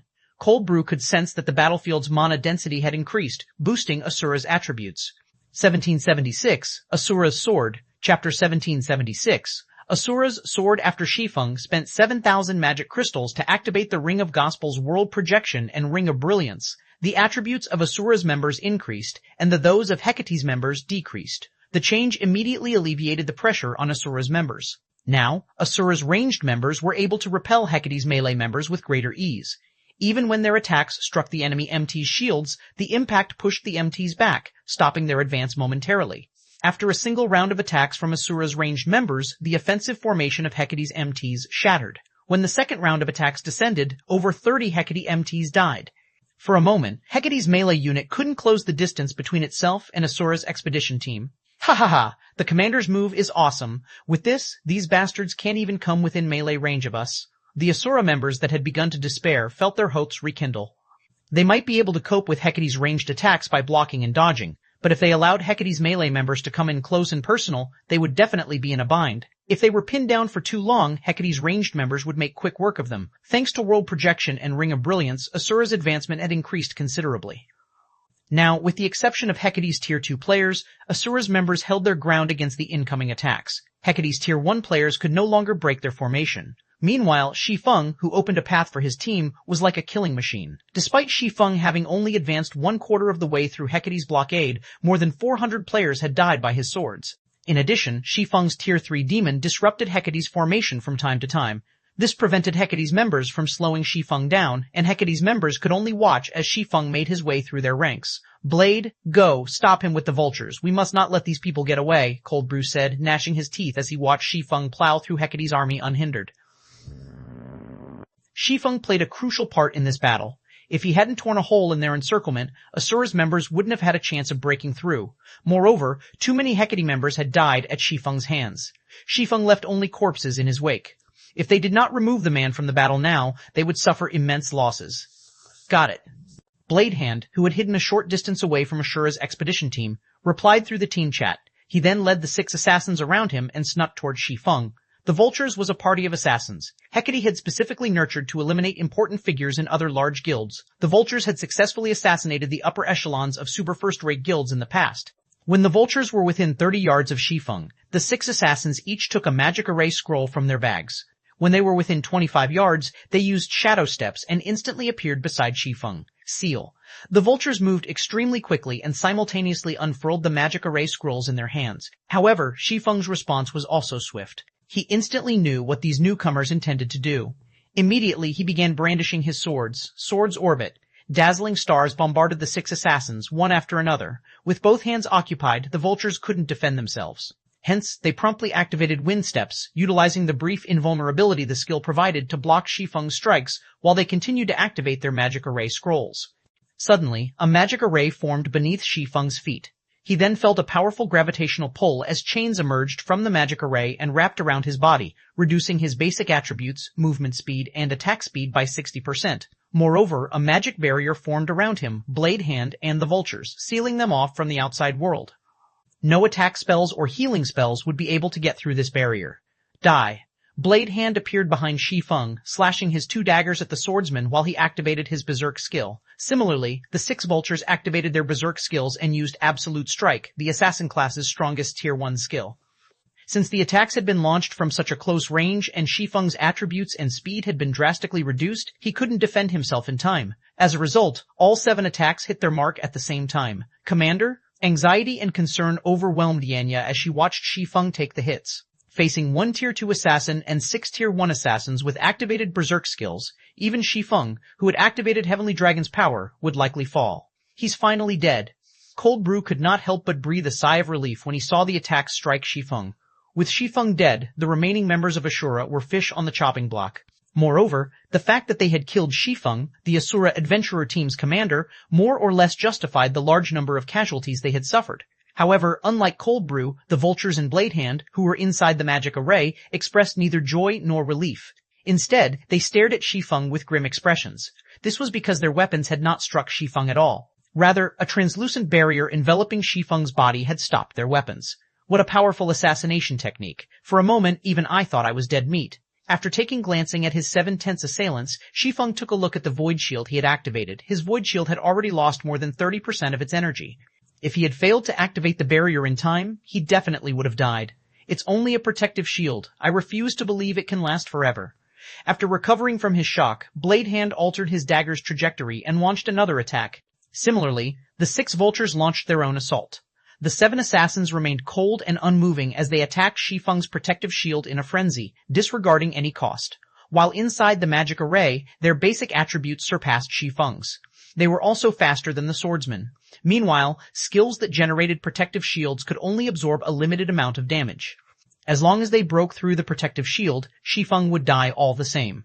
Daggers and short swords rapidly struck Shi Feng's void shield. Dang, dang, dang! Shi Feng executed sword's orbit to defend himself, but each time he blocked an attack, his arms would tremble slightly. In terms of strength, he was no match for the 7 assassins. Meanwhile, the assassins' coordination prevented him from blocking all of their attacks. As a result, his Void Shield's energy continued to deplete, 60%, 50%, 30%. While Void Shield's energy drained, the expedition team's situation had taken a turn for the worst. Since Asura's members had halted their advance for a time, Hecate's members were able to land more attacks.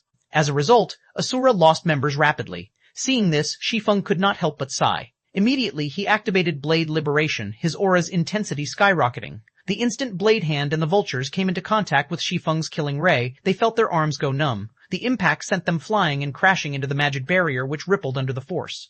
How did he recover his strength? Blade Hand's expression darkened further as he watched Shi Feng, who stood proudly in the center of the magic barrier. He could not understand how Shi Feng's attributes had increased by such a large margin. However, Shi Feng had no intention of giving Blade Hand's group any time to think as he took the initiative to attack. Dang, dang, dang, dang. Shi Feng's attack speed was so high that even Tier 2 players had a hard time keeping up with his swords. Although Blade Hand and the Vultures were assassins, not even they were a match for this swordsman's speed. They had to rely on their instincts to block Shi Feng's swords. The 7 assassins knew that they were pushing themselves to their limits. Yet, every time their daggers or short swords came into contact with Shi Feng's swords, an intense feedback coursed through their arms. The resulting impact was so powerful that they were even forced to retreat by several steps. Eventually, they could no longer keep up and were forced to use Vanish, temporarily negating Shi Feng's attacks. Using the brief invulnerability, they launched a suicidal attack. The reckless assault instantly shattered Shi Feng's void shield and slightly lowered his HP. Seeing that they had finally dealt damage, Blade Hand and the Vultures regained a little hope. Immediately, the 7 assassins disregarded defense and launched another reckless assault. However, just as their attacks were about to strike Shi Feng, their target split into 2 identical copies. Phantom kill. Blade Hand and the Vultures were dumbfounded, but since their brief invulnerability was still active, they thrust their blades at the 2 copies. However, with the 7 assassins' attacks divided and the fact that Shi Feng had an absurd amount of HP in defense, the assassins failed to kill either of Shi Feng's copies. When the 7 assassins' temporary invulnerability ended, Shi Feng and his doppelganger simultaneously activated Shadow Blade, sending 20 strikes flying at the assassins. There was little space for players to move around inside the magic barrier, and as a result, 5 of the 7 assassins were killed instantly. Shi Feng and his doppelganger then executed Purgatory Pentaslash, each bombarding the 2 remaining assassins with 5 slashes. The power of each slash grew stronger than the last, and by the time Shi Feng and his doppelganger landed their 5th hit, their opponents were paralyzed. Suddenly, a streak of blue light cut down Blade Hand and the last Vulture. This time, the 2 assassins were powerless. When the streak of light cut through the 2 assassins' leather armor, both were thrown into the magic barrier, staring with widened eyes as they died. They simply could not bring themselves to believe that some commander of a measly adventurer team had turned the tables on Hecate's Vultures, who were powerful enough to make the various large guilds tremble with fear. Although Blade Hand wanted to say something, his HP had reached 0.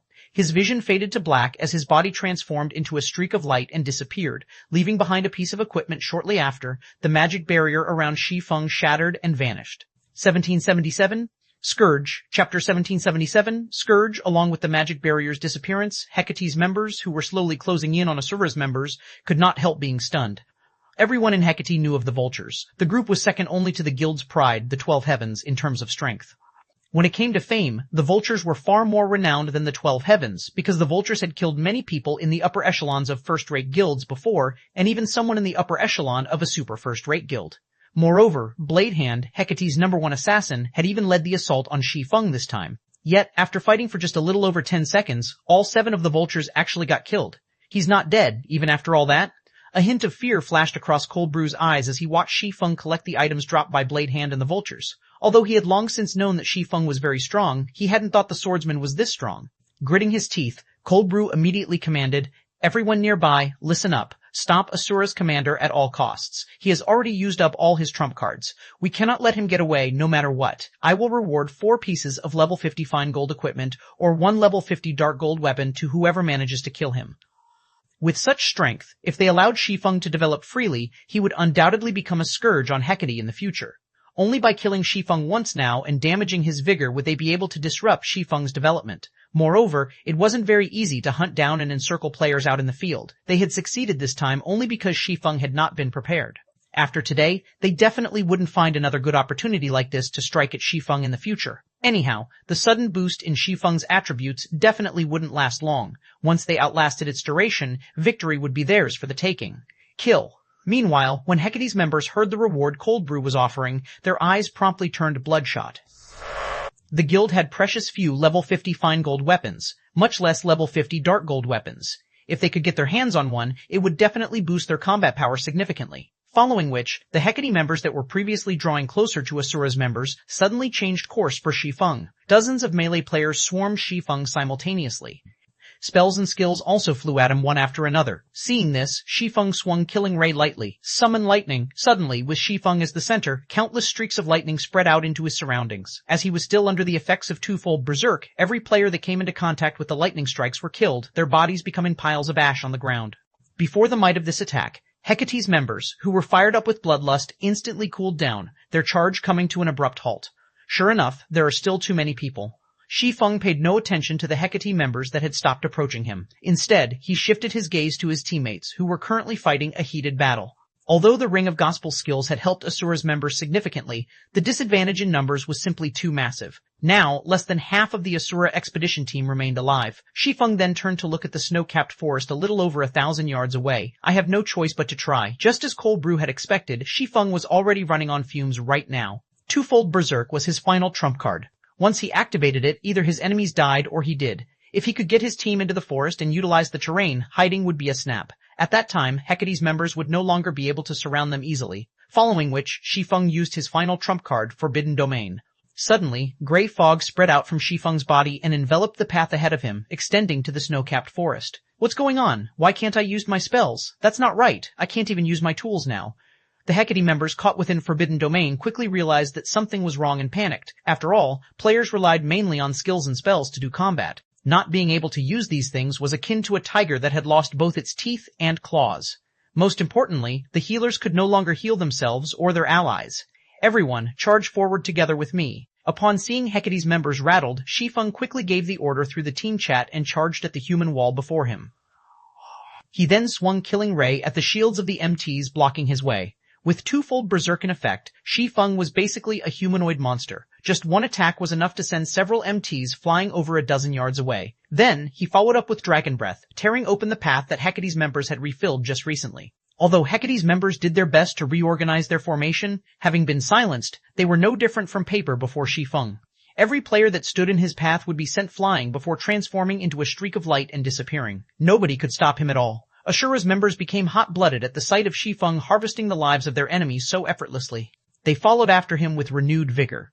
Although Hecate's members tried to prevent the adventurer team from advancing, the difference in combat power was simply too massive. Without any healing, Hecate's melee players fell quickly to Asura's members in just 2 or 3 moves. In the end, the guild players could only watch as the remains of Asura's expedition team entered the snow-capped forest. Boss Brew, Asura's members have escaped into the forest. Should we continue giving chase? A level 54 ranger asked as he looked at the nearby forest. No, we're retreating. The terrain inside the forest is too complex. Launching a search there will be too difficult. We might even get ambushed by them if we charge in recklessly, Cold Brew said, shaking his head. He then sent a fierce glance at the forest Shi Feng had disappeared into as he said, we have plenty of time to deal with them in the future. Frozen City isn't a place they can easily survive in. Following which, Hecate's members all used their return scrolls and returned to Frozen City. Meanwhile, news of Hecate's failed encirclement soon entered the ears of the various guilds of Frozen City and set off quite a commotion among the upper echelons of these guilds. Many guilds in Frozen City even held emergency meetings over this matter. Ha ha ha! This Asura adventurer team sure is amazing. It actually managed to make Hecate eat a loss. This adventurer team is quite good. Have someone try to make contact with it. For a time, the various guilds of Frozen City did their best to find out more about the Asura adventurer team. Hecate was the ruling guild of Frozen City. Although the guild had yet to actually take control of the city, nobody in Frozen City dared to oppose the guild. Now that an adventurer team capable of inflicting such a huge loss on Hecate had appeared, how could the various guilds not feel shocked by this matter? Aside from Frozen City's guilds, the top-ranking adventurer teams of the city also obtained news of Hecate's failure through their own sources. A level 54 assassin suddenly entered one of Frozen City's high-class bars with hurried steps. Commander, something big just happened. Hecate dispatched 40,000 elites and experts to ambush an adventurer team. The level 54 assassin announced as he took a seat in front of a middle-aged man who was currently enjoying some wine in a corner of the bar. This middle-aged man was Brilliant Heaven, the commander of the Frost Lion Adventurer Team, Frozen City's second-best adventurer team. With great enthusiasm, the level 54 assassin continued.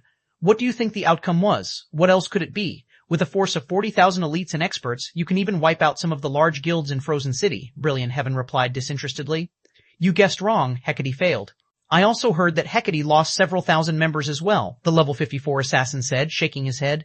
Several thousand? Which adventurer team did Hecate target? Even White Soul, the current #1 adventurer team, doesn't have this kind of capability. Brilliant Heaven could not help but be surprised by the assassin's words. No. Based on some insider information from Hecate, it seems this adventurer team came from another region, the level 54 assassin said. Another region? What's it called? How many people did they send over? Several tens of thousands. Brilliant Heaven's curiosity was now piqued despite himself.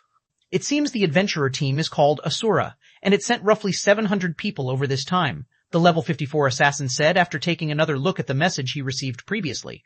Moreover, I heard that Asura's commander killed the vultures and Blade Hand all by himself. 700? And their commander killed the vultures and Blade Hand by himself? Upon hearing the assassin's words, Brilliant Heaven could not help wondering whether the assassin was drunk. However, the assassin had spoken very clearly and seriously. If that is true, then I'm afraid Frozen City will soon have a new ruler. 1778. Famous Chapter 1778, Famous Frozen City, Central District. After Shi Feng got his team away from Hecate, he split the surviving Asura members into small groups and had them enter Frozen City while wearing cloaks to start collecting information regarding the city.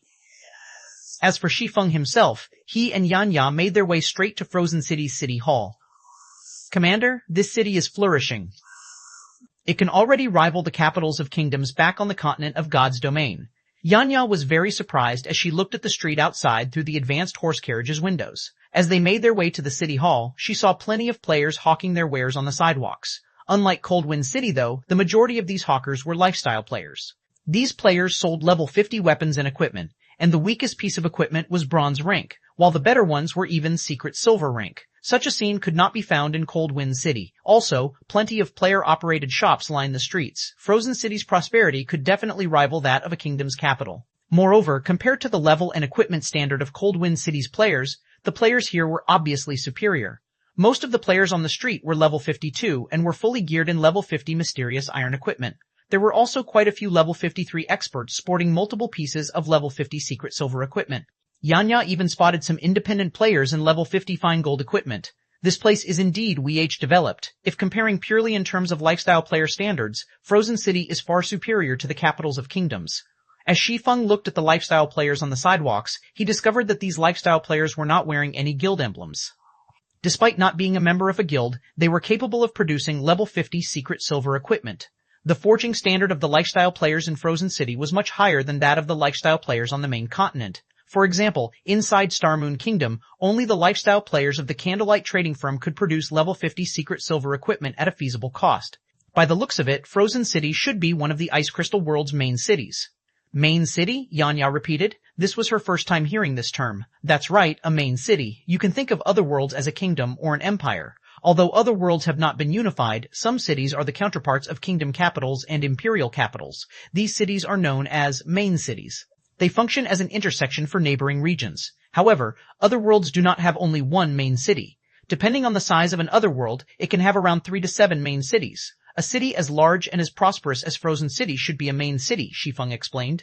Based on the investigations Asura's members had conducted, Frozen City's player population exceeded 8 million, which was much higher than Coldwind City's. In fact, Frozen City's player population exceeded even White River City's slightly, which was simply impossible for an ordinary city. In addition, Frozen City had opened a path to 2 other cities just a little while ago. At the same time, the Frozen City region had multiple maps leading to other regions. All this proved that Frozen City was a main city in the Ice Crystal world. Originally, Shi Feng had expected to arrive at an ordinary city similar to Coldwind City. He had never imagined that he would actually land himself in a main city. This came as a pleasant surprise. The importance of an otherworld main city was much greater than that of a kingdom capital or imperial capital on the continent of God's domain. The reason for this was access. Players in most ordinary cities in other worlds had to transit a main city in order to travel to other ordinary cities. On the other hand, players on the continent of God's domain could teleport freely between cities belonging to the same kingdom or empire. Moreover, regions housing ordinary cities had access to only one main city. one could travel to other main cities only via the main city they were connected to. Due to these reasons, the main cities of other worlds were very important. At the same time, the difficulty of taking control of a main city was also much greater. However, once players successfully seized control of a main city, they could monopolize a sizable portion of an other world's resources, which also made main cities prime targets for the various large guilds. Now that Shi Feng had managed to arrive at Frozen City ahead of the Black Dragon Empire's various large guilds, he had a much better chance of taking control of the city. After riding on the horse carriage for about 20 minutes, Shi Feng and Yanya arrived at Frozen City's City Hall. Currently, merchant players crowded the main lobby. Some of these merchant players were standing before the front counter and browsing through the shops available for purchase in the city. Others were sitting in the lounge and chatting while waiting for their turn. Did you hear? Hecate ambushed an adventurer team in the Snow Rift just recently. In the end, however, not only did Hecate lose several thousand elite and expert players, but it even let nearly half of the adventurer team get away. Of course, I've heard about it. I also know that the targeted adventurer team is called Asura, and that it's an adventurer team that came from Coldwind City, a city that Hecate is trying to occupy. This Asura adventurer team sure is amazing. It actually managed to deal such a grievous blow to Hecate. I also heard that Asura's commander is an absolute monster that's 3 meters tall and has arms several times thicker than my thighs. He managed to wipe out the vultures and kill several thousand elite and expert members of Hecate all by himself. Even tier 2 experts are like tofu before him. What a monster. It's no wonder even the vultures got annihilated. Commander, they seem to be talking about you. Yanya, who overheard the conversation of some resting players, giggled as she sneaked a glance at Shi Feng. Am I that gigantic? Shi Feng could not help being flabbergasted by the conversation of these players. The rumors about him were growing increasingly ridiculous. Hecate's ambush this time had indeed dealt a severe blow to Ashura's expedition team. However, Ashura had also gained a considerable harvest from the ambush, and this harvest came in the form of free promotion. After all, Hecate had caused quite a commotion when it dispatched an army of 40,000 players to hunt a single adventurer team. The fact that the guild returned in failure only served to garner even more attention from the general populace. At this point, practically every player in Frozen City had heard about the Asura adventurer team already. After Shi Feng arrived on the second-floor hall of the City Hall, he revealed his City Protector title. Lord Protector, how may I be of service to you today? An NPC senior administrator promptly walked over to greet Shi Feng. I wish to purchase a plot of land in the city, Shi Feng said. All right, these are the available lands in our city right now, the senior administrator said as he took out a map of Frozen City. Green and red markers dotted the map, with the green markers signifying ownerless lands and the red markers signifying owned lands. Looking at the city map, Shi Feng could not help but smile. Sure enough, the lands around that street are still untouched, Shi Feng thought as he looked at a section of the city that was all green. Labeled the Old City District, this section was located in the outer area of the city, and it would seem that nobody was interested in purchasing the lands there. After all this time since the launch of God's Domain, the important lands of NPC cities, whether on the main continent of God's Domain or in other worlds, had already been bought by the various guilds. No good locations would be left unclaimed. However, the NPC cities in other worlds were slightly different, particularly the old city districts of the main cities. In other worlds, only main cities had access to other main cities. This was like how teleportation between countries was limited to the capitals. Players needed to travel to the capital in order to teleport to another country. However, the way this access was gained wasn't by opening up a path in a particular map, but by activating the air routes between cities. Once the air routes were activated, players could then ride a flying ship from one main city to another. These flying ships would dock at the main city's old city districts, where the main cities would construct an airport. In the past, the various large guilds had been ignorant of this fact. As a result, some merchant players that had gambled their money on the lands of the old city districts ended up making a fortune for themselves. Currently, practically all the lands around the area reserved for the future airport were ownerless. This was a massive business opportunity for Shi Feng. Lord Protector, may I know which plot of land you wish to buy? I can also give you a detailed introduction of the lands available here, the senior administrator asked when he saw Shi Feng remaining unresponsive for quite some time. No need for introductions. I want every plot of land in this area, Shi Feng said as he pointed at the several streets of the old city district. 1779 Difference Between Cities. Chapter 1779 Difference Between Cities? The NPC senior administrator couldn't help but ask, flabbergasted. Lord Protector, there are a total of 14 plots of land on these streets. Are you sure you want all of them? Even Yanya gave Shi Feng an astonished look, her jaw dropping. She simply could not fathom what Shi Feng was trying to do. Although the lands in the Old City District were much cheaper than the lands in the Central District, purchasing all 14 plots would still cost a fortune. Moreover, the Old City District was in a remote area of the city. Even now, nobody had bothered to purchase any of those lands. One could easily see just how poor the location was. Just finding a tenant might be impossible. That's right. I want all of them. Shi Feng nodded. Alright, the total for the 14 plots of land comes to 31,500 gold. After making sure that Shi Feng wanted to buy Old City District's lands, the senior administrator excitedly calculated the total price and handed Shi Feng a list. Examining this list, Shi Feng noticed that the cheapest plot cost over 2,000 gold. These lands were slightly more expensive than those in the outskirts of a kingdom's capital city. However, once the air routes between main cities opened to the public, these lands would become dozens of times more valuable. Even if he didn't have a use for these lands, he could rent them out and make a fortune. Naturally, he couldn't miss the opportunity to purchase these lands. After ensuring that everything was in order, Shi Feng completed the payment. At this stage of the game, 31,000 gold was a massive sum even to a first-rate guild. To Shi Feng, however, this amount was nothing. Shi Feng had already sent Solitary 9 with the rare materials which the Asura Adventurer team and the Adventurer Alliance had gathered to the Candlelight trading firm. On his return, Solitary 9 had brought back plenty of items from Candlelight, such as stamina potions, ice-resistance armor kits, and other items that could not be found in Cold Wind City to sell or put up for trade for the Adventurer Alliance. Cold Wind City's players preferred to purchase their items with coins rather than trade rare materials for items. Hence, he had earned quite a lot of coins recently. Thus far, Solitary 9 had made 2 trips to White River City. His first trip had netted them over 20,000 gold. On his second trip, which had been several days later, Candlelight was far more prepared as it had obtained the massive stock of rare materials. As a result, the items Solitary 9 had returned to Cold Wind City with on his second trip had netted them over 60,000 gold in profit. Now, Shi Feng's pockets were heavy with coins. It was a pity that Ashura and Zero Wing couldn't afford such shipments every day. After all, there were only so many players in Cold Wind City, there was a limit to the market's appetite. By Shi Feng's estimates, it would take the city's players at least 4 to 5 days to digest all of the items. In other words, he could only earn a fortune once every 4 or 5 days. Before Shi Feng had left Cold Wind City, he had spent 10,000 gold on the teleportation gate's construction. He had also left 10,000 gold behind for Ashura and the Adventurer Alliance's development. He still had over 60,000 gold on hand. However, while 60,000 gold might seem significant, it wasn't enough for Shi Feng to accomplish anything. He needed a lot more than this paltry amount. Aside from Cold Wind City's development, Shi Feng was responsible for the development costs of Zero Wing's branch guild, Bilverwing Town, and the Lost Town in the Boneless Land, all of which required a massive amount of funds. This was especially true for Silverwing Town and the Lost Town. Silverwing Town was located beside a primordial divine ruin that was connected to Primordial City. It was a strategic location that could constantly bring in combat techniques and resources, which could aid players in their promotion quests. As for the Lost Town, it was a holy land that could help players grasp the realms of truth. It would help Zero Wing nurture countless experts for the future. These 2 towns were the foundations necessary for Zero Wing to become a super guild, and they needed to be fortified as soon as possible. Otherwise, once the various superpowers realized the value of these 2 towns, they would do everything they could to steal them from Zero Wing. This was also why Shi Feng had told no one about the Lost Town. With how large Zero Wing had grown, there were many spies within the guild. The risk of leaking information was too great. In God's domain, the strong preyed on the weak. On the off chance that the various superpowers discovered the Lost Town's ability, Zero Wing's current strength wouldn't be enough to defend the town from the claws of multiple superpowers.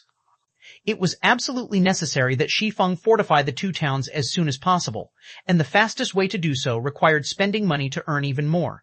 Purchasing these 14 plots of land was his plan's first steps.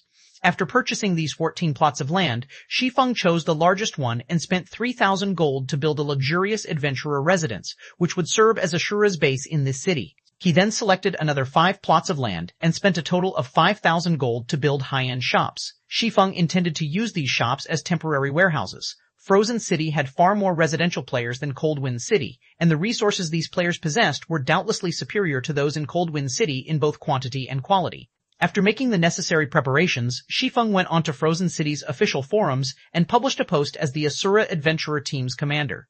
The Adventurer Alliance is currently recruiting in Frozen City. We offer excellent benefits with no restrictions. Strong, capable players can even join the Asura Adventurer Team directly. The moment this post went public, many players that were interested in the Asura Adventurer Team clicked on it out of curiosity. Amazing. Truly amazing. What? We can even purchase level 50 fine gold set equipment? Quick, look. We can actually purchase combat techniques in the Adventurer Alliance. There are also ice resistance gemstones among the exchangeable items. This Asura Adventurer Team is too generous. Does Asura plan to gather strength for a war against Hecate? Is this for real? If it's true, I'll join the Adventurer Alliance right away. Magic light set, here I come.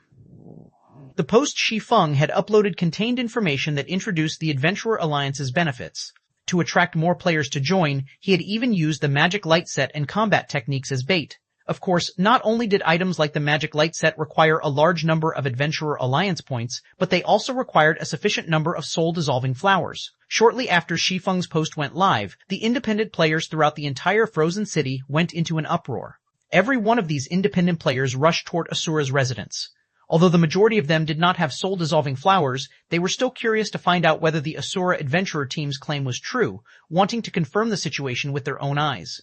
Before 10 minutes had even passed, over 10,000 independent players had crowded around Asura's residence, seeking to join the Adventurer Alliance. They packed the street outside the residence, forcing Asura's members to step up and maintain order. When Frozen City's independent players joined the Adventurer Alliance and saw the exchange list in the main lobby, they were ecstatic. The magic light set was on the list, as promised, and there were actually 3 available.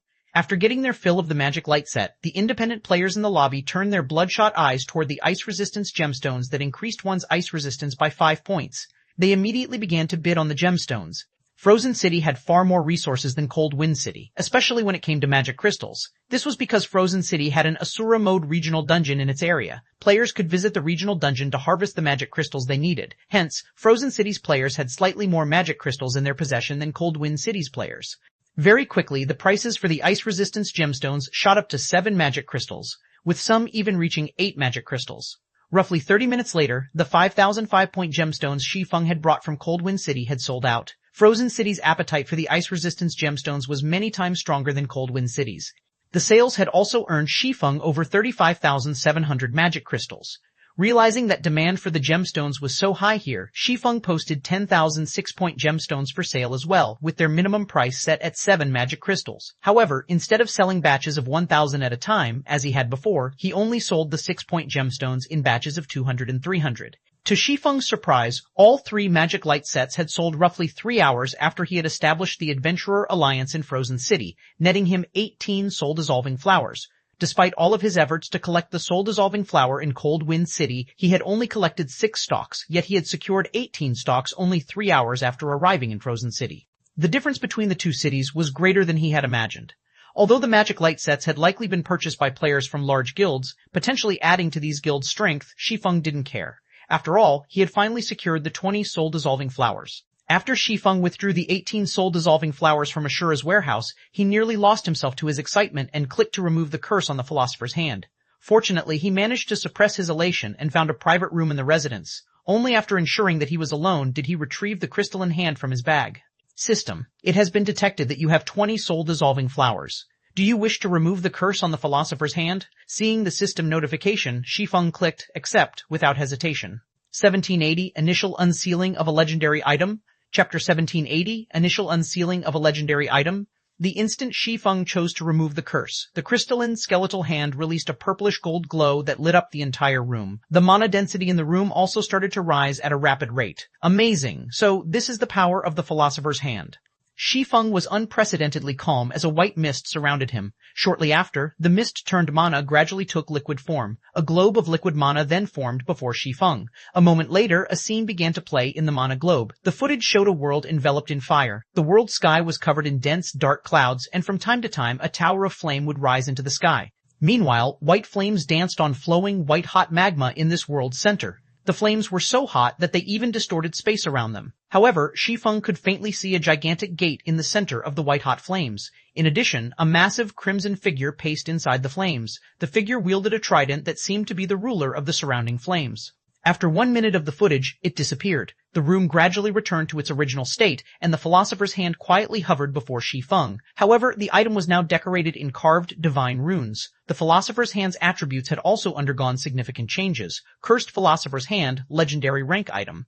As the creator of the Philosopher's Hand failed to complete his wish before death, the creator's soul had attached itself to the Philosopher's Hand and cursed it to lose all of its power. As soul-dissolving flowers had been used on the Philosopher's Hand, the creator's soul had received soul guidance. As a result, the curse has been weakened slightly. Additional skill. Philosopher's Soul offers players guidance for 1 hour when crafting items. Cooldown, 3 hours. What an amazing skill. I've only partially removed the curse, yet the Philosopher's Hand has gained such a heaven-defying skill. It's no wonder why it had been known as an alchemy treasure. Shi Feng was astonished when he saw the updated attribute panel. Most likely, the effects of Philosopher's Soul could rival even the value of a meditation potion. However, the materials needed to produce the meditation potion were incomparably valuable, and the potion itself was impossible to mass produce. Philosopher's Soul, on the other hand, was a skill that could be used indefinitely. Although the skill could only be used to help lifestyle players craft items, not to learn combat techniques like the meditation potion, it was still a precious resource. If the public discovered this skill, guilds throughout the game would hunt Shi Feng down to steal it. In God's domain, players had to invent items, which involved the process of trial and error to become lifestyle masters. It would take a very long time for a lifestyle player to reach the master rank. However, if one had some guidance, inventing an item would become easier. This would help lifestyle players who were just a small step away from becoming a master cross the final threshold. After just partially dissolving the curse on the Philosopher's Hand, it offered such a powerful skill. It was no wonder why Kingdom Sword had developed its trading firm to the forefront of the Dark Knight Empire within a short time. After all, lifestyle masters were the core competitive power of a trading firm. This outcome made Shi Feng even more eager to complete this epic-ranked main storyline quest and obtain the complete Philosopher's Hand. However, the World Forest's location is a big problem. As Shi Feng recalled the scene the mana ball had displayed, frowning. Current players were likely unfamiliar with the Flaming World and would take a very long time to find it, but the moment Shi Feng, who was incredibly familiar with God's domain, had laid eyes on the World of Fire, the massive crimson monster, and the trident it wielded, he knew where it was. It was a neutral map that was home to flame demons. The gigantic monster in the recording was, in fact, the Flame Demon King, the Flame Demon's Valley's final boss. As the Flame Demon's Valley was rich in magic crystals and sourcefire ore, it had been highly contested over by the various large guilds in the past. The Flame Demon King, in particular, was one of the few world bosses available at this stage of the game. The Flame Demon King's first kill awarded fragmented legendary items and guild residence promotion orders. As a result, God's domain's various superpowers had dispatched large armies to raid it. Unfortunately, every guild that had tried to raid the world boss had returned in failure. The Flame Demon King had only been level 83 back then. The various superpowers expedition team members had, on average, been over level 80. The expedition teams also consisted of tier 2 players, yet they hadn't been powerful enough to stand against the Flame Demon King's strength. Every expedition team had been annihilated. Only after players had reached level 100 and obtained their tier 3 classes did they finally defeat the Flame Demon King. Meanwhile, the main reason that level 80+ players had failed to defeat the Demon King was the Flame Demon's Valley's intense environment. The area the Flame Demon King occupied was so hot that players would rapidly lose HP even in full fire resistance equipment and with advanced fire resistance potions. When a team battled the Flame Demon King, the team's healers constantly had to heal every member of their team. One could easily imagine the results of such a disadvantageous battle. However, not only would players' basic attributes and physique improve considerably after reaching Tier 3, but their resistances would also undergo a qualitative transformation. This was also the greatest difference between Tier 2 and Tier 3 players. This was why players had been able to defeat this boss after reaching Tier 3. Although Shi Feng's goal only consisted of traveling to the World Forest and activating the World Gate, not killing the Flame Demon King, the area's scorching fire was no laughing matter. Even if he consumed an advanced fire resistance potion, he wouldn't last more than 20 seconds in the severe environment without a healer. Furthermore, the Flame Demon King wouldn't just sit by and watch him approach the World Gate. If he factored in the Flame Demon King's interference, he wouldn't survive for more than a few seconds. Then, how was he supposed to activate the World Gate? It seems that I'll have to find a way to increase my fire resistance. No matter how Shi Feng thought about it, the only way he could activate the World Gate and complete his quest as soon as possible was to raise his fire resistance. Moreover, just increasing his fire resistance wouldn't do. He needed to help improve enough players to form a 20-man team at the very least. Otherwise, he wouldn't accomplish anything even if he was immune to the map's heat with the Flame Demon King harassing him. He needed others to distract the Flame Demon King while he activated the World Gate. At the moment, Shi Feng could only think of 3 methods to improve a player's fire resistance. The first method was to wear fire resistance equipment, the second involved fire resistance potions, and the last required raising one's tier. The last option was unrealistic, hence he could only rely on the first and second method. Creating advanced fire resistance potions was not a problem for the Candlelight trading firm. The problem now lay in how to acquire a large stock of fire resistance equipment. Moreover, the fire resistance equipment in question had to provide a significant amount of fire resistance. Otherwise, players wouldn't be able to survive in the Flame Demon King's abode. Trying to secure a large stock of powerful fire resistance equipment within a short time was unrealistic at this stage of the game. This was because mainstream players were just starting to cross the level 50 threshold. Team dungeons that dropped resistance equipment were still extremely rare. Hence, resistance equipment was very rare at this level, much less excellent resistance equipment. Only after players reached level 70 and above would resistance equipment start to become available in greater quantities. There's no other choice. I can only return and have Aqua Rose and Gentle Snow prioritize team dungeons that drop fire resistance equipment. Shi Feng sighed, following which Shi Feng stored the Philosopher's Hand and called Yan Ya over to discuss the works that needed to be done in Frozen City after he left the Ice Crystal world. He then filled his bag with the 60,000 magic crystals, which he had earned through the ice resistance gemstones that provided +6 ice resistance, and a large amount of rare materials he had acquired from Frozen City and Cold Wind City. He then used a guild transfer scroll and teleported back to the continent of God's domain. 1781. Tremendous Changes.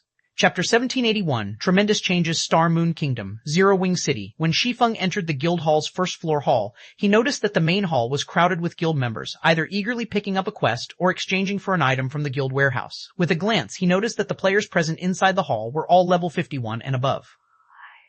Some Tier 2 players sporting Zero Wing's core member emblem were forming guild teams to raid team dungeons. The entire first floor hall bustled with prosperity. Things here were completely different from before he left for the Ice Crystal world. After observing the situation in the guild hall for a short while, Shi Feng hurried to the candlelight trading firm. As he rode through the streets of Zero Wing City on an advanced horse carriage, he noticed that there were many more players in the city than before, especially merchant players. In addition, he also saw quite a lot of leisure players wearing virtual clothing designed and made by real-world companies. It was obvious that players had started treating Zero Wing City as a place where they could enjoy life.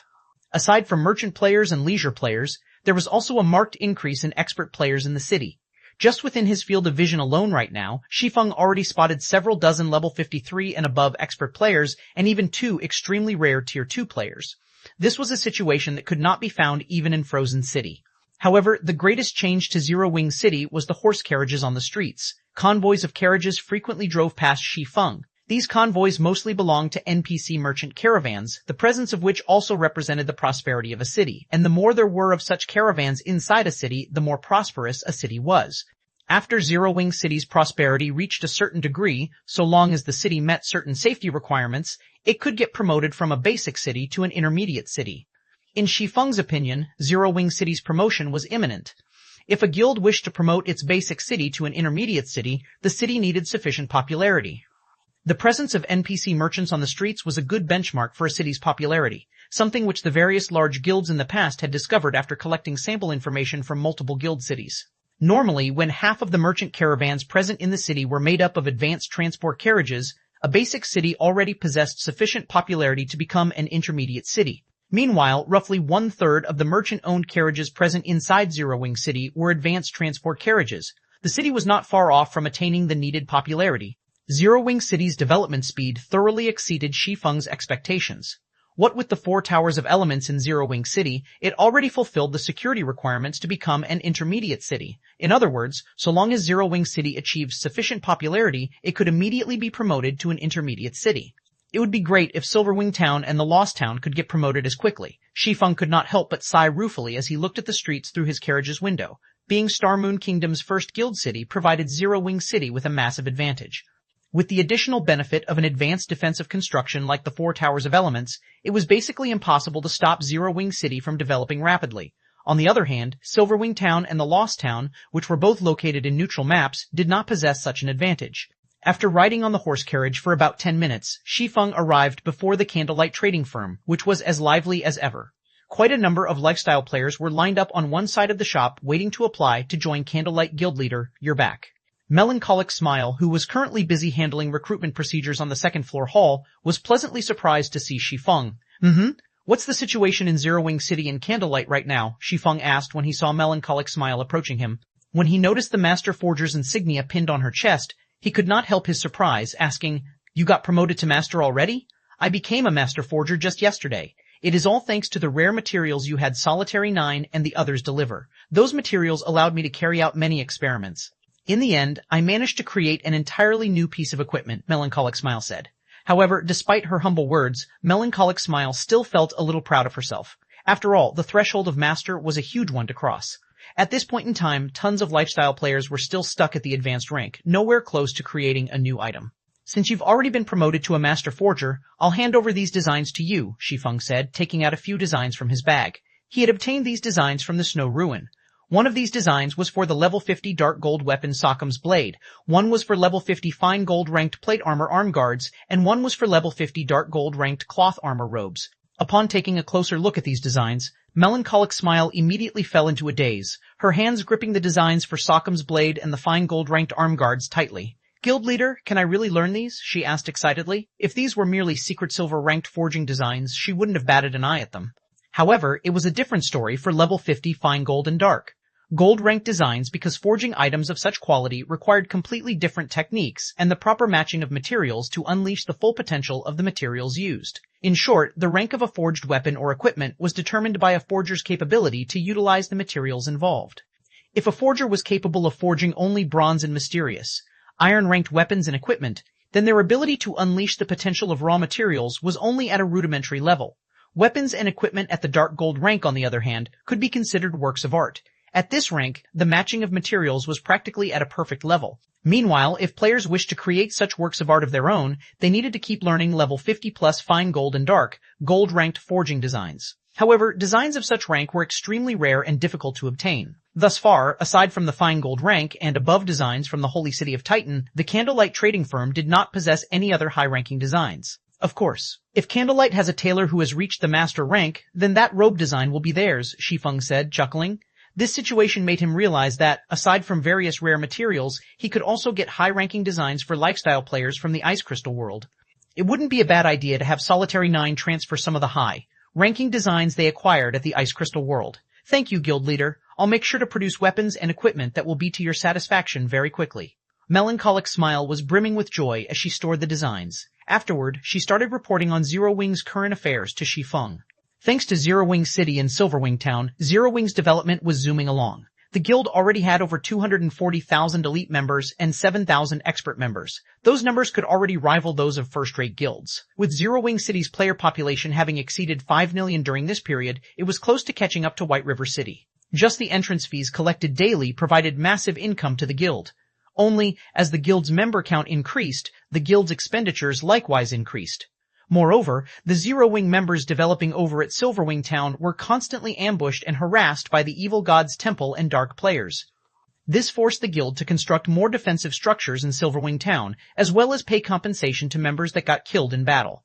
Right now, the guild was basically investing every coin it earned back into itself. As a result, it was just barely running properly right now. However, it was also thanks to Silverwing Town that Zero Wing was gaining a bountiful harvest from the primordial divine ruin.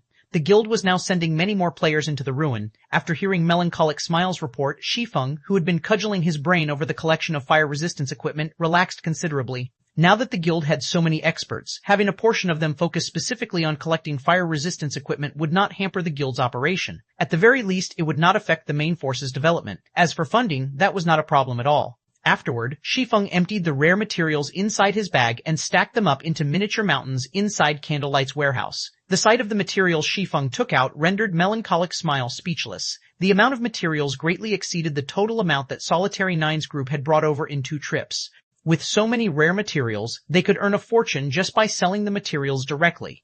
If they turned these materials into products and sold them, they would earn even more. After all, many of these materials were suitable for producing level 50 weapons and equipment at the secret silver rank and above. If they made these weapons and equipment and sold them, they would rake in a ridiculous amount of money. Right, guild leader, I have an item here that the secret pavilion sent over. Originally, the secret pavilion's representatives stated that they had to hand it over to you in person. However, since you weren't around after they made several visits, they ended up giving up and passed it to me for safekeeping. Instead, Melancholic Smile said. She then took out a pitch-black gift box from her bag and handed it to Shi Feng. An item from the secret pavilion? After receiving the gift box, Shi Feng immediately opened it out of curiosity. 1782. Raising Funds. Chapter 1782. Raising Funds. When Shi Feng tapped on the item, the exquisite gift box opened slowly. Inside the gift box was an exquisite golden card. Embossed on the card were the words, Secret Pavilion Auction Invitation Card. The invitation card for the Secret Pavilion's auction? Shi Feng took out the card to inspect its attribute panel. This is interesting. Recorded on the card's attribute panel was the address for the venue of the Secret Pavilion's internal auction. The card also served as an electronic pass that allowed entry into the auction. Meanwhile, the card could allow up to 5 people to participate in the auction. Shi Feng knew very clearly what an internal auction hosted by the secret pavilion entailed. These internal auctions were a hub of high-class items. Moreover, the auctions weren't limited to items found in God's domain. Real-world items that could be of help to one's progression in the game would also be available. During the first 2 years after God's domain's launch, not even the Dark Arena's Dark Auction could have compared to the secret pavilion's internal auction. Epic items were commonplace in these internal auctions, not worth mentioning. More importantly, the auction would include fragmented legendary items and clues that could lead to legendary items. The internal auction also offered a massive quantity of items. Sometimes the internal auctions would last 2 days due to so many items for sale. As long as one attended, they could reap a considerable harvest. For Shi Feng, this auction's timing could not be more perfect. He currently needed a large stock of high-quality fire resistance equipment, and the secret pavilion, which reached all across the continent of God's domain, definitely had some fire resistance equipment to sell. Purchasing some during this auction would save him a lot of time and effort. Taking a look at the auction's date, he noticed that it would be held in 4 days. He still had time to prepare. Later, Shi Feng gathered Aqua Rose and Gentle Snow to inform them of the secret pavilion's invitation. If it were merely a normal auction, he might not have bothered to notify these two, but this was a secret pavilion internal auction. Many of God's domain's outstanding experts would be there due to the auction's tradition. To prevent the participating superpowers from monopolizing the finale items, leaving nothing for the other powers, the secret pavilion would hold a competition to decide how many of the finale items each power could purchase. Of course, one could refuse to take part in the competition, but they'd be limited to 2 or 3 of the finale items at most. To avoid missing out on anything precious, the various participating powers would show some effort in the competition. After all, the secret pavilion's finale items were all extraordinary. Of course, not just anybody could participate in this competition. Only 25-year-olds and younger could participate. If old monsters were allowed to take part, then up-and-coming powers might as well sit still and do nothing. Because of this, the various powers usually brought their outstanding experts to the internal auction. Although these experts were relatively unknown in the current God's domain, they would definitely become famous figures in the future. As Aqua Rose and Gentle Snow were Zero Wing's Vice Guild leaders, it was best to let them keep an eye out for these up-and-coming experts. After all, nobody knew if these up-and-coming experts would become enemies in the future. When Aqua Rose saw the invitation card in Shi Feng's hand, she stared with wide, surprised eyes. "Guild leader, you're too awesome. You actually received a gold invitation card." "I've heard that the secret pavilion has only distributed 50 gold cards this time," Aqua Rose said in admiration. The secret pavilion's internal auction was a grand event in the virtual gaming world. Even veteran first-rate guilds like Twilight Echo would only receive a silver invitation card. Meanwhile, those with a gold card would enjoy a massive loan from the secret pavilion. Even if one attended the event with empty pockets, they could use the gold card to purchase some items, paying their bills several days later. This provided a massive advantage in the auction. The secret pavilion had distributed such gold cards to prevent the various superpowers from casually bidding on finale items and winning them by default or for a very low price. Aqua Rose found it truly hard to believe that Shi Feng had actually received a gold card. They've only sent out 50? Shi Feng could not help but take another look at the invitation card. During his previous life, he had never participated in any of the secret pavilion's internal auctions since Shadow hadn't qualified for an invitation. He had only heard details about the internal auction from other guilds. He certainly hadn't expected the secret pavilion to send Zero Wing such a high-ranked invitation card. "Guild leader, can I bring a friend to the auction as well?" Aqua Rose asked hesitantly. Depending on the type of invitation card one received, players could bring a certain number of people with them. Bronze cards, the most common invitation cards, only granted entry to 2 people, and silver cards granted entry to 3 people. Only gold cards granted entry to 5 people. "Sure, we have plenty of slots in any case," Shi Feng answered. He had only intended to bring Aqua Rose and Gentle Snow to the auction. No one else really mattered. They were only going to get a glimpse at the various major powers' up-and-coming experts. This information would only be useful to management-level figures in Zero Wing. Bringing guild experts wouldn't benefit the guild. On the contrary, he would be wasting his experts' time. "Thank you, Guild Leader," Aqua Rose said joyfully. Shi Feng, Aqua Rose, and Gentle Snow agreed on a specific time to meet up at the internal auctions venue in the real world. Before this, though, Shi Feng had the 2 of them lead a team of their own to raid specific team dungeons to acquire some fire resistance equipment. As for Shi Feng, he did his best to collect funds. The secret pavilion's internal auction used 3 different currencies. The first was credits, which was also the most preferred currency of the various superpowers. The second was in-game coins, and the third currency was magic crystals. Currently, Zero Wing severely lacked credits. Hence, that only left the option of paying with coins and magic crystals. Fortunately, the secret pavilion preferred magic crystals and coins. Hence, during the auction, magic crystals and coins would have a priority over credits. However, Shi Feng had no intention of purchasing items using magic crystals since they weren't easy to obtain. Moreover, Zero Wing currently needed a lot more magic crystals to sustain its operation compared to other guilds. Hence, he would have to rely on his coins. Shi Feng had spent 3 full days cooped up inside one of Candlelight's special forging rooms, constantly producing advanced mana armor kits. Even at this stage of the game, advanced mana armor kits were still highly sought after. There simply weren't enough to satisfy market demand. However, Shi Feng hadn't had much time to craft the kits, so supply hadn't increased. Now, not only could he use these advanced mana armor kits to make money, but he could also use them to increase his forging proficiency. 100,000 proficiency points were required for a basic master forger to become an intermediate master forger. Only after a basic master forger had the required forging proficiency and created the necessary number of weapons or equipment could they become an intermediate master forger. Producing both the Bronze Guardian puppet and the Hell Chariot required an intermediate master forger. Between the Bronze Guardian puppet and the Hell Chariot, it was easier to acquire the necessary materials and manpower to craft the Hell Chariot. If Candlelight could produce Hell Chariots, it would be of immense help to Zero Wing. Aside from Shi Feng, the only basic master forger in the Candlelight trading firm was Melancholic Smile. However, as Melancholic Smile had just reached that rank, she would need some time to become an intermediate master forger. The best candidate to become an intermediate forger right now was Shi Feng himself. While Shi Feng had worked to maximize his coin profits, he had Melancholic Smile sell some of the less important rare materials they had in stock. Since the various large guilds were so eager to acquire these rare materials, they could sell for a high price. However, based on the latest market trends, Shi Feng could sense that these guilds were trying to save their funds, likely due to the Secret Pavilion's upcoming auction. Some guilds were even selling strategic resources to raise funds. This caused the various large guilds throughout God's domain to sense the impending arrival of a storm. Only small guilds and powers remained ignorant about the situation. Some minor powers even felt lucky that they had been able to purchase quite a few items they normally couldn't find. After the advanced mana armor kits and rare materials had sold, Shi Feng had earned over 80,000 gold. Including some of the coins Zero Wing City and Stone Forest Town generated, Shi Feng had a total of 104,000 gold coins in his bag. This was definitely enough to inspire awe in any first-rate guild. This should be enough. After taking a look at the time, Shi Feng chose to log out and head to the Secret Pavilion's internal auction. 1783 Secret Pavilion Auction. Chapter 1783 Secret Pavilion Auction, Tianyuan City, Secret Pavilion Branch. The branch headquarters was a 181-story tall building that stood in the city's business district. The area the building occupied could fit a stadium that could accommodate 100,000 people. It was one of the most iconic buildings in the entire city. It was also where countless gamers wished to work. Currently, curious passersby had gathered on the street outside of the building. This was because today, the Secret Pavilion branch, which generally saw little traffic, was quite lively.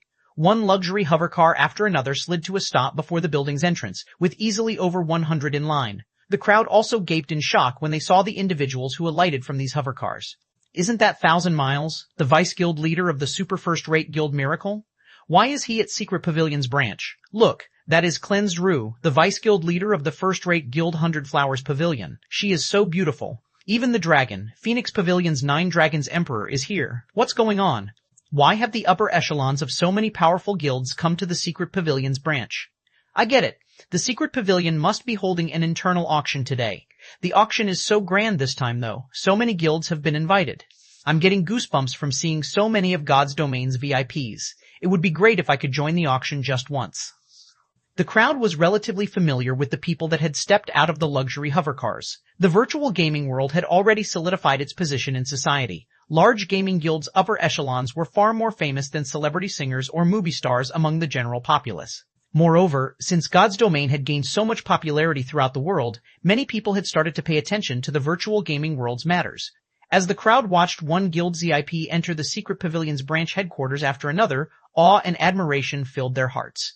Inwardly, they hoped that one day, they too could take part in such a grand event instead of being a silent spectator. Sure enough, the rumors were true. The Secret Pavilion has gone all out this time. It has invited so many major corporations. 1,000 Miles, who stood in a corner of the branch headquarters main lobby, revealed a smile as he watched the VIPs enter the building. Commander, if that is true, then we'll be in a tight spot. Based on our investigations, plenty of major corporations will be participating. I'm afraid that these corporations will compete with us over that item, a beautiful woman in a dark purple one-piece said, frowning. If Shi Feng were present right now, not even he would have guessed this beauty to be Silent March, the vice commander of Miracle's Purgatory Legion. She was far more charming and intellectual than her appearance in the game. We might not be a match for these corporations in terms of financial strength, but when it comes to resources in God's Domain, Miracle doesn't need to fear anyone. They won't necessarily win that item, 1,000 Miles said, smiling as he eyed the dozen or so corporation representatives conversing in the lobby. This internal auction was indeed much grander than before. Usually, major corporations that weren't related to the virtual gaming world didn't make an appearance. Not even the dark auction could lure these representatives. While the various VIPs in the brilliant lobby chatted, a group of 5 entered the building. The group consisted of 4 women and 1 man, and compared to the other participants, the man appeared average at best. Nobody would bat an eye at him if he walked past. However, 2 of the women beside him immediately attracted a lot of attention. One of these women radiated a cold, sacred feeling, her body akin to perfection itself.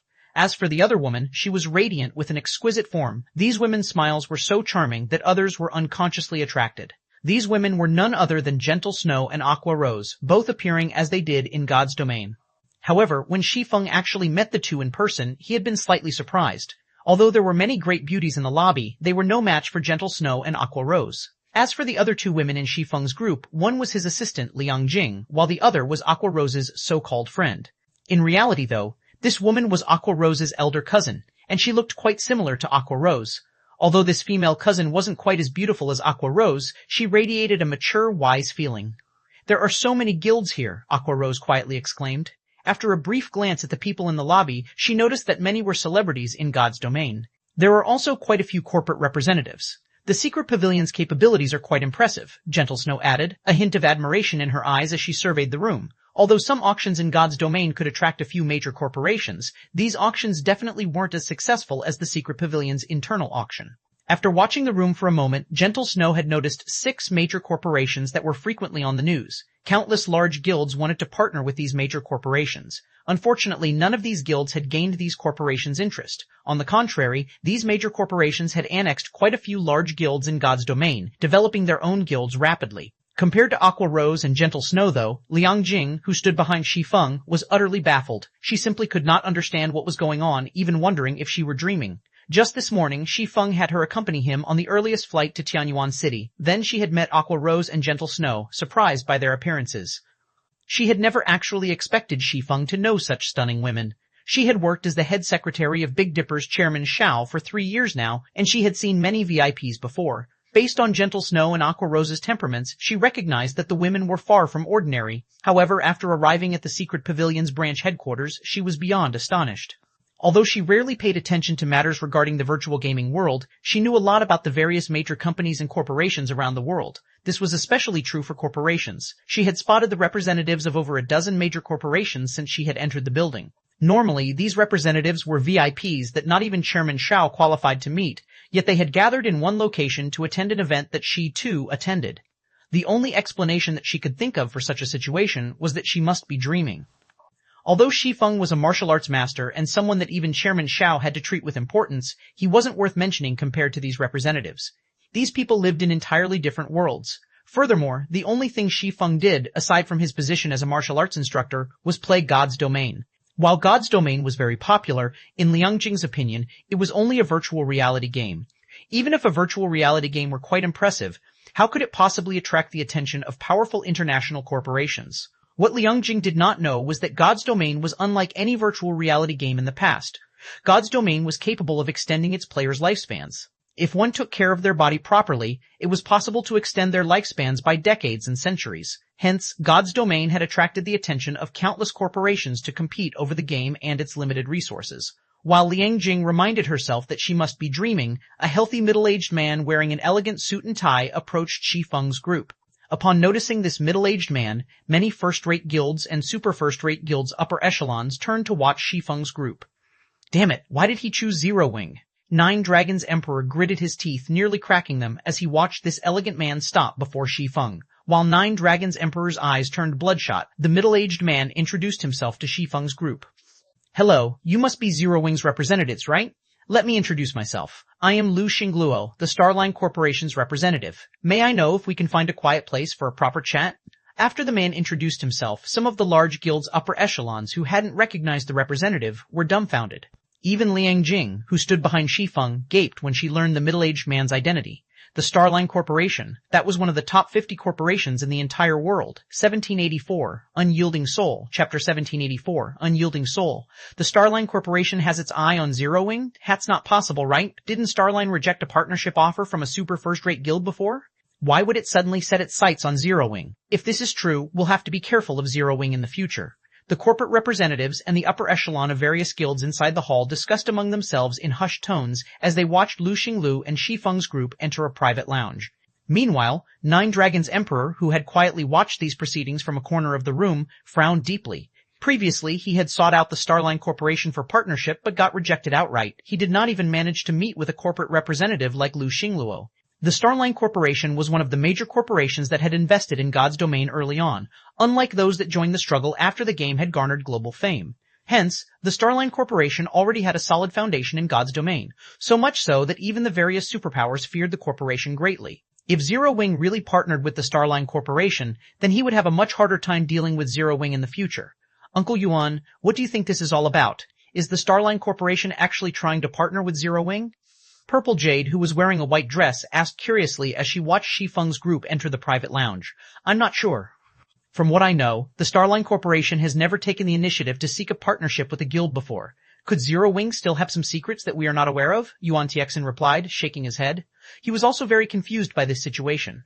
In fact, even the Secret Pavilion wanted to collaborate with the Starline Corporation, which held a large amount of energy resources, especially the extremely rare high-level energy. If the Secret Pavilion could get its hands on sufficient high-level energy, it would be able to nurture many more experts than before. This was also the reason why many super first-rate guilds and super guilds sought a partnership with the Starline Corporation. Inside the spacious private lounge, both sides were currently seated on leather sofas and observing each other. At this moment, Shi Feng was honestly surprised that the famous Starline Corporation would approach Zero Wing. As for Liang Jing, she was already close to fainting. After the silence persisted for a while, Lu Xingluo shifted his gaze to Aqua Rose's cousin, revealing a playful smile as he said, Miss Mu Lingsha, your unyielding soul really is tenacious. Do you think that, just because you managed to worm your way into the Secret Pavilion's internal auction this time, you'll be able to obtain that thing and avoid defeat? Due to Lu Xingluo's words, the atmosphere inside the room suddenly became tense. Meanwhile, Shi Feng and Gentle Snow automatically turned to look at Aqua Rose's cousin, who had remained silent all this time. She's someone from Unyielding Soul? Gentle Snow blinked repeatedly, her heart full of surprise as she looked at Mu Lingsha. Unyielding Soul was a veteran super first-rate guild. At its peak, it had been stronger than many super guilds. Although it had not made headlines during the past few years, it was still much stronger than the current Dragon Phoenix Pavilion. She found it very hard to imagine that such a super first-rate guild would need to rely on Zero Wing to get into the internal auction. What Gentle Snow did not know was that the Secret Pavilion had not sent an invitation to Unyielding Soul this time due to the Starline Corporation's meddling. Hence, Mu Lingsha had turned to Aqua Rose for help. The first reason for her decision was her family ties with Aqua Rose. The second reason was Aqua Rose's having been under Unyielding Soul and Mu Lingsha's care during her youth. Hence, the two of them could be considered best friends as well. As for getting Twilight Echo's help, that first-rate guild had refused to share any of its participation slots with Mu Lingsha when she asked. Just when Aqua Rose was feeling troubled by Mu Lingsha's request for help, Shi Feng happened to reveal that he had received an invitation, a golden invitation card at that. Since there were additional slots, Aqua Rose ended up asking for one for her cousin. Meanwhile, despite having heard Lu Xingluo's question, Mu Lingsha remained silent for a long time. Just as she was about to say something, Lu Xingluo turned his gaze to Shi Feng and Gentle Snow, who wore confused expressions on their faces. It seems you don't know about this matter. Fine then. I'll treat this as Zero Wing being ignorant and overlook your transgressions. Afterward, just notify the Secret Pavilion's security and have them escort Miss Mew out of the building. In compensation for your wasting a participation slot, I'll send you 1 million credits later, Lu Xingluo said. He then sent one last glance at Mu Lingsha before standing up to leave. At Lu Xingluo's words, Mu Lingsha fell into despair. In the Secret Pavilion's internal auction, nobody had the authority to meddle with the people brought along by other invited persons. Only the invited persons themselves were allowed to send away their companions. The Starline Corporation possessed massive influence both in the game and in the real world, as proven by the fact that the Secret Pavilion had not sent an invitation to Unyielding Soul this time. If even an entity as powerful as the Secret Pavilion had shrunk back because of the Starline Corporation, there was no need to mention what kind of response a minor existence like Zero Wing would make. Meanwhile, Aqua Rose, who was sitting beside Shi Feng, also turned pale at this turn of events. She had never thought that their actions would get discovered. Mu Lingsha was her best friend. However, Aqua Rose also owed Zero Wing a huge debt of gratitude. Caught in a dilemma, she was at a loss as to what to do. Just when Lu Xingluo's party made for the lounge's door, a voice suddenly rang out inside the room. 1 million credits? Chief Lu sure is generous. Unfortunately, Zero Wing can't accept this generosity. Since there aren't any other matters to discuss, we'll be taking our leave first. Although these words were spoken with a calm tone, they deeply ingrained themselves in the minds of everyone present. Aqua Rose, Mu Lingsha, and Liang Jing instinctively turned to Shi Feng, the originator of these words.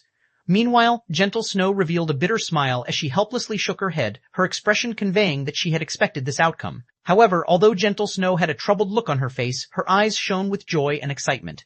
After all, it was because of this attitude of Shi Feng's that she had chosen to join Zero Wing back then. Despite Zero Wing having grown considerably, Shi Feng remained the same as before. He did not change his principles just because he now had more responsibilities on his plate. Although Shi Feng's decision would bring no small amount of trouble to the guild, she still strongly supported this decision. Guild leader, Aqua Rose, was greatly moved as she looked at Shi Feng, who currently wore a calm and indifferent expression. Meanwhile, Liang Jing's mouth was hanging wide open. Although she did not understand what exactly was going on here, she knew very clearly just how frightening the Starline Corporation was. If Shi Feng were to blatantly defy Lu Xingluo, Starline's representative, he would definitely incur a disaster. Moreover, it would be a disaster that could drive even Chairman Xiao to despair. Lu Xingluo, who had just arrived at the door, suddenly stopped. Thinking he had misheard, he turned around and looked at Shi Feng, who had just gotten up from the sofa, and asked, "Does this mean you are rejecting my goodwill?" Although Lu Xinglu had spoken in a very bland and calm tone, the air inside the room seemed to have frozen when he was done speaking, the atmosphere becoming somewhat stifling. The pressure he exerted with his words even made Liang Jing shudder. Lu Xingluo was only an ordinary person. However, behind him was a monumental existence. If he wanted to, he could easily crush a company like the Big Dipper Group at any time. I have taken your kindness to heart. However, Zero Wing does not need an outsider to tell it what it should or should not do, Shi Feng replied coldly. After he was done speaking, he led Aqua Rose and the others out of the private lounge. A short moment later, only Lu Xingluo and the tall man standing beside him remained inside the private lounge. Guild leader, do you need us to take action? The tall man asked quietly. No, this is the secret pavilion's territory. We naturally have to let the secret pavilion be the one to take action. Go and notify the secret pavilion's representative right now. Tell them that I do not wish to see Zero Wing in this auction, Lu Xingluo said, sneering as he watched the departing figures of Shi Feng's group. Understood. After hearing Lu Xingluo's words, the tall man promptly left the lounge to notify the secret pavilion. 1785. Gold Veep. Chapter 1785. Gold VIP. Inside the top floor hall, when Shi Feng's group exited the private lounge, it immediately attracted the attention of the various major powers present. Huh? They're out so soon? Could they be done negotiating already? Zero Wing's group had entered the private lounge less than 5 minutes ago. Everyone could not control their curiosity at this sudden development. However, just as everyone was wondering about the results of the talks between Zero Wing and the Starline Corporation, a tall man wearing a black suit walked out of the private lounge as well. When this tall man exited the lounge, he sent a sneer at Shi Feng's group before heading for Yuan Tiexin, who was entertaining the representatives of the various major powers present. What's going on? Did the negotiations fail? Everyone in the room was familiar with this tall man. After all, he was Lu Xingluo's bodyguard, who also served as his aide. Meanwhile, the bodyguard's expression was not what one would make after a successful negotiation, no matter how they looked at it. Rather, it seemed more like he was ridiculing Zero Wing's group. Walking beside Shi Feng, Aqua Rose noticed Lu Xingluo's bodyguard's direction, and her complexion darkened. Are they planning on using the secret pavilion to deal with us? Aqua Rose could not help frowning in worry as she watched the bodyguard getting increasingly closer to Yuan Tiexin. The Starline Corporation had already relied on its influence to stop the secret pavilion from sending an invitation to Unyielding Soul, a super first-rate guild. Getting the secret pavilion to remove Zero Wing from the auction would be even easier. If Zero Wing were to miss out on this internal auction, it would suffer a massive loss. No need to panic. Let's see how things develop first, Shi Feng said calmly as he looked at Lu Xingluo's bodyguard. If it really isn't possible, then we'll just leave. While it was indeed true that the items auctioned by the secret pavilion were extraordinary, Zero Wing was not so desperate that it would collapse just because it couldn't get them. At this time, Mu Lingsha walked up to Shi Feng. Thank you. Because of my problem, I have caused Zero Wing to provoke the Starline Corporation. I'd like to use a plot of land in Dark Knight City as compensation. The land is under my name and is located near the city's central district. Mu Lingsha thanked Shi Feng sincerely. When faced with the threats and pressure of the Starline Corporation, few would be willing to help Unyielding Soul. After all, even Twilight Echo, a veteran first-rate guild that had close ties with Unyielding Soul, had yielded to Starline's tyranny. Nonetheless, Zero Wing, a guild that had practically no relations with Unyielding Soul, had actually stood up to Starline for Unyielding Soul. Upon hearing Mu Lingsha's words, Aqua Rose and Gentle Snow turned involuntarily to look at her in surprise. They had never thought that Mu Lingsha would use a valuable plot of land located within the Dark Knight Empire's imperial capital as a token of gratitude. Nowadays, major corporations and companies around the world were investing in God's domain, boosting the prices of lands in major NPC cities as a result, especially in kingdom capitals and imperial capitals. A plot of land without high potential would still sell for a fortune. As for those with high potential, even if one offered tens of thousands of gold to purchase such a land, nobody would be willing to sell. Shi Feng found it difficult to refuse such compensation. The Dark Knight Empire's imperial capital had a player population of over 10 million Bayern. If he could set up the Candlelight trading firm on this plot of land, the trading firm would gain access to all these players. At that time, Candlelight's income would definitely increase by a significant margin. Hence, Shi Feng ended up accepting Mu Lingsha's offer. Meanwhile, over at Yuan Tiexin's location, Lu Xingluo's bodyguard had arrived before Yuan Tiexin and relayed his employer's words to him. Upon receiving this unreasonable demand, Yuan Tiexin fell silent. He simply could not figure out just what Zero Wing had done to anger Lu Xingluo this much. I hope that the secret pavilion can make a decision soon. The Starline Corporation dislikes having to wait, Lu Xingluo's bodyguard said in an indifferent tone. In his opinion, there was no need to consider this decision at all. The Starline Corporation was entirely out of Zero Wing's league. It would be in the secret pavilion's best interest to go along with the Starline Corporation's demands and remove Zero Wing from the auction. The nearby people who overheard the bodyguard's words were momentarily dumbfounded. They had never thought that Zero Wing would be so bold as to actually provoke the Starline Corporation. Zero Wing really is overestimating itself to go against the Starline Corporation. When Nine Dragons Emperor received this piece of news, he could not help but laugh. Previously, he thought that Zero Wing would obtain the Starline Corporation's support. If that had happened, he would most likely be doomed. After all, Phoenix Rain would have indirectly gained a powerful helper in the fight to become the Great Pavilion Master. However, now that Zero Wing had provoked the Starline Corporation, not only did this outcome not provide Phoenix Rain with the slightest bit of help, but it would also become a huge hindrance to her becoming the Great Pavilion Master. After all, the guild elders would have to take the Starline Corporation into account when considering Phoenix Rain for the position. Meanwhile, when the various major powers attending the auction received news about this matter, they were similarly shocked. Zero Wing's foolishness had thoroughly exceeded their imagination. The guild had actually provoked the Starline Corporation for some unknown outsider. The Starline Corporation was in possession of plenty of high-level energy, which many superpowers had tried to purchase to no avail. Now that Zero Wing had become a thorn in the corporation's side, many superpowers would probably gun for Zero Wing to curry favor with Starline. At that time, even if they failed to establish a partnership with the corporation, they should still be able to purchase some high-level energy to strengthen their own guilds. Damn it. The secret pavilion will most likely earn the Starline Corporation's favor. Zero Wing sure is pitiful. Despite this being the guild's first time at one of the secret pavilion's internal auctions, it is already going to get chased off before it can even take part in the actual auction. The representatives of the various superpowers looked at Shi Feng's group with pity in their eyes. Uncle Yuan? Purple Jade was dying of curiosity as she looked at Yuan Tiexin, who had remained silent all this time. Yuan Tiexin was the host for this auction. All matters relating to this secret pavilion branch were currently under his management. In normal times, the secret pavilion would definitely remove Zero Wing from the premises without hesitation to curry favor with the Starline Corporation. After all, there was simply no comparison between the two. What is it? I'm just asking to have Zero Wing's people removed from the auction venue. Is this a difficult matter for you to accomplish? Lu Xingluo's bodyguard demanded in irritation as he looked at the unresponsive Yuan Tiexin. It is indeed very difficult, as I do not have this authority.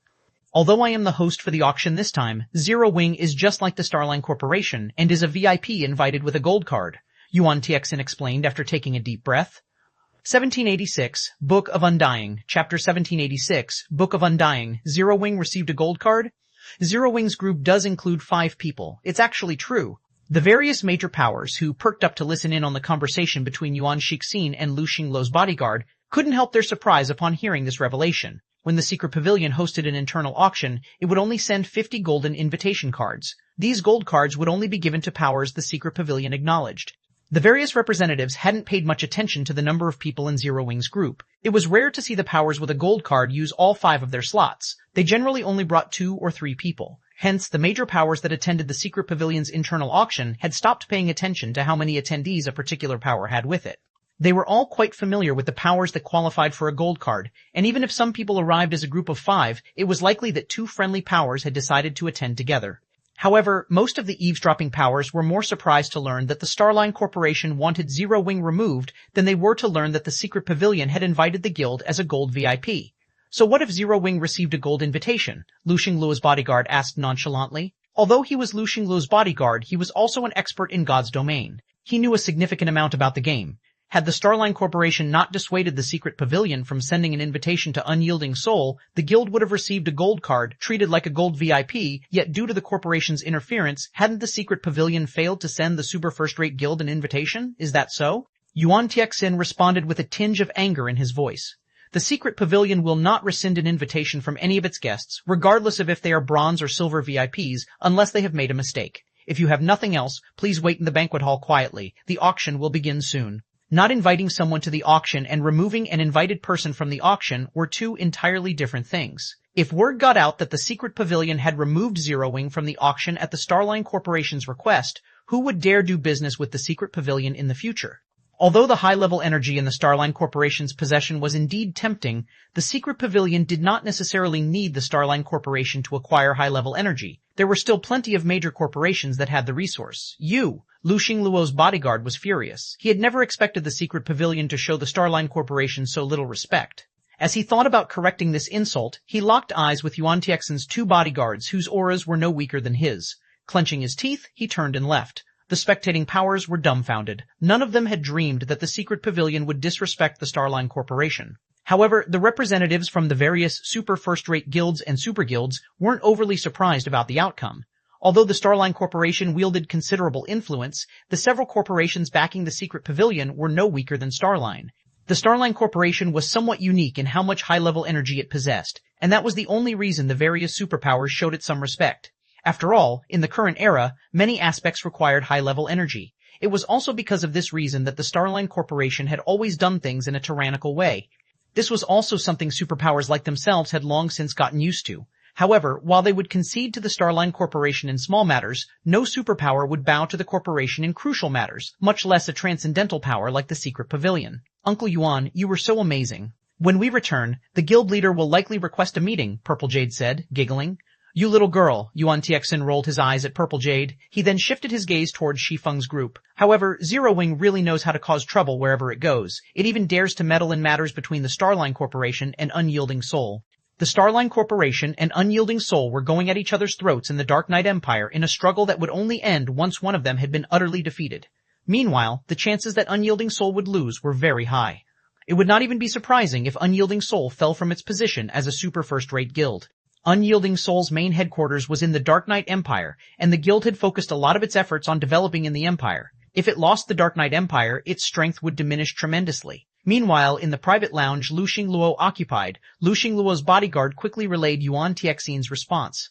Guild leader, the secret pavilion is refusing to show us the respect we deserve. Should we put some pressure on the pavilion? The tall bodyguard asked. No, there's no need to sour our relationship with the secret pavilion over this small matter. So what if Unyielding Soul gets to attend this auction? With the guild's foundations, competing with us here will be futile, Lu Xingluo said, shaking his head. He was not his bodyguard. He knew just how powerful the secret pavilion was. If the Starline Corporation truly angered the secret pavilion, the corporation would get the short end of the stick, not the pavilion. The secret pavilion simply had too much influence in God's domain, and it had even more resources. Very few superpowers in God's domain could compete with the pavilion. What about Zero Wing? The bodyguard asked again. A worm. Once we return, notify the players from Dark Soul and have them take care of it, Lu Xingluo said, snorting. Even a super first-rate guild like Unyielding Soul amounted to nothing in his eyes, much less an up-and-coming guild like Zero Wing. Of course, although he did not regard Zero Wing with any importance, since a worm had dared to insult him, he would stomp it to death. Understood, the bodyguard sneered. Had Zero Wing obediently accepted their goodwill, it would have received at least 1 million credits, but now that Lu Xingluo wanted to mobilize Dark Soul, it wouldn't be long until the guild was obliterated from God's domain. Meanwhile, in the banquet hall, the previously dull atmosphere had livened considerably after the drama between the Starline Corporation and Zero Wing. After everyone chatted for a while longer, some staff members came and notified the guests about the start of the auction. The representatives then made their way towards the venue the secret pavilion had prepared. Compared to the auction venues in God's domain, the secret pavilion's venue wasn't worth mentioning. The venue could, at most, house around 3,000 people. That was a fraction of the auction venues in God's domain, which could easily house tens of thousands of people. However, nobody looked down on the small venue. The most insignificant of the guests were representatives from first-rate guilds. Second- and third-rate guilds could never qualify for an invitation. Moreover, the secret pavilion had prepared plenty of items for this auction. As the first internal auction since God's domain had launched, the secret pavilion had over 2,000 items for sale, and none of these items could be purchased in the game. Among these items, over 150 had been set aside for the finale. Needless to say, these finale items were extraordinarily valuable. The cheapest among these items had a minimum bid of 2,000 gold. Once the bidding began, even first-rate guilds would despair. However, every one of these finale items was definitely worth its weight in gold. Otherwise, the secret pavilion wouldn't have bothered with them. Ladies and gentlemen, Welcome to the Secret Pavilion's internal auction. As always, items will go to the highest bidder. This time, though, we will give priority to bids involving God's domains, magic crystals, and coins, Yuan Tiexin explained after stepping onto the main stage. Without further ado, let us begin the auction and welcome our first item for the day. When Yuan Tiexin finished speaking, the image of a thick tome appeared on the virtual display above him. Several words graced the tome's cover in large text, and based on the footage, it was clear that the tome passively gathered mana around it. The tome certainly wasn't an ordinary item. The item instantly grasped the crowd's attention. The Book of Undying. Shi Feng could not help his shock when he saw the image. Why is this thing here? 1787, Tome of Astronomical Value. Chapter 1787, Tome of Astronomical Value. Inside the luxurious auction hall, upon seeing the Book of Undying, every representative's eyes shone with greed. Although they couldn't read the tome's statistics like they could in God's domain, all of these people were representatives from major powers. They all possessed great insight. As expected of the Secret Pavilion, the first time is already so frightening. The various major powers present could not help but discuss the Book of Undying. When Yuan Tiexin saw the crowd before him stir, he was immensely satisfied. This had been the reaction he had aimed for when he chose the Book of Undying as the first item. I believe that you all recognize the rarity of this Book of Undying. For the buyer's benefit, I won't share the specifics of this tome's attributes. I will only give a general summary. This tome is a dark gold ranked item. Even so, it is a super rare item that can resurrect the dead. This item will halve the death penalty for players it resurrects. It can also be used on NPCs. I believe you can recognize its value, Yuan Tiexin explained. After hearing the item's introduction, everyone in the venue became even more passionate to acquire the Book of Undying. The various superpowers representatives, in particular, felt their blood pressure rise considerably. The Book of Undying's ability to resurrect players was subpar at best. After all, there were plenty of tools and skills in God's domain that had the ability to alleviate the death penalty players suffered. However, it was an entirely different story if the Book of Undying could resurrect NPCs. The Book of Undying was especially valuable to superpowers that possessed powerful personal guards. Although there were other means to resurrect a personal guard, these means were not easy to accomplish. Moreover, the price one had to pay to use these means was astronomical. Hence, superpowers generally avoided risking their personal guards. However, as the Book of Undying was a dark gold item, not a one-time use item, it could be used indefinitely. In other words, with this item, one could freely resurrect their personal guards. They would not have to worry about their personal guards dying by accident. The Book of Undying was far more valuable than some ordinary epic item. I won't waste your time. The starting price is 1,000 gold, with each increment being no less than 50 gold. In addition, credit bids will not be accepted, Yuan Tiexin shouted. 1,500 gold, 2,000 gold, 2,500 gold. The price quickly soared to 5,000 gold, and the various major powers were surprised by how fast the price had risen. The bidding even troubled first-rate guilds. Although their guilds earned quite a bit of wealth every day, their daily operations required a lot of coins and resources. In preparation for the auction today, the various major powers had raised a significant amount of funding. But even so, these first-rate guilds had only prepared around 30 to 40,000 gold. They couldn't possibly throw all their money at a single item. Moreover, all of the attending powers had specific targets in mind. They all wanted to win the items that their guilds needed most. 8,000 gold. 9 Dragons Emperor, who sat in one of the second-floor rooms, increased the price by 3,000 gold, immediately silencing the various major powers in the first-floor hall. While the various powers could afford to raise the bid further, on the off chance that they won the tome, they'd have trouble winning the items they truly wanted. 10,000 gold. However, a few seconds after the 8,000 gold bid went up, Shi Feng, who occupied room number 8, raised it. Who placed that bid? You can buy epic equipment with that kind of money. It seems Zerowing is the bidder. This is insane. This is only the first auction item. The major powers in the first-floor hall could not help but turn to look at Shi Feng's room, astonished by the man's generosity. What they didn't know, however, was that Shi Feng understood more about the Book of Undying than its current owner. He knew exactly how valuable the item was. On its own, the Book of Undying was only worth around 10,000 gold, roughly as much as an epic weapon. While the Book of Undying was capable of resurrecting NPCs, it wasn't capable of resurrecting all NPCs. The Secret Pavilion had failed to mention this bit of crucial information. At the end of the day, the Book of Undying for auction was only a dark gold item. Although the skill it possessed was heaven-defying, there was a limit to the skill's effects. At dark gold rank, the Book of Undying could only resurrect Tier 2 NPCs and players. It wouldn't be effective on Tier 3 and above existences. Otherwise, it wouldn't just be a dark gold item. This had been why the Secret Pavilion had been willing to part with the tome, putting it up for auction. The various major powers had likely guessed the tome's limitations, as well, which explained why they weren't enthusiastic to purchase the item. If the Book of Undying were an epic item, the various superpowers would likely bid like madmen. No one would have been surprised to see the tome's price climb to 5 times more than its current bid. However, even though the Book of Undying was only dark gold rank, the fact that it was available was a pleasant surprise for Shi Feng. Although the tome wouldn't help him resurrect Tier 3 NPCs and above, it was enough for Shi Feng's uses right now.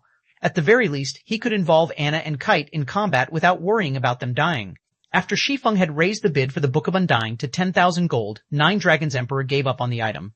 For him, the Book of Undying was a collector's item of sorts. Paying more for it wouldn't be worthwhile. 10,000 gold going once, 10,000 gold going twice. However, just when Yuan Tixin was about to finalize the sale, a new bid appeared, 12,000 gold. Many people turned to the bidder in astonishment. Meanwhile, the person who had placed this new bid was none other than the Starline Corporation's Lu Xingluo, 13,000 gold. Shi Feng raised the bid once more. This surprised everyone further. They never thought that Shi Feng would be so desperate for the Book of Undying. That was 13,000 gold they were talking about. With that kind of money, he could purchase a valuable plot of land in any capital. 13,500 gold, 14,000 gold, 14,500 gold. Whenever Shi Feng placed a new bid, Lu Xingluo quickly added another 500 gold. When the price rose to 20,000 gold, the various major powers were utterly dumbfounded. Paying 20,000 gold for a dark gold item was ridiculous. It'd be far more beneficial to build a town with this money. 24,000 gold. Not wanting to waste time, Shi Feng raised the price by another 4,000 gold. As the price rose, Yuan Tixin's breathing became a little heavier. The bid was already more than double what he had expected. Forget it, I don't want this item anymore, Lu Xingluo said, chuckling as he relented. Once Lu Xingluo dropped out of the bidding, Shi Feng eventually won the Book of Undying, surprising many of the representatives with Zero Wing's financial strength. They also inwardly ridiculed Zero Wing for spending 24,000 gold on a dark gold item. Even Gentle Snow and Aqua Rose felt that it was excessive to purchase the Book of Undying for such a high price. However, after Shi Feng paid the 24,000 gold by connecting to God's Domain's main god system via his quantum watch and received the Book of Undying from the secret pavilion, his smile was bright. The Book of Undying was a dark gold item, but he knew something the secret pavilion had failed to discover. There wasn't just one Book of Undying in God's domain, but 13. Every one of these tomes was a dark gold item, which Undying Dionysius had penned personally. Even Tier 6 gods had failed to kill Dionysius, hence his title of Undying. In the end, an ancient god had sealed Dionysius away. Meanwhile, the 13 books of Undying contained all of Dionysius's power, and there were rumors stating that Undying Dionysius had recorded a method of self-resurrection in his books. How could these tomes, written by such a powerful existence, be just ordinary dark gold items? The Books of Undying were powerful in the fact that they could be merged. When one combined 2 copies of the Book of Undying, its ability would improve. Only after merging all 13 Books of Undying could one display the tome's true power. As for the complete book's rank, no one had known even 10 years after God's Domain's launch. However, most people guessed that it would be a legendary item. This was because only 10 copies had ever been found, and the strongest Book of Undying had only absorbed 2 other copies, reaching epic rank. As an epic item, the Book of Undying could resurrect Tier 3 NPCs. Now that a Book of Undying had appeared before him, it wouldn't do him any harm to start collecting the tomes now. On the off chance that he found 3 copies one day, he could upgrade the tome to epic rank, and it would be of great help to him. Once the Book of Undying's auction had concluded, Yuan Tixin proceeded to introduce other auction items. However, none of the following items were nearly as valuable as that first tome. Moreover, representatives could pay for the following items with credits. Shi Feng had to admit that the secret pavilion offered a large variety of items, including 20-plus pieces of level 50 fine gold equipment and 50-plus level 50 secret silver equipment pieces that increased fire resistance. In the end, Shi Feng had spent over 7,000 3C gold to acquire all of them. If not for Lu Xingluo's interference, raising the price from time to time, he could have easily purchased this equipment for only 4,000 gold. By the time the ordinary items had sold, more than a day had passed. The secret pavilion then hosted a friendly competition to determine how many finale items each of the various powers could purchase. This friendly competition also gave everyone a glimpse of the various superpowers' up-and-coming experts. Finally, we'll start the bidding for our first finale item of the day, Yuan Tixin announced, chuckling as he glanced at the second-floor rooms. I believe that many of you are familiar with this next item. On cue, several images appeared on the display above the stage. When these images had appeared, a commotion tore through the attentive crowd. Even the representatives in the second-floor room stared with bloodshot eyes.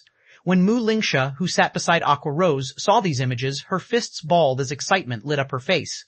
She simply couldn't keep her calm. 1788, Grade 1, Chapter 1788, Grade 1. When the images appeared above the main stage, the representatives of super first-rate guilds and super guilds in the second-floor rooms became restless. They promptly relayed what they were seeing back to their respective guild leaders. Guild leader, those rumors were true. The secret pavilion really has that thing.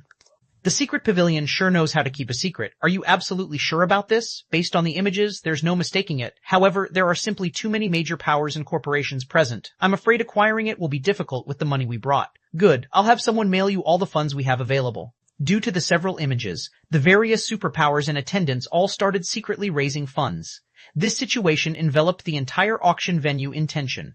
The major powers in the first-floor hall sensed an imminent storm. The secret pavilion really is a sly old fox. Is it trying to have us superpowers and corporations tear at each other's throats? Nine Dragons Emperor tightly balled his fists, his eyes gleaming with indescribable excitement. He turned to Martial Dragon, who sat beside him, and said, "Quick, have Blood Dragon sell all our available resources in the Black Dragon Empire. Mortgage some of the unused golden lands in Black Dragon City as well. In any case, collect as many coins and magic crystals as we can." Pavilion Master, isn't that a little too much?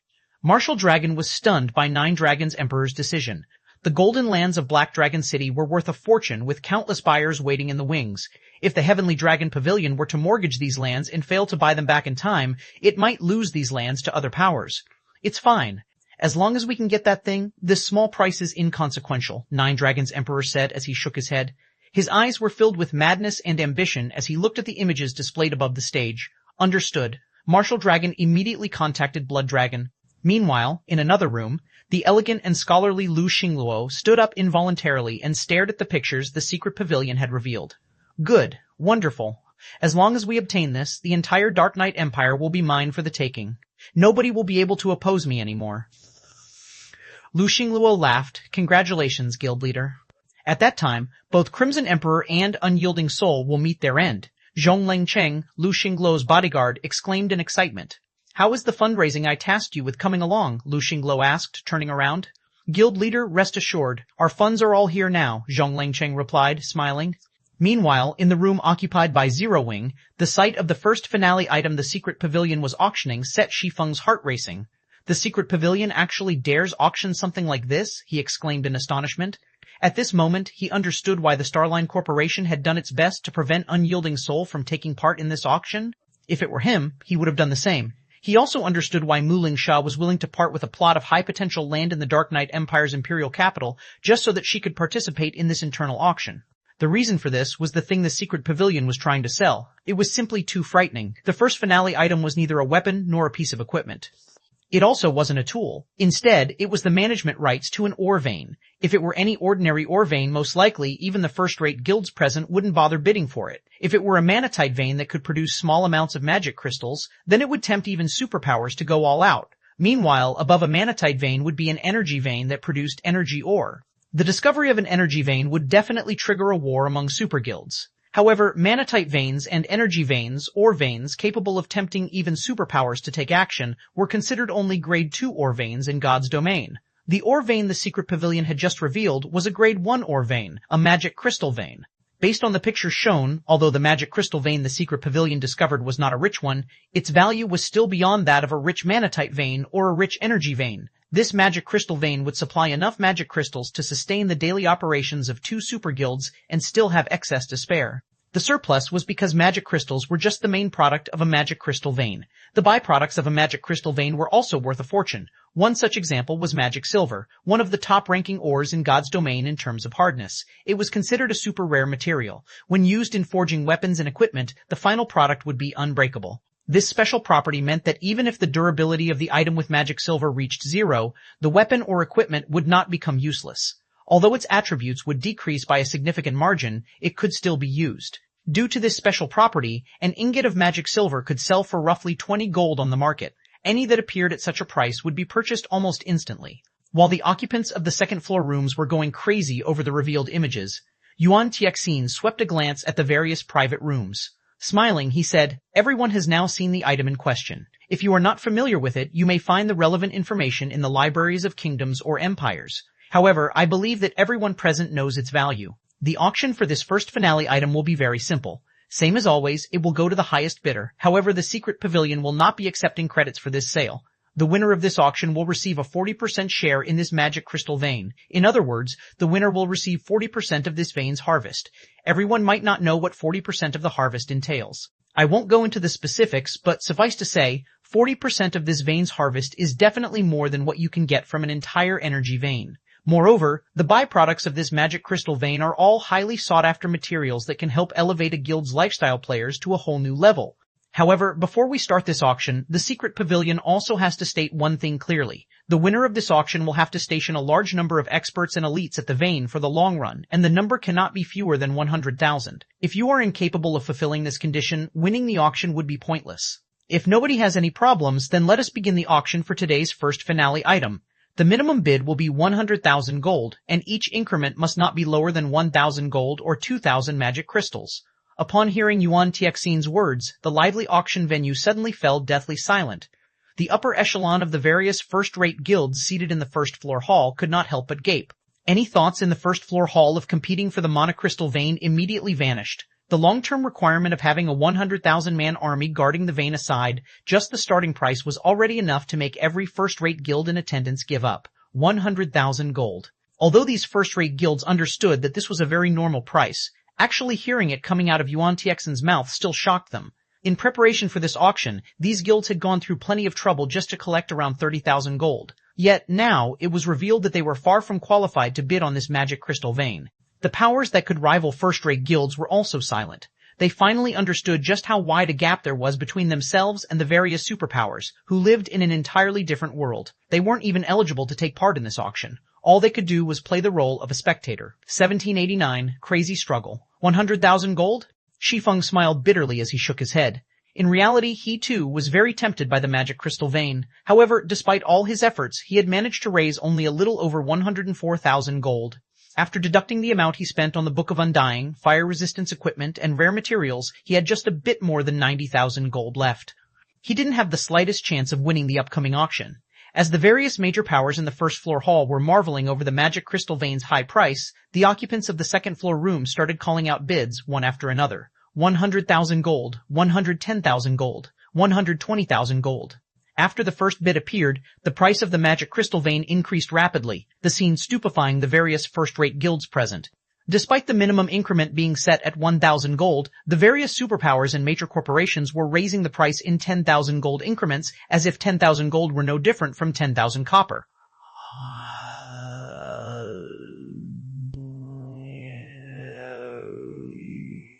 In less than a minute, the price had already reached a staggering 200,000 gold.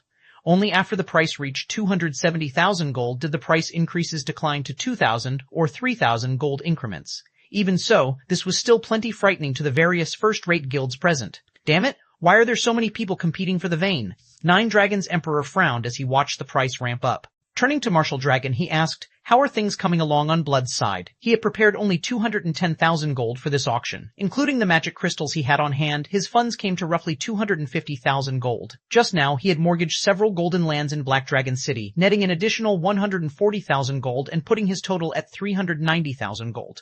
This was already 10 times the amount a first-rate guild could produce in short notice. However, the various superpowers and major corporations were like bottomless pits as they continuously hiked up their bids. Now, the price was already close to 300,000. Moreover, he knew full well that the various superpowers were still only probing each other's depths. They had yet to truly make a move. Despite the restraint of the various superpowers and major corporations, the price of the magic crystal vein was already approaching the limit of his budget. Pavilion Master, Blood Dragon, has already asked the guild elders for a loan. The elders feel that this is a good purchase and are willing to lend us 60,000 gold. If we succeed in the purchase, they want 10% of the vein's shares as interest. If we fail, they want 30% interest, Martial Dragon said helplessly. Although they all belonged to the same guild, the guild elders each operated their own faction. Although their factions were not strong individually, when they banded together, they were a frightening force to behold. Meanwhile, this combined power was under the great Pavilion Master's control. Hence, Pavilion Masters like Nine Dragons Emperor and Phoenix Rain could not command these elders. They could only try to rope in these elders to their side. Those old bastards actually have the gall to ask for 10% of the shares? Nine Dragons Emperor turned ashen upon hearing the loan conditions. The guild elders had outright asked for a quarter of the shares he would be getting. Fine. I agree to their conditions. However, tell them that 60,000 gold is too little. I will also need all of their magic crystals, otherwise I'll just give up on the auction. Although 60,000 gold was a significant sum, it was still insufficient for him to compete against the various superpowers. Only after he and the elders pooled everything they had would they stand a chance in the auction. While Nine Dragons Emperor was raising funds, the price of the magic crystal vein had already increased to 52,000 gold. At the same time, the various superpowers and major corporations were also doing their best to gather more funds. However, this price had already rendered the crowd in the first floor hall utterly speechless. It seems some guilds and corporations are already approaching their limit. Lu Xingluo smiled when he noticed the rate of bidding slowing down. Turning to his bodyguard, he said, "Let's begin then." Understood. Zhong Longcheng immediately keyed in a series of zeros on the bidding interface. 500,000 gold. The moment this price appeared, the entire auction venue went into an uproar. Even Shi Feng's mouth twitched involuntarily when he saw this bid. With that kind of money, he could already build 2 cities in Star Moon Kingdom. Seeing this price also allowed him to understand just how frightening the various superpowers were. The difference between himself and them was not something that he could easily bridge just by having more information on God's domain. Why does the Starline Corporation have so much money? Nine Dragons Emperor felt like puking up blood when he saw this amount. Although the Starline Corporation was strong and had annexed quite a few first-rate guilds, it had also spent a lot of money to develop its guild, far more than what super first-rate guilds had spent. Logically, the corporation shouldn't have that many coins to spare. At this moment, let alone Nine Dragons Emperor, even the representatives of the Sacred Temple, Battle Wolves, Pantheon, Nine Heavens Pavilion, and other super guilds were taken aback by the Starline Corporation's bid. Although they, too, possessed that much money, spending it would no doubt cause their guild a cash flow shortage in the near term, the Starline Corporation's guild would definitely suffer an even greater setback. Shortly after Lu Xingluo placed the bid of 500,000 gold, Mu Lingsha also clenched her teeth and topped it. 510,000 gold. This price likewise stunned the various superpowers present. Although Unyielding Soul was a super first-rate guild, as its development in the Dark Knight Empire had not gone smoothly, the guild should not have that much money to spare. However, what the various superpowers did not know was that, in order to contest for the management rights of the magic crystal vein, Unyielding Soul had long since mortgaged many of its properties and was prepared to duke it out with the Starline Corporation. After all, if the Starline Corporation acquired the magic crystal vein, Unyielding Soul's development in the Dark Knight Empire would be doomed. Hence, Unyielding Soul had accumulated a total of 625,000 gold's worth of coins and magic crystals to compete with the Starline Corporation. Ha ha ha, you want to compete against the Starline Corporation in terms of financial strength? Lu Xingluo sneered at Mu Lingsha's new bid. A pity, truly a pity. The Starline Corporation might not have as powerful a background as a super first-rate guild like Unyielding Soul, but we do have high-level energy. In order to acquire the magic crystal vein, the Starline Corporation had traded 400,000 gold's worth of high-level energy with the secret pavilion. Of course, it had stipulated that Unyielding Soul would not be invited to the internal auction. Including the 300,000 gold the corporation raised, Starline had a total of 700,000 gold prepared to purchase the vein. At this stage of the game, even the various super guilds were incapable of taking out 700,000 gold, which was why he was confident of acquiring the magic crystal vein. After some back and forth, the price eventually reached 600,000 gold, the bid being placed by Lu Xingluo. This figure caused many of the superpowers present to give up on the auction. They also could not help but marvel at the Starline Corporation's financial strength. Aqua, I wish to borrow money from Zero Wing.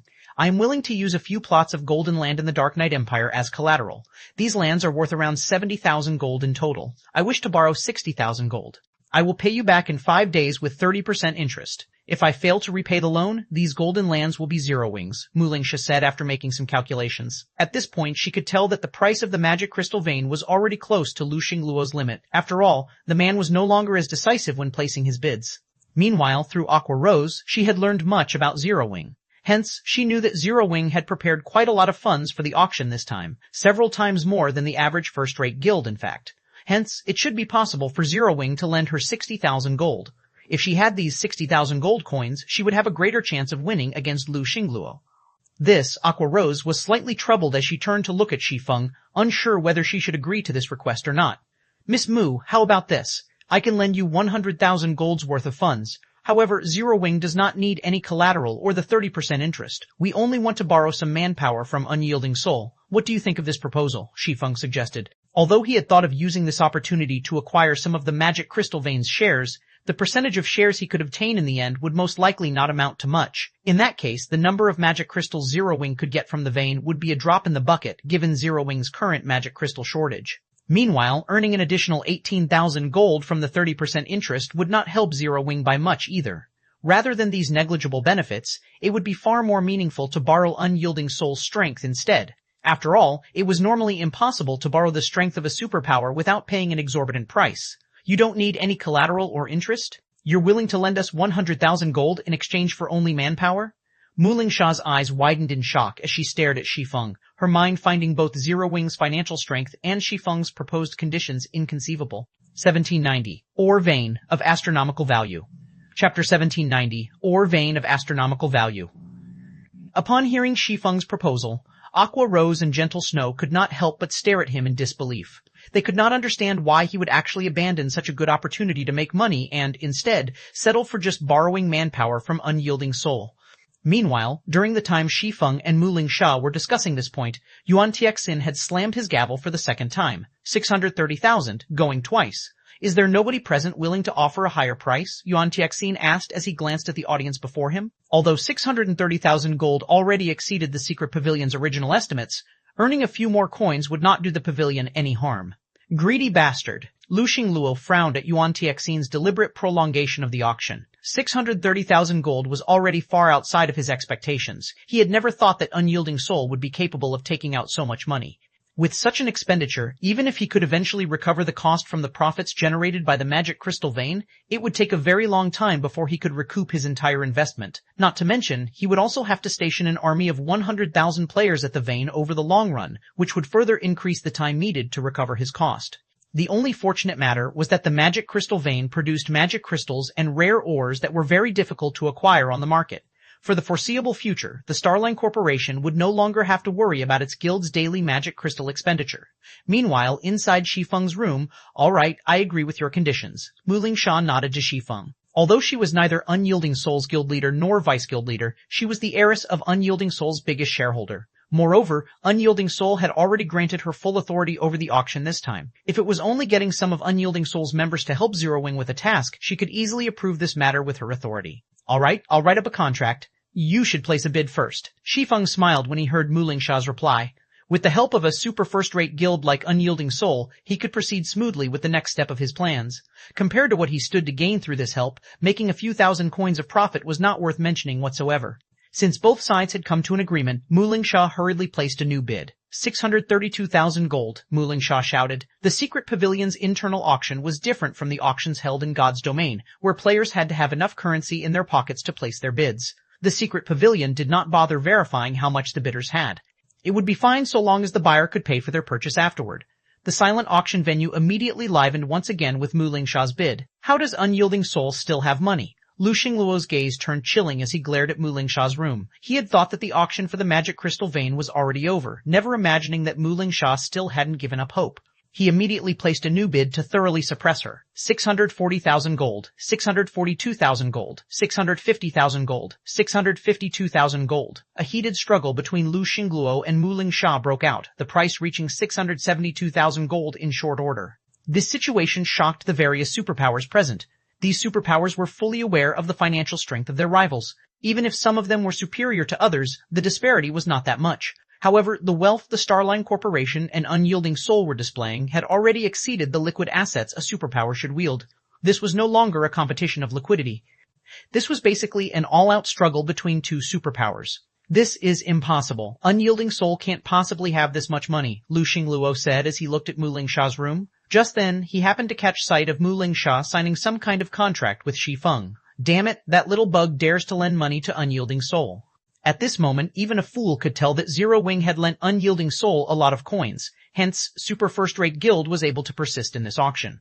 Muling Sha, do you think you can win against the Starline Corporation just because you borrowed some money from a little bug? Lu Xingluo placed another bid. 700,000 gold. Although Zero Wing had lent coins to Unyielding Soul, how much could an up-and-coming guild that could rival first-rate guilds possibly have? It would already be plenty amazing if Zero Wing had even 70,000 or 80,000 gold. If Lu Xingluo included the amount of money Zero Wing spent earlier, he estimated that the guild would be able to lend around 50,000 gold at most to Muling Sha. Previously, she had also stopped placing bids after the price reached 600,000 gold, which meant that her personal limit was 630,000 gold. Including the 50,000 gold from Zero Wing, she would have only around 680,000 gold in total. With his bid of 700,000 gold, he would definitely triumph over Muling Sha. The people inside the auction venue gasped upon hearing Lu Xingluo's bid. If he were to spend so much money to acquire the magic crystal vein, he would have to wait for 3 months or so just to recoup his costs. However, 700,000 gold at this stage of the game was definitely more valuable than 700,000 gold 3 months later. After all, coins and magic crystals were constantly depreciating in value in God's domain. Of course, the purchase also wasn't without benefits. With the magic crystal vein, Lu Xingluo would convert 700,000 gold into magic crystals and various rare ores. In the long term, it was still more beneficial to have the magic crystal vein than not to have it. However, before Yuan Tixin could even hammer his gavel once, Mu Lingsha made another bid. 710,000 gold. Are you kidding me? How does Unyielding Soul have so much money? The people present were dumbfounded at Mu Lingsha's bid. Logically, the increment in price should taper off as the auction approached its end. Yet now, Mu Lingsha had actually raised the size of her increment to 10,000 gold. Impossible. Lu Xinglu could not help but turn to look at Shi Feng, confusion written on his face. How can a new guild like his possibly have so much money? Guild leader, what should we do? We only have a little over 703,000 gold left. We don't have any more money to continue bidding, Zhonglong Cheng said anxiously. Good, very good. Lu Xingluo's gaze turned deathly chilling. Contact the secret pavilion and tell them I have some business with them. Understood. Zhonglong Cheng immediately contacted a representative from the secret pavilion.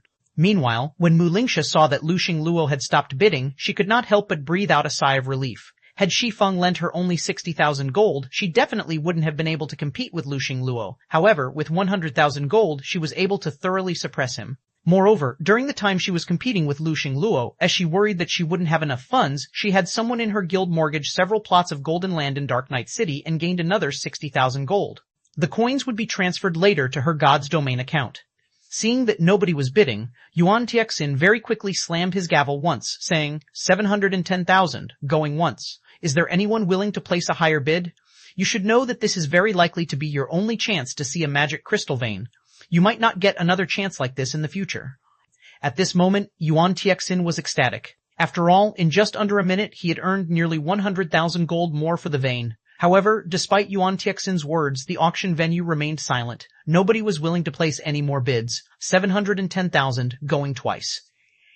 Seeing that nobody was responding even after some time, Yuan Tixin understood that this was the highest price he could sell the vein for. He then readied himself to slam his gavel for the third time and confirm the final owner of the magic crystal vein. When Mu Lingsha saw this, she was thrilled. 720,000 gold. At this time, however, Lu Xingluo suddenly broke the silence. How is this possible?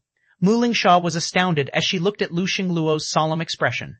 Nevertheless, she very quickly placed another bid, saying, 730,000 gold, 750,000 gold, Lu Xingluo said, sending a chilling glare at Mu Lingsha and Shi Feng. Despite Lu Xingluo's glare, Mu Lingsha showed no intentions of giving up whatsoever.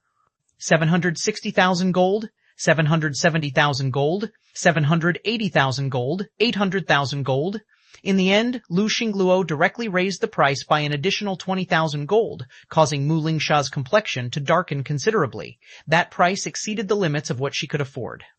In the end, after Yuan Tixin slammed his gavel 3 times, Lu Xingluo was announced the winner of the Magic Crystal Vein's management rights. This outcome sent the entire auction venue into an uproar. 800,000 gold. This was already double the liquid funds a superpower possessed at this stage of the game. Although Lu Xingluo had acquired the magic crystal vein, throughout the remaining part of the auction, he glared hatefully at Mu Lingsha and Shi Feng. In order to emerge as the final victor, he had been forced to sell a large amount of high-level energy to the secret pavilion, far more than what the corporation had authorized. Although he eventually won the auction, he had to spend nearly 200,000 gold more. How could he possibly be in a mood for celebration?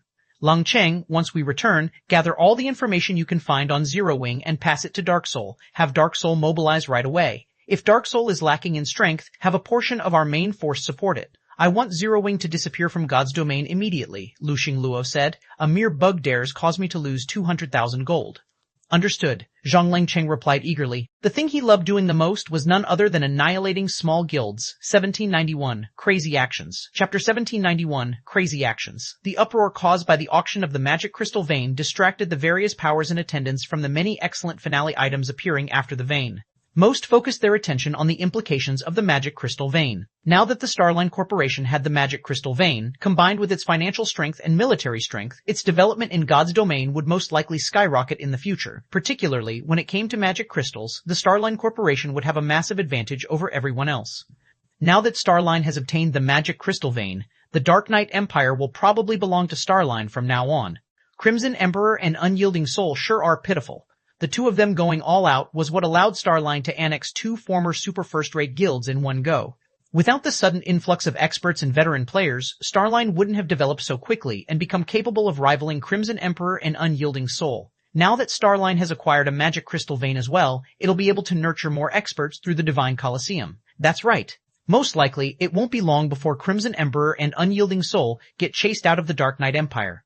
Unyielding Soul is truly unfortunate. It was just a little bit short of acquiring the magic crystal vein. It really makes you wonder where the Starline Corporation managed to get so much money from. Everyone secretly discussed the matter between the Starline Corporation and Unyielding Soul.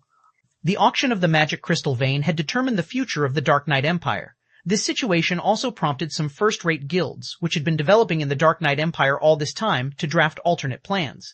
Meanwhile, inside Zero Wing's private room, after this auction, Gentle Snow and Aqua Rose gained newfound recognition of the financial strength of major corporations. Compared to the major corporations, the amount of money Zero Wing possessed was not worth mentioning whatsoever. They also realized just how far Zero Wing was from becoming a superpower in God's domain. The guild was already severely lacking just in the aspect of financial strength. So, this is the Starline Corporation's strength?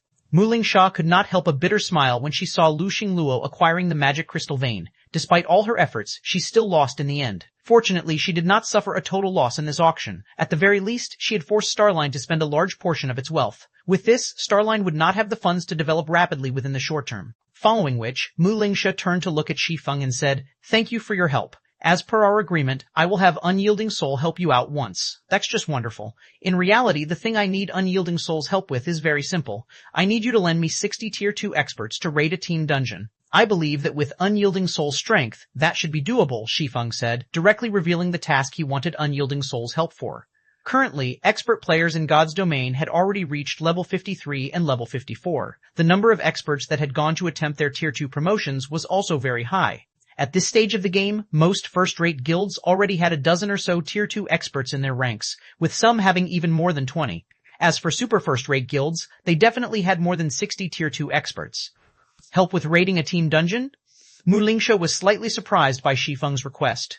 She had expected Shi Feng to have Unyielding Soul act as a deterrent to Beast Emperor in the Ore Empire. She had never thought that Shi Feng would only want to borrow some Tier 2 experts to raid a team dungeon. Alright, that won't be a problem. When will the raid be? Where should we meet up? In reality, Muling Sha wasn't the only person surprised by Shi Feng's request. Even Aqua Rose and Gentle Snow were confused at this situation.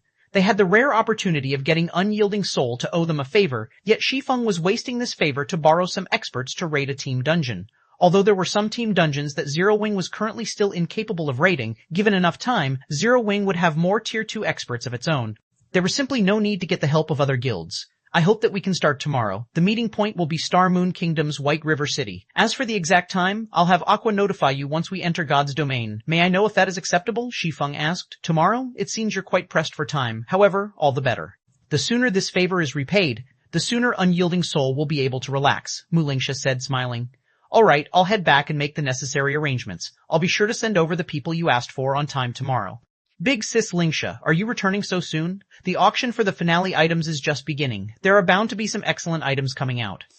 Isn't it a waste to leave right now? Aqua Rose asked, surprised when she noticed Muling Sha standing up from her seat. My goal this time is only the magic crystal vein. Now that the Starline Corporation has acquired it, I naturally have no reason to stay. Rather than waste time here, it is much better if I return and start making the necessary preparations, Muling Sha explained. However, I must also remind you that Lu Xingluo is a vengeful bastard. Now that you have gone against him, although he won't be able to dispatch his guild's armies after you, he is very likely to send a large number of experts to target Zero Wing. It is best if you all beware. Thank you for your reminder, Shi Feng said. In reality, Shi Feng had a much greater understanding of the Starline Corporation than Muling Sha did. During his previous life, the Starline Corporation had quickly become the overlord of the Dark Knight Empire by relying on its advantages from entering God's domain at the game's launch and having a large amount of high-level energy. Moreover, aside from the Empire, Starline had also taken control of several neighboring kingdoms. Eventually, the corporation annihilated Unyielding Soul and developed into a bona fide super guild. Meanwhile, Lu Xingluo, the guild leader of the Starline Corporation's guild, was also famed for being incomparably ruthless. As Lu Xingluo had close ties with dark players, those who became his enemy were often hunted down by dark players. Some first-rate guilds had even gotten wiped out because of this. After Mu Lingsha was done speaking, she promptly left the room. Now, only 4 people remained inside. Guild leader, just which dungeon are we going to raid that we actually need unyielding soul strength? Gentle Snow asked quietly, unable to rein in her curiosity after seeing Mu Lingsha leave. Although she wasn't one to self-praise, she believed that Zero Wing's dungeon raiding capabilities were not the slightest bit weaker than those of the superpowers of God's domain. In fact, Zero Wing might be stronger than even some superpowers. Given a little more time, Zero Wing would be capable of raiding even super large-scale team dungeons. Hence, there really wasn't a need to employ the help of a super first-rate guild. No, we're not just going to borrow unyielding soul strength, Shi Feng said, smiling. Afterward, we're going to borrow the Dragon Phoenix Pavilion's strength as well. Borrow the Dragon Phoenix Pavilion's strength? Gentle Snow grew even more confused at Shi Feng's words. She simply could not figure out what Shi Feng intended to do. Shi Feng wasn't satisfied with getting the help of just one super first-rate guild. He was even going to get the help of 2 super first-rate guilds. Aqua Rose was similarly surprised by Shi Feng's declaration. Guild leader, we can't possibly be trying to raid the Flaming Ruins now, right? A hint of shock flashed across Aqua Rose's eyes as she suddenly thought of a possibility. No matter how she tried, the only team dungeon that she could think of that would necessitate the help of Unyielding Soul and the Dragon Phoenix Pavilion would be Star Moon Kingdom's Flaming Ruins, a level 50 super large-scale team dungeon. Up to now, nobody in the game had managed to acquire the first clear of even a level 50, 100-man hard mode team dungeon. Trying to challenge a 200-man team dungeon was simply insane. After all, the raid difficulty of a super large-scale team dungeon was many times greater than that of a 100-man team dungeon. It simply wasn't a challenge that current players could overcome. Moreover, the final loot one would get from the 2 dungeons was mostly of the same quality. Rather than waste time raiding a super large-scale team dungeon, it was much better to raid a large-scale team dungeon. Of course not, Shi Feng said, shaking his head. Our goal is the neutral map, Eclipse Gate's super large-scale team dungeon, Eclipse Throne. Meanwhile, during the time the secret pavilion was holding its internal auction, things were very lively over at Dark Soul's residence in Yin Yang City, a dark city in the Dark Knight Empire. Currently, many rarely seen experts had gathered. This really is a rare occurrence. Boss, why did you suddenly have us all come here? Are we waging war on a guild? Lonely Lamp, a core member of the Dark Hunters Adventurer team, asked curiously as he looked at the core members of Dark Soul in the room. A direct order came from the Starline Corporation. A level 54 Tier 2 male berserker looking to be in his 40s said, smiling. Which guild is unlucky enough to get targeted by the Starline Corporation? Lonely Lamp asked, laughing. The last time Dark Soul had mobilized such a powerful force was when they were targeting a first-rate guild. In the end, said first-rate guild had very nearly disappeared from God's domain. Fortunately, though, the first-rate guild managed to pack up and leave the Dark Knight Empire in time. Rubbing his beard, the Tier 2 berserker thought back to the message he received a while ago before replying, it seems it's a guild called Zero Wing. 1792. Upgrading a magic weapon. Chapter 1792, Upgrading a magic weapon. We're targeting Zero Wing? Lonely Lamp could not help his surprise when he heard the Tier 2 berserker's words. Could it be Star Moon Kingdom's Zero Wing? That's right. Looking at Lonely Lamp curiously, the Tier 2 berserker asked, is there a problem? And no. Lonely Lamp shook his head, his complexion darkening slightly. He had never thought that the various adventurer teams belonging to Dark Soul had actually been gathered this time to deal with Zero Wing. This is interesting, a soldierly man seated before Lonely Lamp said, his lips curling up slightly. Originally, I was planning to take care of this Zero Wing sometime in the future. Now, it seems that won't be necessary. Commander Shark, does Dark Hunters have some kind of grudge against Zero Wing? A beautiful, womanly lady wearing dark blue robes asked, a faint smile on her face. We crossed paths when carrying out a client's commission. Although we managed to complete the commission, our side suffered quite a loss as well, the soldierly man named Black Shark replied, a cold glint flashing in his eyes. To be able to make your Dark Hunters eat a loss, Zero Wing must be quite capable. It's no wonder the Alliance Master has gathered us here today, the beautiful lady said. When the time comes, if Commander Shark needs any help in the battle, do make sure to ask Darklaw. Then, I'll have to thank you in advance for the help, Commander Spirit, Black Shark replied. Lonely Lamp could not help but grow excited upon overhearing the conversation between Black Shark and Veiled Spirit. Even now, he still remembered with hate the time Shi Feng had killed him. Although his commander had also stated previously that they would make Zero Wing pay, he was painfully aware of just how powerful Zero Wing was. Even if the entire Dark Hunters Adventurer team mobilized, they wouldn't be a match for Zero Wing. However, it was a different story now. Dark Soul was a dark alliance of over 10 Dark Adventurer teams. If these adventurer teams mobilized simultaneously, the Alliance would have no problem throwing the entire Star Moon Kingdom into chaos. After all, the Dark Adventurer teams capable of joining Dark Soul were all frighteningly powerful. Just as everyone inside the meeting room was discussing this matter, 3 players suddenly entered the room. At the lead was a level 50 male guardian knight wearing pitch-black armor. The beast-like young man carried on his back a crystalline shield that released crimson flames. Following this guardian knight was a level 55 female ranger and a level 55 male elementalist. The equipment these three players wore elicited a little envy in the adventurer team commanders present. These three players had a minimum of 3 pieces of epic equipment each. The guardian knight in the lead, in particular, had 4 pieces of epic equipment plus a weapon and shield of indiscernible rank. However, although the weapons and shields ranks were not distinguishable, the density of the mana circulating around them indicated that they were definitely extraordinary items. Meanwhile, this young man was none other than Tigerbreaker, the Alliance Master of Dark Soul. Although Tigerbreaker looked very young, nobody present dared underestimate him because he had risen to fame much sooner than anyone else here had. He was actually already over 45 and had once inspired fear and helplessness even in super first-rate guilds. This man was also why the various Dark Adventurer teams present were willing to join an alliance like Dark Soul. I assume you all have been notified of the reason you are gathered here, Tigerbreaker said after taking his seat. The Starline Corporation's intent is to have us annihilate Zero Wing as soon as possible. Rest assured, the remuneration provided is very bountiful. Like usual, whoever contributes more will get more. According to the data we collected, Zero Wing has the strength of a first-rate guild. As for our plan of annihilation, we'll go about it like always and target Zero Wing's core combatants and upper echelon first. Whatever loot you get from your kills will belong to you. If there are no problems, we'll move out now. Tigerbreaker's words immediately filled everyone present with enthusiasm. They had been eagerly awaiting such a large-scale campaign for a long time now. This was their motivation for joining Dark Soul to begin with. While their respective adventurer teams might have great difficulty annihilating a large guild all by themselves, doing so would be a walk in the park if over a dozen of them worked together. Every time their alliance received a mission to annihilate a guild, they made a fortune for themselves. The profits they gained from annihilating first-rate guilds, in particular, were astronomical. Alliance Master, what happened with the Starline Corporation that it's in such a rush to annihilate Zero Wing? The level 55 male elementalist standing beside Tigerbreaker asked curiously after seeing that the representatives of the various Dark Adventurer teams had left. In the past, they always gave us a few days to prepare. Now, they're not even giving us a day. I'm not sure about this, Tigerbreaker replied, shaking his head. However, it doesn't matter. The target has the strength of just a first-rate guild. It's not the first time they're doing such a task. Indeed, with the current strength of the various adventurer teams, every one of them can easily mess up a first-rate guild all by themselves. If they work together, even the top-ranking first-rate guilds will suffer, the male elementalist said, chuckling. Right, after they're done with this mission, our next target will most likely be Unyielding Soul. Make sure you get the necessary preparations done. Even though Unyielding Soul has fallen behind the times, it is still a super first-rate guild. It won't be an easy opponent, Tigerbreaker said. Alliance Master, rest assured, as long as that batch of resources arrives, we'll be able to nurture a large group of experts very quickly, the Elementalist said confidently. Star Moon Kingdom, White River City. After the Secret Pavilion's auction, Shi Feng immediately returned to the Greenwater Via and logged back into God's domain. The first thing he did after getting online was contact Phoenix Rain and have her send every Tier 2 expert she had to White River City. After making the necessary arrangements, he handed 30,000 gold to Aqua Rose and had her continue fortifying Silverwing Town.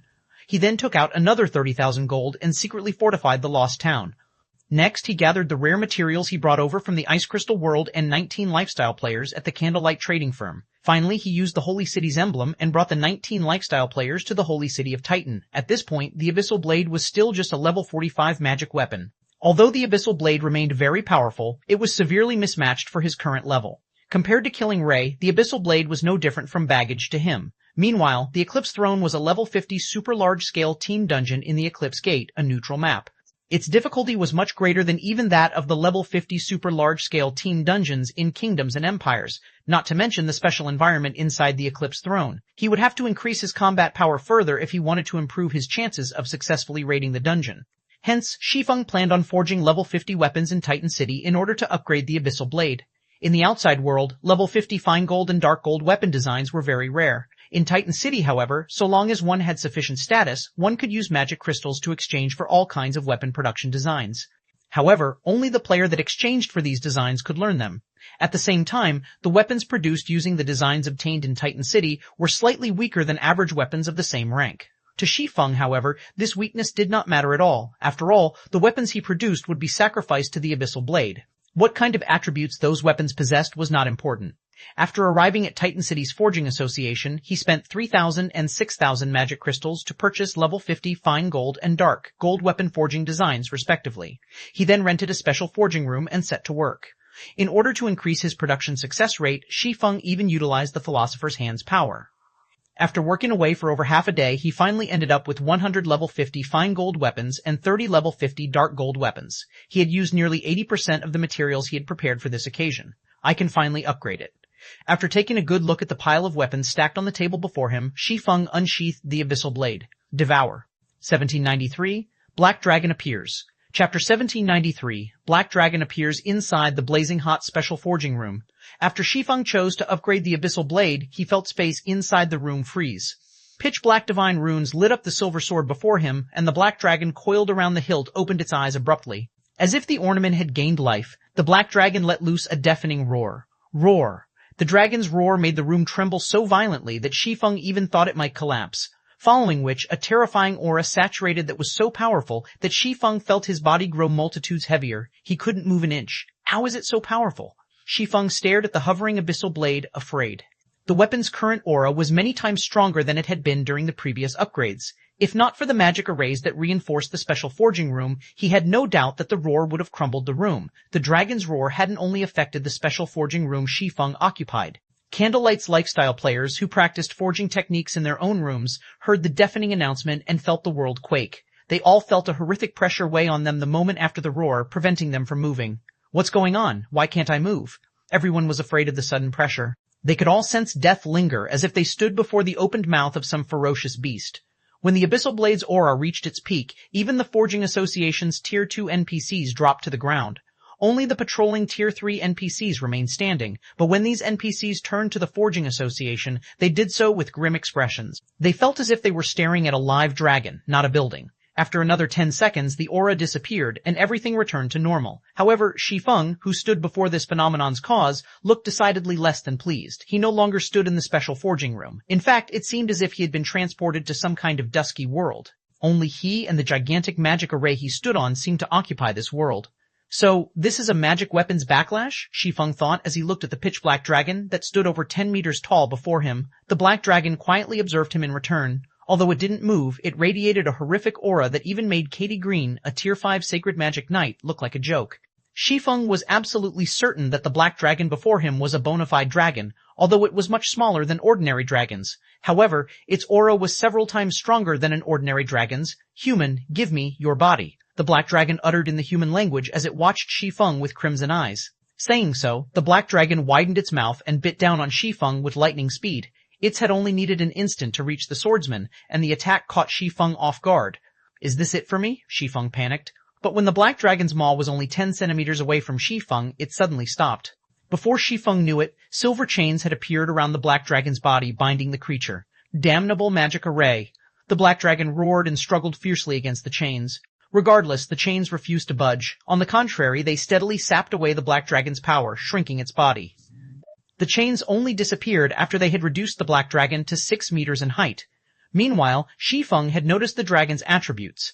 Black Dragon King, Dragon, Lord level 50, HP 32,000, 32,000, what a high HP. Shi Feng could not help but gasp when he saw the Black Dragon King's statistics. An ordinary level 50 Lord would only have around 10 million HP, with the high HP ones having around 15 million, yet the Black Dragon King had 32 million HP. Before Shi Feng could say anything, the Black Dragon King charged at him, one of its scaly claws transforming into a streak of light as it swiped at him. The Black Dragon King was only slightly slower than a Tier 3 Great Lord of the same level. Human, food. With each step, the ground below the dragon's feet sank. Its immense strength could even put Great Lords of the same level to shame. The dragon race was an apex race in God's domain. They were even capable of slaughtering gods. Their superior life ratings allowed them to challenge opponents above their own tiers. Although the Black Dragon King was only a Tier 2 Lord, a Tier 2 dragon was much stronger than an ordinary Great Lord. If it came down to a fight, the Black Dragon King could easily kill a Tier 3 Great Lord. As a mountain-like claw descended on Shi Feng, explosions rang out as it tore apart space itself. A Lord-ranked dragon? Shi Feng smiled as he watched the Black Dragon King. He then swung Killing Ray to block the dragon's claw. Boom! When the pitch claw collided with killing ray, sparks scattered and the earth beneath the collision sunk slightly, yet despite the impact, Shi Feng hadn't moved. He didn't even receive a single point of damage. Human, the Black Dragon King, was momentarily stunned to find Shi Feng unharmed. Although Shi Feng was over 10 levels higher, the difference in life ratings could easily make up for the gap and more. Normally, it should be able to send Shi Feng flying with a single slap. However, the human had stopped the dragon's attack with relative ease, taking no damage. It's no wonder why so many experts were devoured by their magic weapons. The backlash is actually so powerful. Shi Feng smiled at the stunned Black Dragon King. It's a pity that I have the Heavenly Dragon's breath. Although I haven't fully repaired the ring yet, it still gives me an advantage against dragons. Following which, Shi Feng activated Shadow Blade, sending 1 sword light and 9 shadows at the Black Dragon King. Responding quickly, the Black Dragon King swiped its claws and blocked 3 attacks. But the remaining 7 struck the monster, each dealing over 20,000 damage, over 40,000 with critical hits. Not giving the Black Dragon King an opportunity to react, Shi Feng followed up with Chop, forcing the Black Dragon King to take a step back. He then used Thundering Flash, and damages exceeding 30,000 appeared above the Black Dragon King's head, one after another. A dragon might be a troublesome foe for others, but it was no problem for Shi Feng. Shi Feng already had frightening basic attributes. In addition, he had the Heavenly Dragon's Breath's passive skill, Dragon's Domination, which decreased enemy dragons' basic attributes by 20% and increased his own by 500 points each. Right now, the level 50 Black Dragon King was weaker than Shi Feng when it came to basic attributes. However, inside this special space, Shi Feng couldn't use the items and tools he carried in his bag, so facing a dragon with 32 million HP was still a considerable challenge. Wasting no time, Shi Feng activated Power of Darkness, increasing his basic attributes by another 120%. Now, his normal attacks dealt over 40,000 damage, and his skills could deal over 100,000. This put the Black Dragon King at a disadvantage, and its HP fell at an unprecedented rate. Despicable human. When the Black Dragon King's HP fell to 50%, it expressed its anger with a deafening roar. Pitch-black flames then appeared around it, transforming into flaming swords that surrounded Shi Feng. The Black Dragon King had summoned 30 of these fiery weapons, each sword carrying the Black Dragon King's power. Despite Shi Feng's superior basic attributes, he had no choice but to dodge or block the burning swords. If any of these summoned weapons struck him, he'd lose over 26,000 HP in an instant. Meanwhile, under the effects of Power of Darkness, Shi Feng only had a measly 180,000 HP. If he were struck 7 or 8 times, he'd be dead. Hence, Shi Feng had no choice but to defend himself while fighting. Whenever his HP fell below 30%, he would activate Life Domain and heal himself. However, once Shi Feng's berserk skill ended, the 2 combatants entered a stalemate. Time continued to pass. 10 minutes, 20 minutes, 30 minutes. Finally, after 40 minutes, the Black Dragon King's HP fell to 10%, and Shi Feng activated Heavenly Dragon's power, increasing his strength, defense, and HP significantly. With Heavenly Dragon's power, Shi Feng could completely suppress the dragon. He turned some of his focus away from defense, enduring the Flaming Sword's attacks to strike the Black Dragon King's chest. The hit was a critical, dealing more than 100,000 damage to the Lord. Following which, the Black Dragon King's HP began to decrease much faster than before. 8%, 6%, 3%, Shi Feng also steadily lost HP. Despite Heavenly Dragon's powers buffs, each Flaming Sword shaved off over 10,000 HP. Against the 30 Flaming Sword's relentless attacks, it was inevitable that he'd lose HP rapidly. 90%, 70%, 50%, 50%. Die. Once the Black Dragon King had very little HP remaining, Shi Feng used Lightning Slash. Suddenly, a damage of over 400,000 appeared above the Black Dragon King's head and devoured of the Lord's last strand of HP. By the time the Black Dragon King's body disappeared, Shi Feng had less than 1/3 of his HP remaining. 1794, Dragon Soul. Chapter 1794, Dragon Soul, I finally won. Shi Feng could not help but breathe a sigh of relief as he watched the Black Dragon King's body fade away. A dragon's strength was simply too high. If Heavenly Dragon's power hadn't suppressed the monster while boosting Shi Feng's basic attributes, the battle might have ended differently. Fortunately, the Black Dragon King had only been a level 50 lord, the same level that Shi Feng was trying to upgrade the Abyssal Blade to. Had the Black Dragon King been the same level as Shi Feng, the battle would have definitely been far more difficult. With this knowledge, Shi Feng would have to be more careful during future upgrades. Without preparing for such a battle, upgrading the Abyssal Blade would be extremely dangerous. Once the Black Dragon King was gone, the gigantic magic array under Shi Feng's feet compressed, transforming into a new Abyssal Blade. The new Abyssal Blade was a fully silver sword with pitch-black divine runes etched on the blade. Gray mist circled the weapon, and it gave off a chilling aura. This is the newly upgraded Abyssal Blade? When Shi Feng gripped the new Abyssal Blade, he could clearly feel the sword pulsate. It felt as if the sword had become an extension of his body. What truly surprised Shi Feng, however, was the new information in the weapon's attribute panel. Abyssal Blade, one-handed sword, magic weapon, attack, power plus 2070. All attributes plus 170, attack speed plus 17.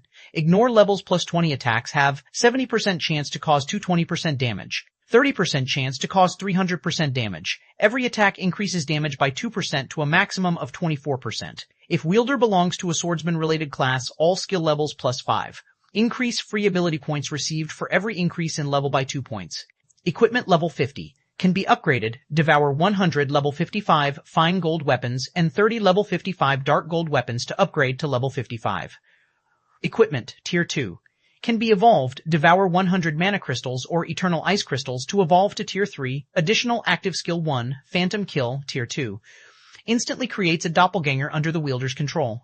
Doppelganger has 90% of the wielder's attributes and all skills.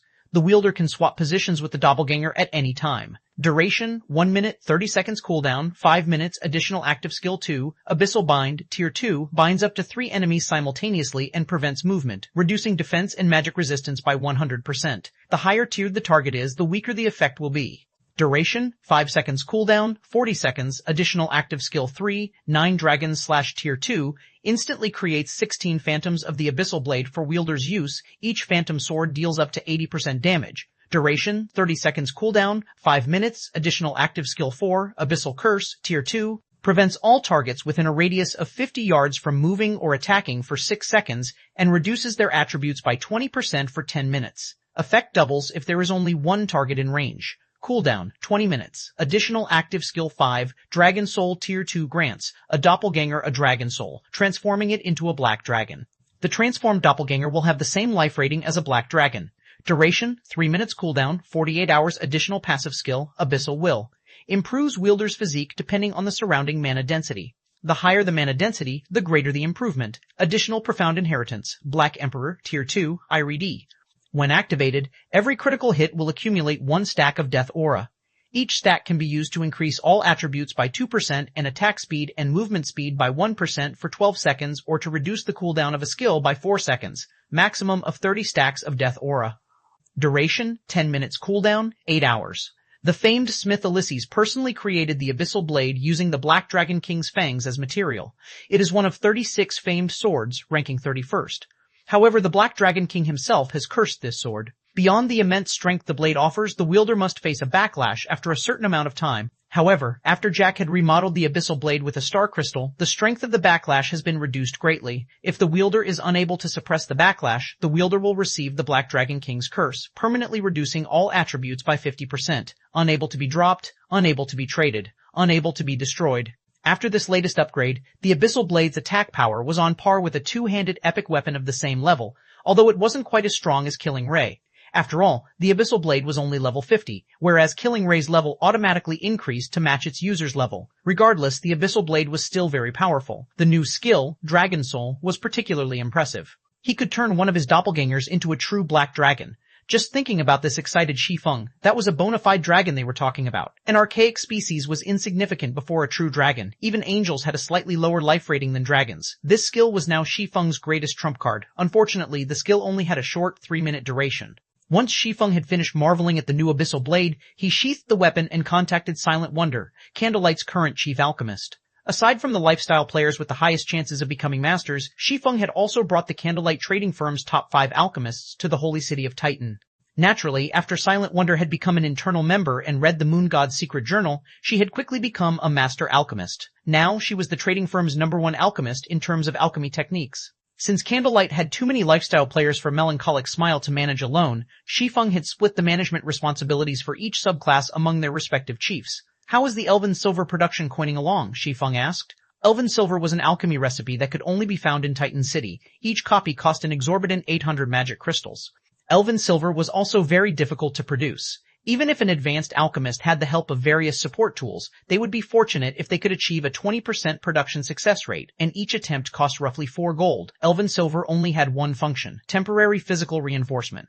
Not only could it increase one's physique and stamina, but it would also improve their resistance significantly. It was an extremely valuable potion, and had been a must-have when raiding super large-scale team dungeons during Shi Feng's previous life. Since Candlelight's alchemy standard had been lacking, Shi Feng hadn't had his alchemist attempt to produce elven silver. However, Silent Aspiration had also become a master alchemist, so Shi Feng had decided to give them the recipe. Guild leader, the elven silver potion's brewing procedures are too complex. Even now, we only have 217 bottles. May I know if that is enough? Silent Wonder said, a little embarrassed. 217? So many. Shi Feng was slightly surprised when he heard Silent Wonder's report.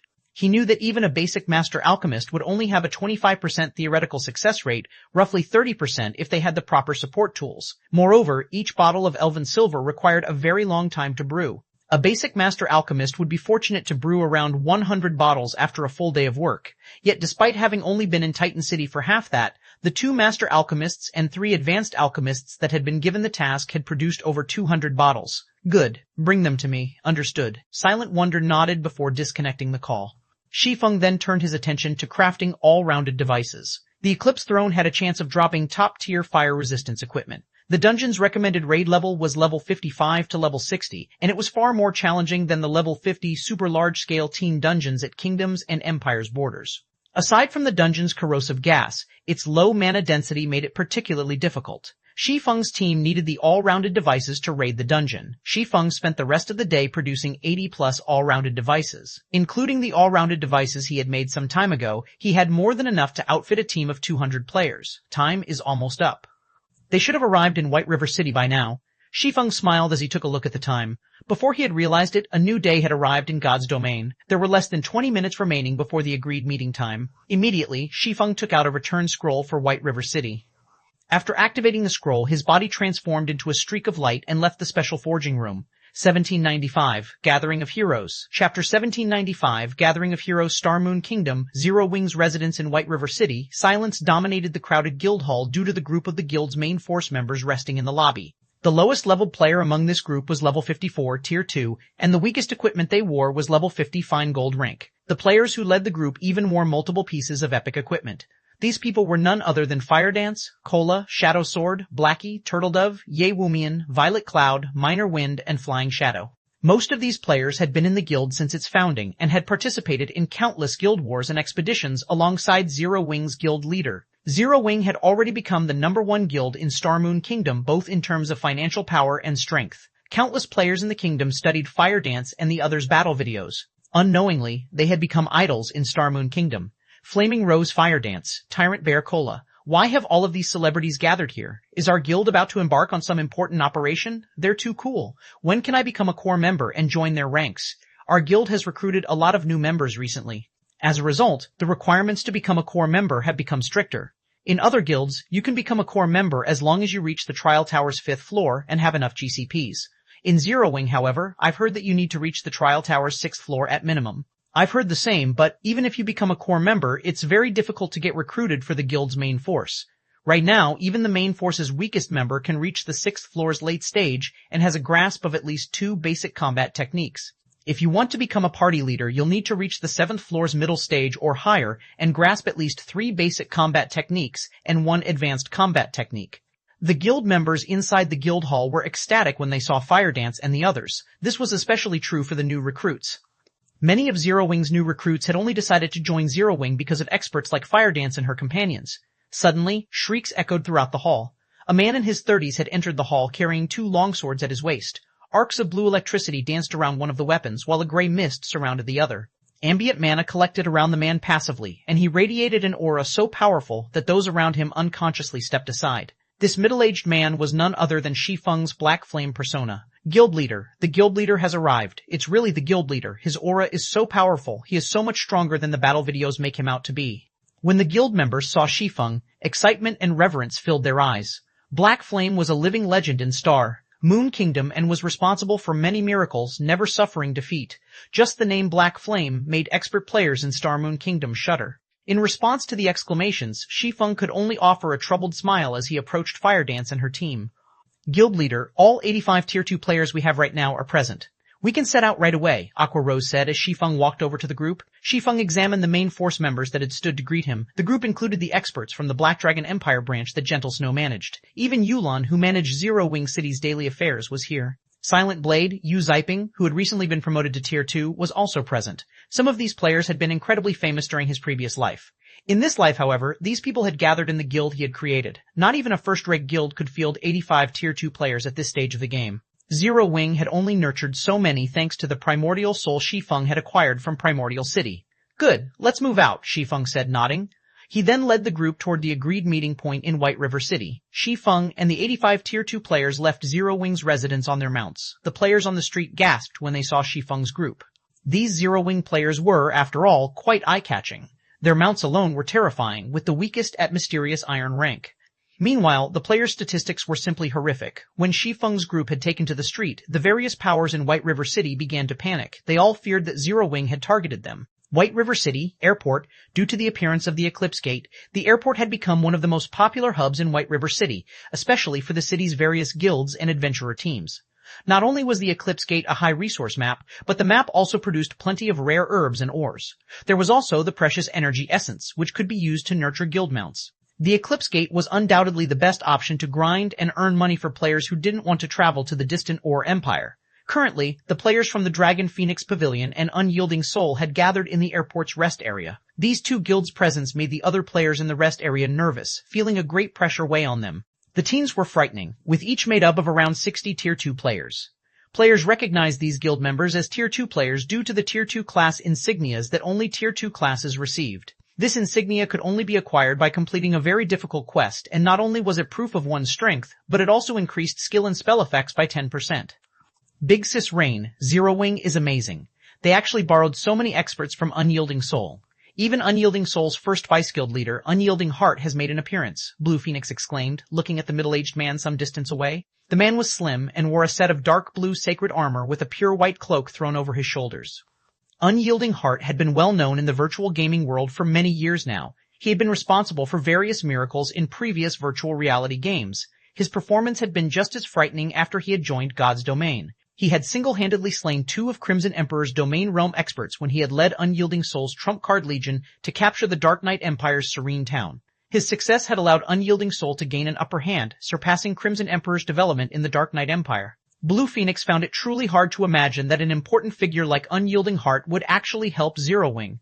Unyielding Soul should have some internal arrangement with Zero Wing, Phoenix Rain said as she glanced at Unyielding Heart. Honestly, his arrival had surprised her as well. Even if Unyielding Soul had some kind of business with Zero Wing, it shouldn't have been easy for Zero Wing to acquire Unyielding Heart's assistance. After all, the position of First Vice Guild Leader came with a lot of responsibilities, and Unyielding Soul's situation in the Dark Knight Empire wasn't looking good. Logically, Unyielding Heart should not have the leisure to work for another guild. On the other side, Unyielding Soul's members were just as surprised to see the Dragon Phoenix Pavilion's members in the airport. Vice Guild Leader, that woman over there seems to be Pavilion Master Phoenix Rain from the Dragon Phoenix Pavilion. A level 54 Tier 2 male cleric whispered to Unyielding Heart. Moreover, the genius Blue Phoenix is here. It seems Zero Wing isn't as simple as we thought. Indeed. Although rumors have mentioned that the Dragon Phoenix Pavilion has a good relationship with Zero Wing, I didn't expect the pavilion to dispatch one of its pavilion masters for a request for help. It seems their relationship runs much deeper than the rumors make it out, Unyielding Heart said, frowning slightly as he considered the matter. He had come here with very little expectations of Zero Wing. He had only joined the expedition due to Mu Lingxia's request, but he had never dreamed that Zero Wing could even acquire the assistance of God's Domain's famous demon queen Phoenix Rain. Currently, Phoenix Rain held the most sway among the 2 pavilion masters in the Dragon Phoenix Pavilion. She also had the strongest chance of becoming the next great pavilion master. Phoenix Rain's presence in a foreign area alone was enough to cause a commotion nowadays. If the public realized that she was here to help Zero Wing, it would cause a sensation that would sweep across God's Domain. While the Dragon Phoenix Pavilion and Unyielding Soul discussed each other, excited cries reached them from outside of the airport. Many players in the lobby ran over immediately to take a look. A short moment later, a group of players entered the airport's main lobby. All of these players were at least level 54, with some at level 56. Their equipment was just as impressive. At this stage of the game, level 50 fine gold equipment was even extremely rare in the various superpowers. Yet such equipment was the weakest that could be found on these 80-plus players. 1796, Extraordinary Foundation. Chapter 1796, Extraordinary Foundation. Inside the sports arena-sized main lobby, the appearance of Shi Feng's group triggered an uproar among the players present. Is this real? These people are all equipped with level 50 fine gold equipment at the very minimum. Why is Zero Wing here? Crap. Zero Wing actually has more than 10 people at level 56. How are they leveling up so quickly? When the players inside the lobby saw Zero Wing's team of 86, their eyes nearly fell out of their sockets. Although the various large guilds were making excellent progress in raiding level 50 team dungeons, most of the equipment they acquired were only level 50 secret silver equipment. Level 50 fine gold equipment were so rare that only the upper echelons of large guilds had a few pieces on them. Nevertheless, every one of Zero Wing's team of 86 was geared in level 50 fine gold equipment at the very minimum. This was simply inconceivable. The levels of Zero Wing's members were even more incredible. Currently, most expert players were only at level 53. Only experts that leveled up extremely quickly would be at level 54. As for those capable of reaching level 55, they were top-ranking existences in Star Moon Kingdom and could rank within the top 20 or top 30 in empires. Although the various large guilds usually had some experts that would choose not to reveal their levels, they still wouldn't be too far ahead, yet Zero Wing actually had more than 10 players at level 56. In other words, if Zero Wing wanted to, it could easily monopolize the top 10 positions of the ranking list of an empire. The members of the Dragon Phoenix Pavilion and Unyielding Soul were similarly shocked when they saw Shi Feng and the other members of Zero Wing. Why does Zero Wing have so many Tier 2 players? Both Phoenix Rain and Unyielding Heart were astonished when they finished counting Zero Wing's members. The shock they felt from this revelation was much greater than that from the sight of Zero Wing's equipment. Currently, first-rate guilds would be fortunate to have even 20 Tier 2 players. After all, the Tier 2 promotion quest was no walk in the park. Moreover, in view of future promotions, most players would choose to challenge the hard mode Tier 2 promotion quest at the very minimum, which had considerably high requirements for a player's equipment standard and combat standard. With the current level and equipment standard of players, completing the hard mode promotion quest would be extremely difficult. One of the reasons why their two super first-rate guilds had so many Tier 2 players at this stage of the game was the many peak experts in their guilds. Another reason was that they gave their peak experts priority when allocating resources. These two factors were how their guilds managed to nurture so many Tier 2 players. Yet, despite Zero Wing being such a small guild, it actually boasted over 80 Tier 2 players, a number only slightly lower than what their two super first-rate guilds possessed. Sorry for the delay. I had to make some preparations, Shi Feng said, smiling as he looked at Phoenix Rain and Unyielding Heart. You came just in time. However, Guild Leader Black Flame, this is such a surprise. I never thought that you would be leading the dungeon raid personally, Phoenix Rain said, her gaze filled with curiosity and surprise as she looked at Shi Feng. Her curiosity was because Black Flame was in attendance. He rarely made an appearance himself, leaving such matters to Yifeng, Aqua Rose, and Gentle Snow. As for her surprise, it was due to the feeling Black Flame was giving her. Right now, she picked up intense lethality from the man as she stood before him. This feeling was much more intense than when she last met face-to-face with Black Flame. I am Unyielding Heart, Unyielding Soul's Vice Guild Leader. Guild Leader Black Flame, you are even more amazing than the rumors make you out to be, Unyielding Heart said. After he evaluated Shi Feng and the other experts of Zero Wing briefly, indescribable shock flooded his heart. In his opinion, the guild leader capable of developing Zero Wing to the point where it could rival veteran first-rate guilds was definitely a very capable administrator. Even if Black Flame was as strong as rumored, in his opinion, Black Flame should be only as strong as the peak experts of superpowers like Unyielding Soul. However, right now, Unyielding Heart was actually feeling the threat of death from him, something he had rarely come across since entering God's domain. Moreover, he also felt a considerable threat from several other players from Zero Wing. Unyielding Heart found it truly unbelievable that a guild that had no backing would be capable of acquiring so many experts. Vice Guild Leader, I just used an advanced identification skill on them. Aside from Black Flame, quite a few players from Zero Wing possess weapons and equipment of indiscernible rank, a male cleric standing beside Unyielding Heart said, shuddering. I believe these weapons and equipment are either magic weapons or epic rank, and they number over 40. Over 40? Are you sure about this? Unyielding Heart could not help being surprised once again. Unyielding Soul was a super first-rate guild. However, thus far, it only had roughly 40 epic weapons, epic equipment, and magic weapons in total. Zero Wing actually surpassed Unyielding Soul in this aspect. How was such a thing possible? Although Unyielding Soul was no longer as strong as it was during its peak, it was still much stronger than the ordinary super first-rate guild. At the very least, it was still slightly stronger than the current Dragon Phoenix Pavilion, which, according to its investigations, only had around 30 epic weapons, epic equipment, and magic weapons. Even if the pavilion managed to hide some, it would be a miracle if the pavilion had 35 of such items. I'm absolutely sure of it, the male cleric said, a bitter smile forming on his face. He too had hoped that he had seen wrong or was hallucinating. However, he had already checked this information multiple times using his advanced identification skill. Not to mention, he could not read a single piece of information from Black Flame. All he got was a bunch of unknown when observing the mana fact that he did not reveal.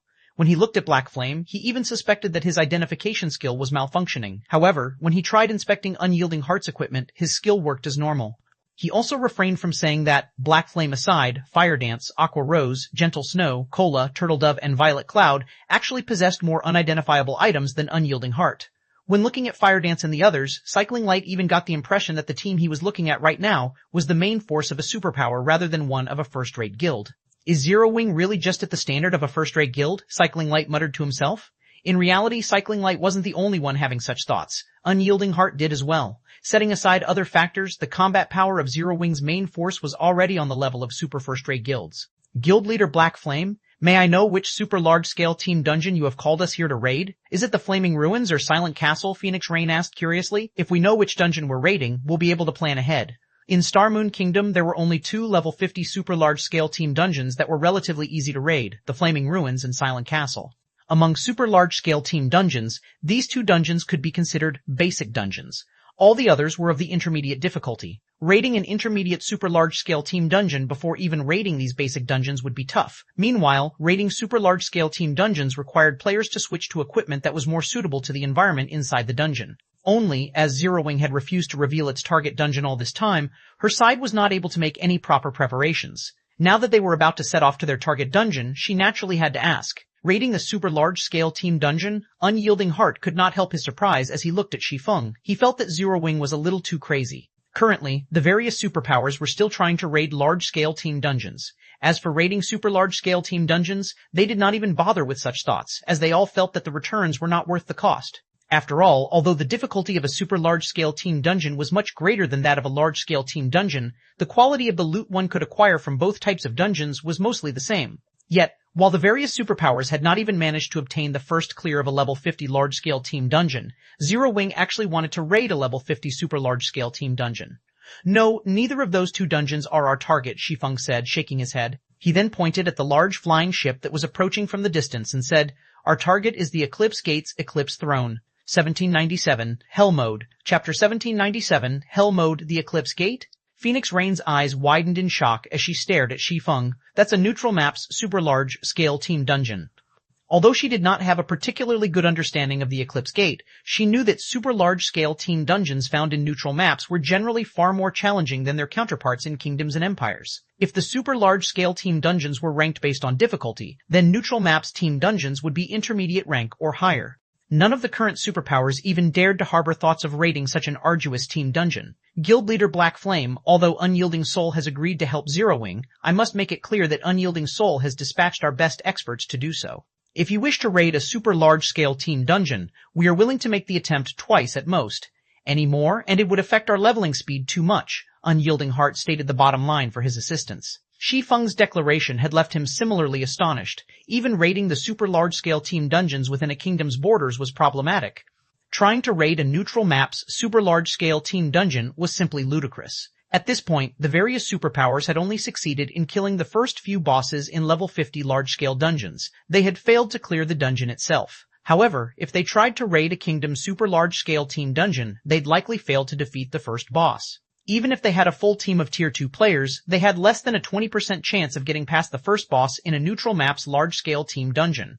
Although players wouldn't lose an entire level of EXP when they died in a dungeon, they would lose 10% of their EXP if they die inside a super large-scale team dungeon. After reaching their levels, even expert players who had an impressive leveling speed would need 7 or 8 hours to earn 10% EXP. If Unyielding Soul accompanied Zero Wing into Death's Embrace 3 to 5 times, Unyielding Soul's main force would fall behind the other superpower's main forces by 1 or 2 days. That's fine, Shi Feng nodded. Naturally, no guild would lend its Tier 2 players to another team unconditionally. It was understandable that Unyielding Heart had set certain limits. In fact, Phoenix Rain had already informed Shi Feng of her bottom line. It's fine. Shi Feng's composure surprised Unyielding Heart a little.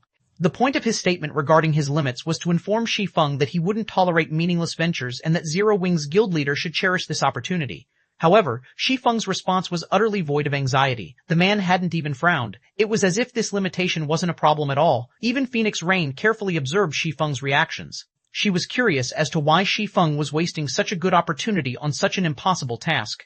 With their 3 guilds' combined strength, they'd have very high chances of success even in a level 50 100-man team dungeon, yet Shi Feng had decided to attempt the impossible. Since everyone's here, I'll reform the team. I'll also handle the team's leadership. Do either of you have any issues with that?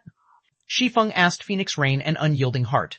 Neither of the two guild leaders had any particular opinions on the arrangement. Both guilds had come to offer their assistance after all. The most they could do was support Zero Wing. Very quickly, Shi Feng created a new team of 200 Tier 2 players. He then led the team to a flying ship that was headed for the Eclipse Gate. Meanwhile, inside a high-class restaurant in Star Moon City, a large group of cloaked players drank and bantered. Intense killing intent wafted from every one of these players, and some even radiated a dense bloodlust. Commander, our scouts have just reported back, stating that Zero Wing's main force members and upper echelons have boarded a flying ship for the Eclipse Gate. Should we move out? Or should we notify the other adventurer teams? Lonely Lamp excitedly asked Black Shark, who was currently enjoying a glass of blazing fruit wine. They finally left their nest? Taking a big gulp, Black Shark smiled and said, "Forget about the other adventurer teams. I'm not in the habit of sharing such golden opportunities. Notify our team, tell them to bring those items, and set out immediately. We must not let the other adventurer teams get ahead of us." Understood, Lonely Lamp replied. He had waited for this moment for a long time. Shortly after, the Dark Hunters adventurer team set off toward the Eclipse Gate. Eclipse Gate, Sun-Chasing Fortress. The Sun-Chasing Fortress was the only safe zone NPCs guarded in the Eclipse Gate. A large number of flying ships docked in the fortress each day, and since the fortress was a hub for multiple kingdoms' forces, the Sun-Chasing Fortress's player population was even higher than a kingdom's capital. When Shi Feng's team exited the airport, they were greeted by the sight of players hawking their wares and forming teams by the street. The fortress was no less lively than Star Moon Kingdom's Star Moon City. However, although the Sun-Chasing Fortress was very popular, the various large guilds weren't particularly fond of this place since players couldn't purchase lands in an NPC fortress. Instead, it had become a hub for independent players, and there were far more of these players than those from guilds. To avoid attracting too much attention, Shi Feng had his team members don their black cloaks before leaving the fortress on the backs of their mounts. Even so, their group still earned sidelong glances from the players they passed. The Eclipse Throne was an ancient fortress in the Eclipse Gate's inner region. Corrosive behemoths roamed around Eclipse Throne, and a corrosive fog, which would numb players' senses and slow their reactions, was ever present around the dungeon. Because of these factors, very few players were willing to grind here. Fortunately, this also meant that the monsters in this area had a higher chance of dropping energy essence, so a few players still wandered the area. Old 3, be careful not to lure those corrosive spiders. Commander, are you that distrusting of my abilities? A 20-man team occupied itself by grinding corrosive scorpions in the dense, wet jungle. The team's level 53 shield warrior maneuvered through the forest while over 100 level 54 special elite ranked corrosive scorpions chased after him. Meanwhile, the team's 3 healers maintained the shield warrior's HP, while the remaining ranged players bombarded the scorpions with one AoE attack after another. With over 10 players launching AoE skills and spells simultaneously, the corrosive scorpion's HP rapidly decreased. After a short moment, the corrosive scorpions began to fall. Very quickly, every monster chasing the shield warrior had died. At this time, an assassin, which had followed the shield warrior stealthily, collected the scorpion's loot. "Ha ha ha, Commander, we got one," and energy essence dropped. The level 53 assassin exclaimed as he picked up a dark green crystal.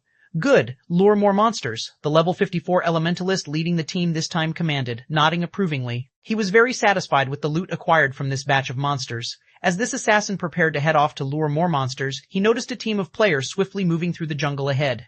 This team completely disregarded the monsters around them as they made a beeline for the ancient fortress. As a result of these players' recklessness, they had lured many of the jungle's monsters. After getting a better look, the assassin discovered over 1,000 monsters running after these strange players. Among them were over a dozen level 55 Great Lord-ranked corrosive behemoths and over 100 level 55 Lord-ranked corrosive spiders. Crap, what are these people trying to do? The level 53 assassin gaped. Although the corrosive behemoths were only level 55 Great Lords, the corrosive gas their bodies released was extremely powerful. MTs weren't able to approach these monsters because of that. Any team that visited this jungle did their best to avoid the corrosive behemoths as much as possible. Although the corrosive spiders' gas wasn't as detrimental as the behemoths, they could also launch spider webs to seal players' movement.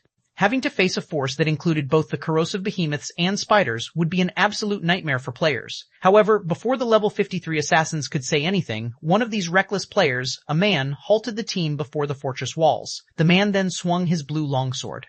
Suddenly, golden divine swords fell from the sky, restricting the corrosive spider, which led the monster army, to a specific area. Towering pillars of fire then rose from the ground, engulfing the trapped corrosive spiders. At the same time, the other team members launched one AoE attack and large-scale destruction spell after another. For a moment, the jungle shook with the bombardment. Before 2 minutes had passed, every monster chasing the reckless team was dead. Even the dozen or so corrosive behemoths lay motionless on the ground. This scene dumbfounded the 20-man adventurer team that grinded corrosive scorpions some distance away. Who are those people? By the looks of them, they seem to be guild players. The guild emblem the guy in the lead is wearing, I think it belongs to Zero Wing. They should be Zero Wing's members. What's going on? Why are Zero Wing's members here? Shock overwhelmed the adventurer team's members as they watched Shi Feng and the others loot the fallen monsters. Just as these adventurers wondered what Shi Feng's group was trying to do, Shi Feng arrived before the passage leading into the ancient fortress. Are we not going to rest first? Phoenix Rain asked curiously. No, we don't have the time for that. As long as we are surrounded by this corrosive gas, our stamina will continuously deplete, and the corrosive gas in our bodies would become denser. If we waste too much time here, we'll run out of stamina sooner or later. We need to hurry, Shi Feng said, shaking his head. Surely we don't need to be in such a rush, right? We still have plenty of stamina. At the rate that we're losing stamina, we should have more than enough even if we're raiding a super large-scale team dungeon, Unyielding Heart said after briefly estimating his stamina consumption. He felt that Shi Feng was trying to move too fast. They were going to challenge a super large-scale team dungeon. It would be wise to let the team rest so they could fight in peak condition. If we're only talking about the hard mode Eclipse Throne, then, of course, we'll have enough stamina for the raid, but we're here for hell mode. The corrosive gas is much stronger inside. Being inside the dungeon will further agitate the gas, and we'll lose stamina far more quickly. We need to hurry, Shi Feng explained. 1798, Fortress Assault, Chapter 1798, Fortress Assault Hell Mode? Unyielding Heart stared at Shi Feng in disbelief. Only after taking some time to process Shi Feng's statement did he ask, Guild Leader Black Flame, you must be joking, right? He had barely been able to accept the fact that Shi Feng wanted to raid a neutral map's super large-scale team dungeon, but raiding the dungeon's hell mode was too much. This was beyond foolish courage, it was plain suicide. The hell mode of a level 50, large-scale team dungeon was already difficult enough that the various superpowers couldn't even get past the first boss, let alone the hell mode of a level 50 super large-scale team dungeon. Moreover, a super large-scale team dungeon's hell mode was far more severe than hard mode. Each death would take 15% of the player's EXP. 2 deaths in hell mode was the equivalent of 3 deaths in hard mode. Even Phoenix Rain frowned at Shi Feng's declaration. She had to admit that Shi Feng was too full of surprises. Although she doubted that the man would execute a plan that he wasn't confident in, raiding the hell mode of a level 50, super large-scale team dungeon at this time simply wasn't realistic. Hell mode might seem difficult, but it isn't impossible. As long as we cooperate well enough and react quickly enough, the dungeon won't pose much of a threat, Shi Feng explained. He was very familiar with the Eclipse Throne. It was one of the few dungeons that dropped top-tier fire resistance equipment. He had raided the dungeon more than 20 times in his previous life, and he had raided the hell mode roughly 7 or 8 times. He knew how to dominate this dungeon. Moreover, he had specifically invited the experts from 2 super first-rate guilds. How could he possibly settle for the hard mode Eclipse Throne with such a rare opportunity? Not much of a problem? Phoenix Rain was at a loss for words. It seemed as if Shi Feng were treating the Eclipse Throne like some 6-man party dungeon. However, with things as they were, she couldn't really argue with Shi Feng's decision. Not only had Zero Wing invited the Dragon Phoenix Pavilion, but it had also secured Unyielding Soul's help. In the end, she decided to leave the decision of how to utilize this chance to Zero Wing. Following which, Shi Feng chose the Eclipse Throne's Hell Mode. His team members wore skeptical expressions as they followed the man into the horrific skeletal head that had appeared before the ancient fortress's entrance. Hell Mode? Am I seeing things? Are Zero Wing's members insane? They actually want to raid the Hell Mode Eclipse Throne. Most of the various superpowers are still struggling to get the first clear of level 50, 100-man hard mode team dungeons. Well, Zero Wing is Star Moon Kingdom's #1 guild. Since they dare to enter the dungeon, they should have some confidence of clearing it. Confidence? That can't be possible, right? That is the hell mode of a 200-man team dungeon we are talking about, not a 50-man team dungeon. After the adventurers in the jungle watched Shi Feng's team disappear into the dungeon, they broke into a heated discussion. They were all very confused as to why Zero Wing would take such a huge risk to raid the Hell Mode Eclipse Throne. Meanwhile, inside the Eclipse Throne, once Shi Feng and the others entered the fortress, they felt their 5 senses dull. Corrosive gas surrounded them, steadily depleting their stamina. The ambient mana was also significantly less dense than outside of the fortress. This decreased the player's efficiency with their skills and spells. Although the dense corrosive gas and thin ambient mana was alarming, those factors became of little significance once they saw the corrosive monsters roaming the dungeon. Corrosive Zombie Undead, Lord level 56, HP Minions F3 Minions F3 Minions F3 Minions Undead, Great Lord level 56, HP 37 Minions F3 7 Minions F3 7000 Minions Re 7000 Corrosive Earth Dragon Undead, Grand Lord level 56 HP 9 Yinzians. Minyansians Ninyansians F3 Minyanziri. Minyanzirians F3 Minyanzirians. There were easily over 10,000 corrosive monsters wandering down the streets before them. Moreover, these monsters had formed patrol squads and marched down the streets. Aside from the large number of monsters, rapid-fire ballistas had been set up on the castle walls ahead.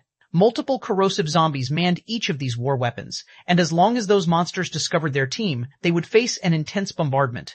These players felt as if they were on a crusade against an army of corrosive monsters, not a dungeon raid. Why is the difference so massive? Phoenix Rain wore a solemn expression as she watched the corrosive army that surrounded the castle. She had challenged a super large-scale team dungeon before, but her team had quickly given up the attempt once they realized that they were no match for the first boss. Her team had at least been able to clear out the mobs and reach the first boss. Here, however, she wasn't even sure that they could get through the mobs.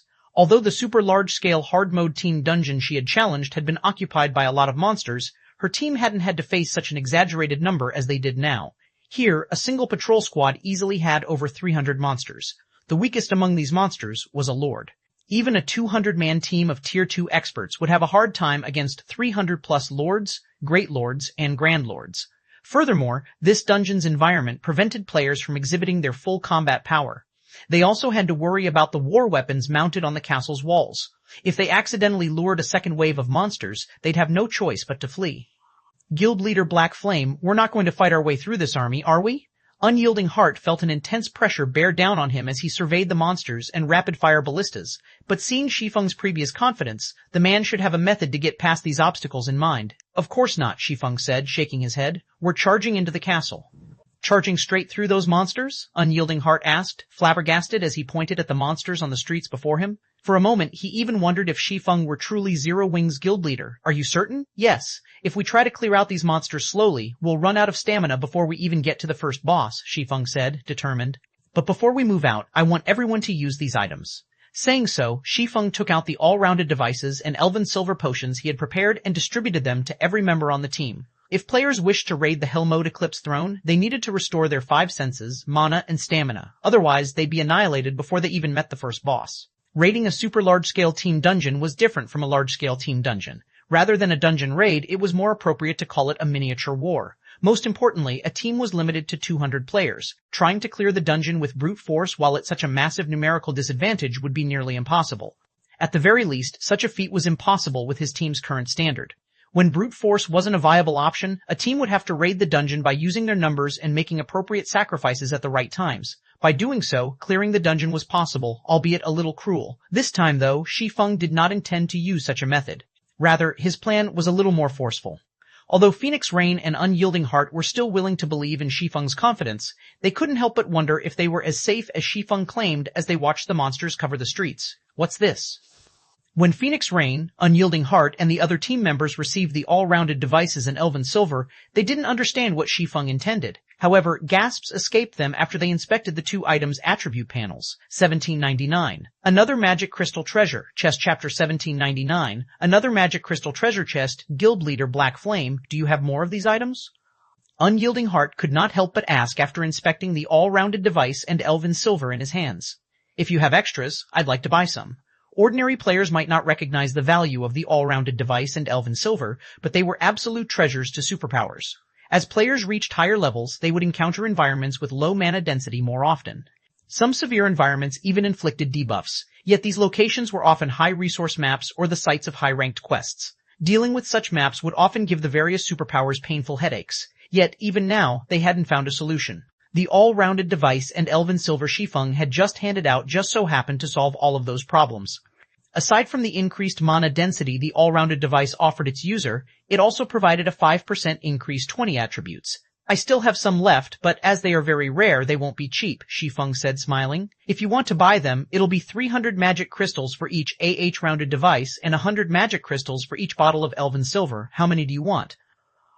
Unyielding Heart's interest in purchasing the all-rounded devices and Elven Silver potions didn't surprise Shi Feng in the slightest. Superpowers had an extensive sphere of influence. Hence, they would encounter low-mana environments more frequently than ordinary guilds.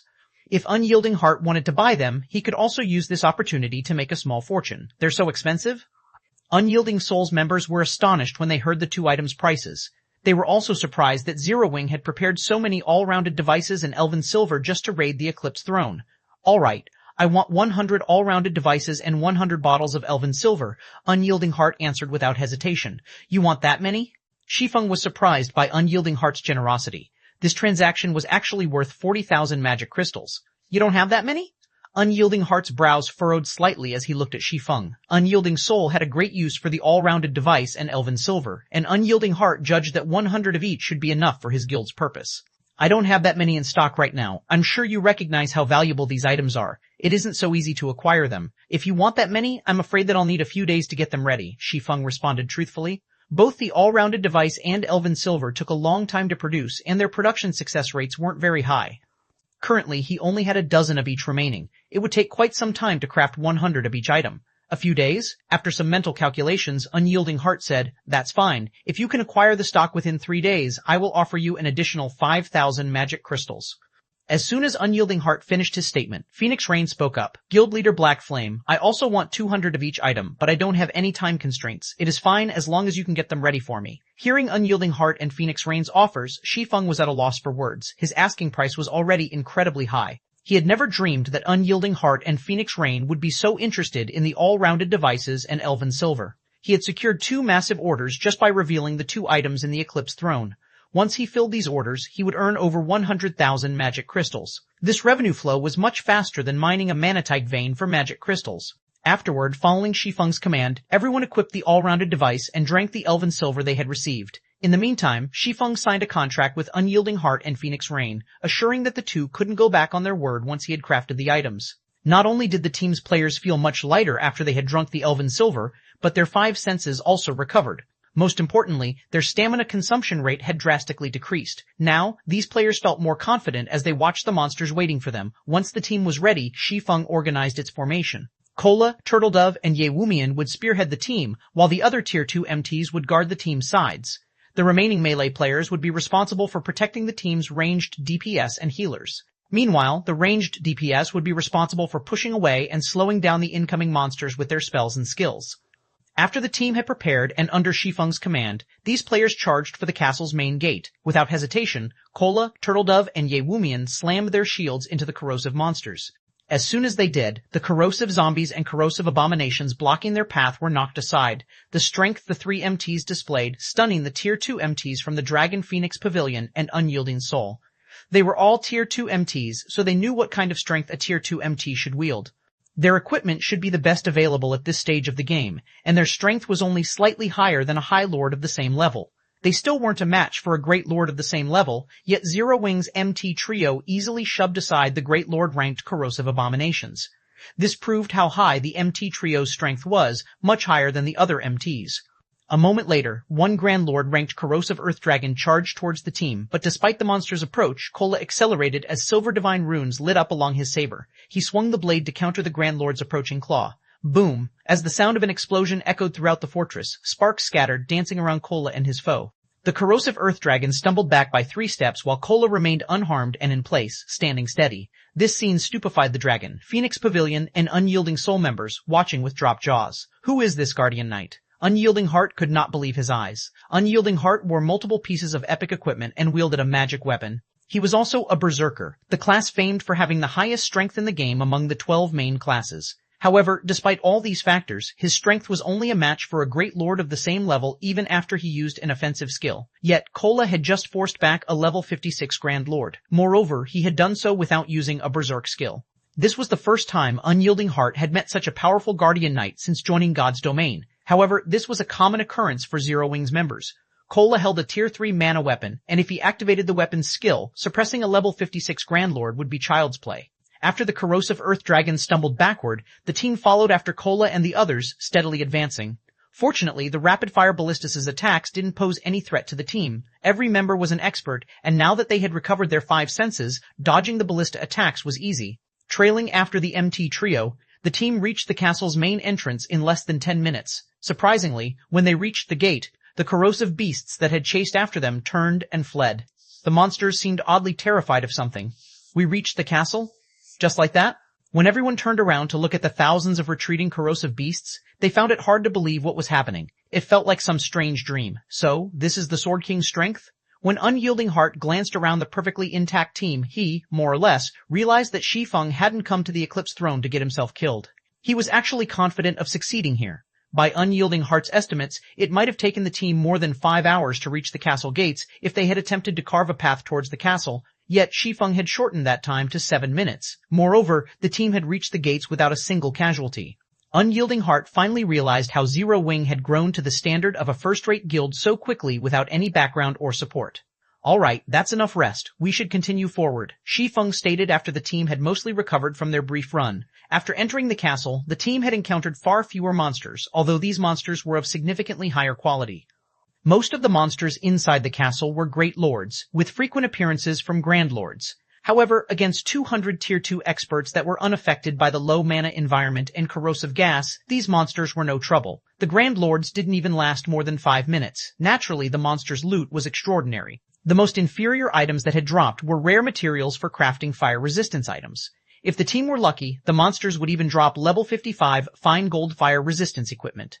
By the time the team had reached the first boss, a total of 6 such equipment pieces had dropped, inciting the Dragon, Phoenix Pavilion, and Unyielding Soul's Envy. Level 55 fine gold equipment was the equivalent of level 50 dark gold equipment. Despite these players' position as their superpowers Tier 2 experts, they only had a few pieces of level 50 dark gold equipment, much less dark gold equipment that increased fire resistance. After fighting and advancing for over an hour, the team reached a large arena inside the castle. Tall walls and steel cages lined the arena, and standing in its center was a 5-meter-tall humanoid monster. The monster was geared in crimson armor and wielded a one-handed axe in each of its 2 hands. Despite the monster's immobile state, it radiated an intense aura that made the watching players afraid. Troll Hero Humanoid Creature, Mythic, level 57, HP 500,050 Everyone involuntarily gulped upon seeing the Troll Hero statistics permeated by their fear. Not only was the Troll Hero a bona fide mythic monster, but it also had an attribute boost due to its home being a team dungeon. After the team members examined the Troll Hero for a moment, they noticed the steel cage hanging above the boss's head. What's that? A treasure chest? That should be a treasure chest, though I can't tell its rank. An ordinary treasure chest is either made of wood or metal, but that treasure chest is made entirely of magic crystals. The Dragon Phoenix Pavilion and Unyielding Soul members fell into a heated discussion after discovering the treasure chest within the steel cage. But when Shi Feng noticed the treasure chest, his eyes glowed with excitement. A magic crystal treasure chest. 1800. Violent M, Chapter 1800, Violent MT. This is the first time I've ever seen such a treasure chest. What rank is it? This is a super large-scale Hell Mode team dungeon. No matter how you look at it, that treasure chest should be dark, gold rank. It might even be an epic treasure chest. The team started to discuss their guesses as they gazed at the magic crystal treasure chest with bloodshot eyes. Even Phoenix Rain and Unyielding Heart felt a pang of envy when they glanced towards the treasure chest. Although they didn't know the treasure chest's exact rank, it shouldn't be anything insignificant. Treasure chests often offered better loot than the items that dropped from a boss. In other words, securing that treasure chest was on par with killing an additional boss in this super large-scale team dungeon. Of course, Shi Feng was ecstatic. Unlike his teammates, he knew just how valuable a magic crystal treasure chest was. It was definitely far more valuable than an epic treasure chest. Moreover, this magic crystal treasure chest glowed with golden light. Even superpowers would go mad over the items inside. Could this be a reward for being the first team to raid the Eclipse Throne? Shi Feng wondered as he looked at the magic crystal treasure chest. He hadn't seen a treasure chest in the dungeon during his visits in the past, even when he had raided the Hell Mode version. After the team finished its debate about the magic crystal treasure chest, they shifted their attention to the Troll Hero standing in the arena. No matter how much they desired the treasure chest, they couldn't reach it since it had been locked away in a cage. To open the cage, they'd need a key, and it was obvious that they could only obtain that key by defeating the boss before them. However, when the Dragon Phoenix Pavilion and Unyielding Souls members looked at the motionless Troll Hero, they couldn't help but gulp audibly, fear returning to their gazes. Despite having reached Tier 2, they still had an instinctive fear of mythic monsters. Their previous encounters had been traumatizing. Monsters at this rank were simply undefeatable. Moreover, as one of a Hell Mode dungeon's bosses, every aspect of the Troll Hero had been boosted, especially its HP. Compared to Hard Mode, the Hell Mode Troll Hero should have at least an additional 40% HP. This increased the pressure the team had to face by a considerable margin. However, in contrast to the reactions of the Dragon Phoenix Pavilion and Unyielding Souls members, Zero Wings members seemed relatively relaxed before the Troll Hero. They were as calm as usual. Unyielding Heart was surprised to see such a lack of reaction from Zero Wing's members. All of Unyielding Soul's members present had their fair share of tough battle experiences, but despite the wealth of experience, they couldn't help their anxiety about facing the troll hero. And yet, Zero Wing's members were so calm. Do they think they can beat the troll hero? Examining Zero Wing's members for a moment, Unyielding Heart realized that not only weren't they anxious, but they even watched the boss like hunters tracking prey. Guild leader Black Flame, how should we go about rating this boss? Should we test its skills and combat method first? Phoenix Rain asked. Normally, when going up against a boss monster that could potentially annihilate an entire team in a single attack, players would send in a small number of players to probe the boss for its combat method and skills so that they could set up a better foundation for the actual raid. It's best that we don't do that. This is a mythic boss. If we send in too few players, we won't learn anything at all. Instead, we'd be wasting EXP. Let's just start the raid, Shi Feng said, shaking his head. He then commanded, Cola, Turtledove, you two will take turns tanking the boss. Other MTs, prepare to replace them at any time. Melee DPS, stay back and leave the attacks to the range DPS for now. Only go in after we ensure that it's safe. This, Phoenix Rain could not help but be appalled at Shi Feng's instructions. His commands felt too half-hearted. It seemed as if he had given up on the battle already. Unyielding Heart gave Shi Feng a similarly confused look. He could not figure out if Shi Feng were an expert or a fool. Shi Feng's instructions during the start of the raid had been precise and effective, yet the man was barking out such cursory commands now. Although starting the raid without probing would spare their guild members, avoiding unnecessary deaths that could compromise their participation, blindly sending the team into battle was both reckless and counterproductive. However, what Phoenix Rain and Unyielding Heart did not know was that Shi Feng was already familiar with the troll hero's skills and combat method. The troll hero was a pure warrior. It didn't wield any spells, but it did have frightening strength and agile movements. Most importantly, it possessed the passive skill, self-regeneration. This skill was the reason the troll hero had earned the title of Eclipse Throne's Undying Gatekeeper. Self-regeneration allowed the troll hero to recover rapidly from heavy injuries. This skill ensured that the troll hero's combat power couldn't be affected. Moreover, unlike normal bosses, whose battle recovery restored 1% of their HP every 5 seconds, the troll hero regenerated 2% of its HP every 5 seconds. The longer it fought, the more strength it would gain as well. Fortunately, it could only use this power-up once every 5 minutes, but there wasn't any upper limit. Due to this passive skill, countless teams' progress in the Eclipse Throne had slid to a halt. No other boss in the Eclipse Throne tested a team's raw power like the troll hero. Technique wasn't as important when raiding this boss. Players simply had to attack with everything they had and pray that they had enough DPS. Without waiting for Unyielding Heart and Phoenix Rain's comments, Cola and Turtledove charged forward. Seeing this, the Dragon Phoenix Pavilion and Unyielding Soul's MTs exchanged a few hesitant glances before helplessly following after the two Zero Wing MTs. When Cola and Turtledove were less than 100 yards away from the troll hero, the latter abruptly opened its eyes. When its gaze landed on the two MTs, the boss revealed a sneer and roared, "Foolish challengers, do you believe you can defeat the strongest warrior in Lord Armus's army?" The troll hero then threw its axes at Cola and Turtledove. Shwa, shwa! The two 4-meter-long axes flew from the troll hero's hands, transforming into spinning blades as they soared towards Cola and Turtledove. As the axes sliced through the air, they left behind long, pitch-black lines. Dodge! Unyielding Heart shouted in panic. Attacks that caused spatial tears could even threaten mythic monsters of the same level.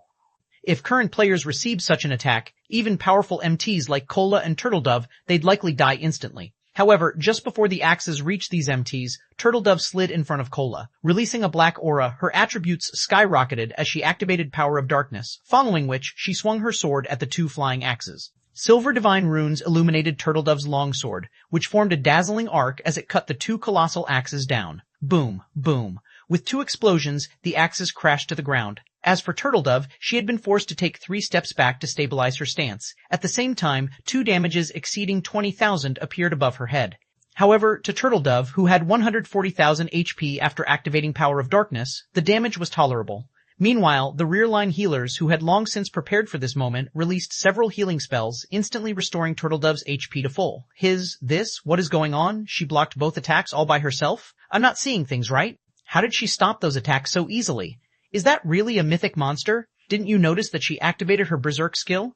Even if that's the case, she shouldn't be able to stand against a mythic monster. Moreover, the boss used a skill. Those attacks had definitely been enhanced. Both the Dragon Phoenix Pavilion and Unyielding Souls members gaped at Turtledove, who had resumed her charge towards the boss. When the troll hero charged at her in return, Turtledove smiled brightly. Come! When less than 30 yards separated both sides, Turtledove activated the Steel Crown's additional skill, Steel Impact. Suddenly, her speed doubled. Raising her shield, she transformed into an afterimage. A moment later, she appeared before the troll hero and slammed her shield into the boss. Immediately, the troll hero flew back by over 20 yards.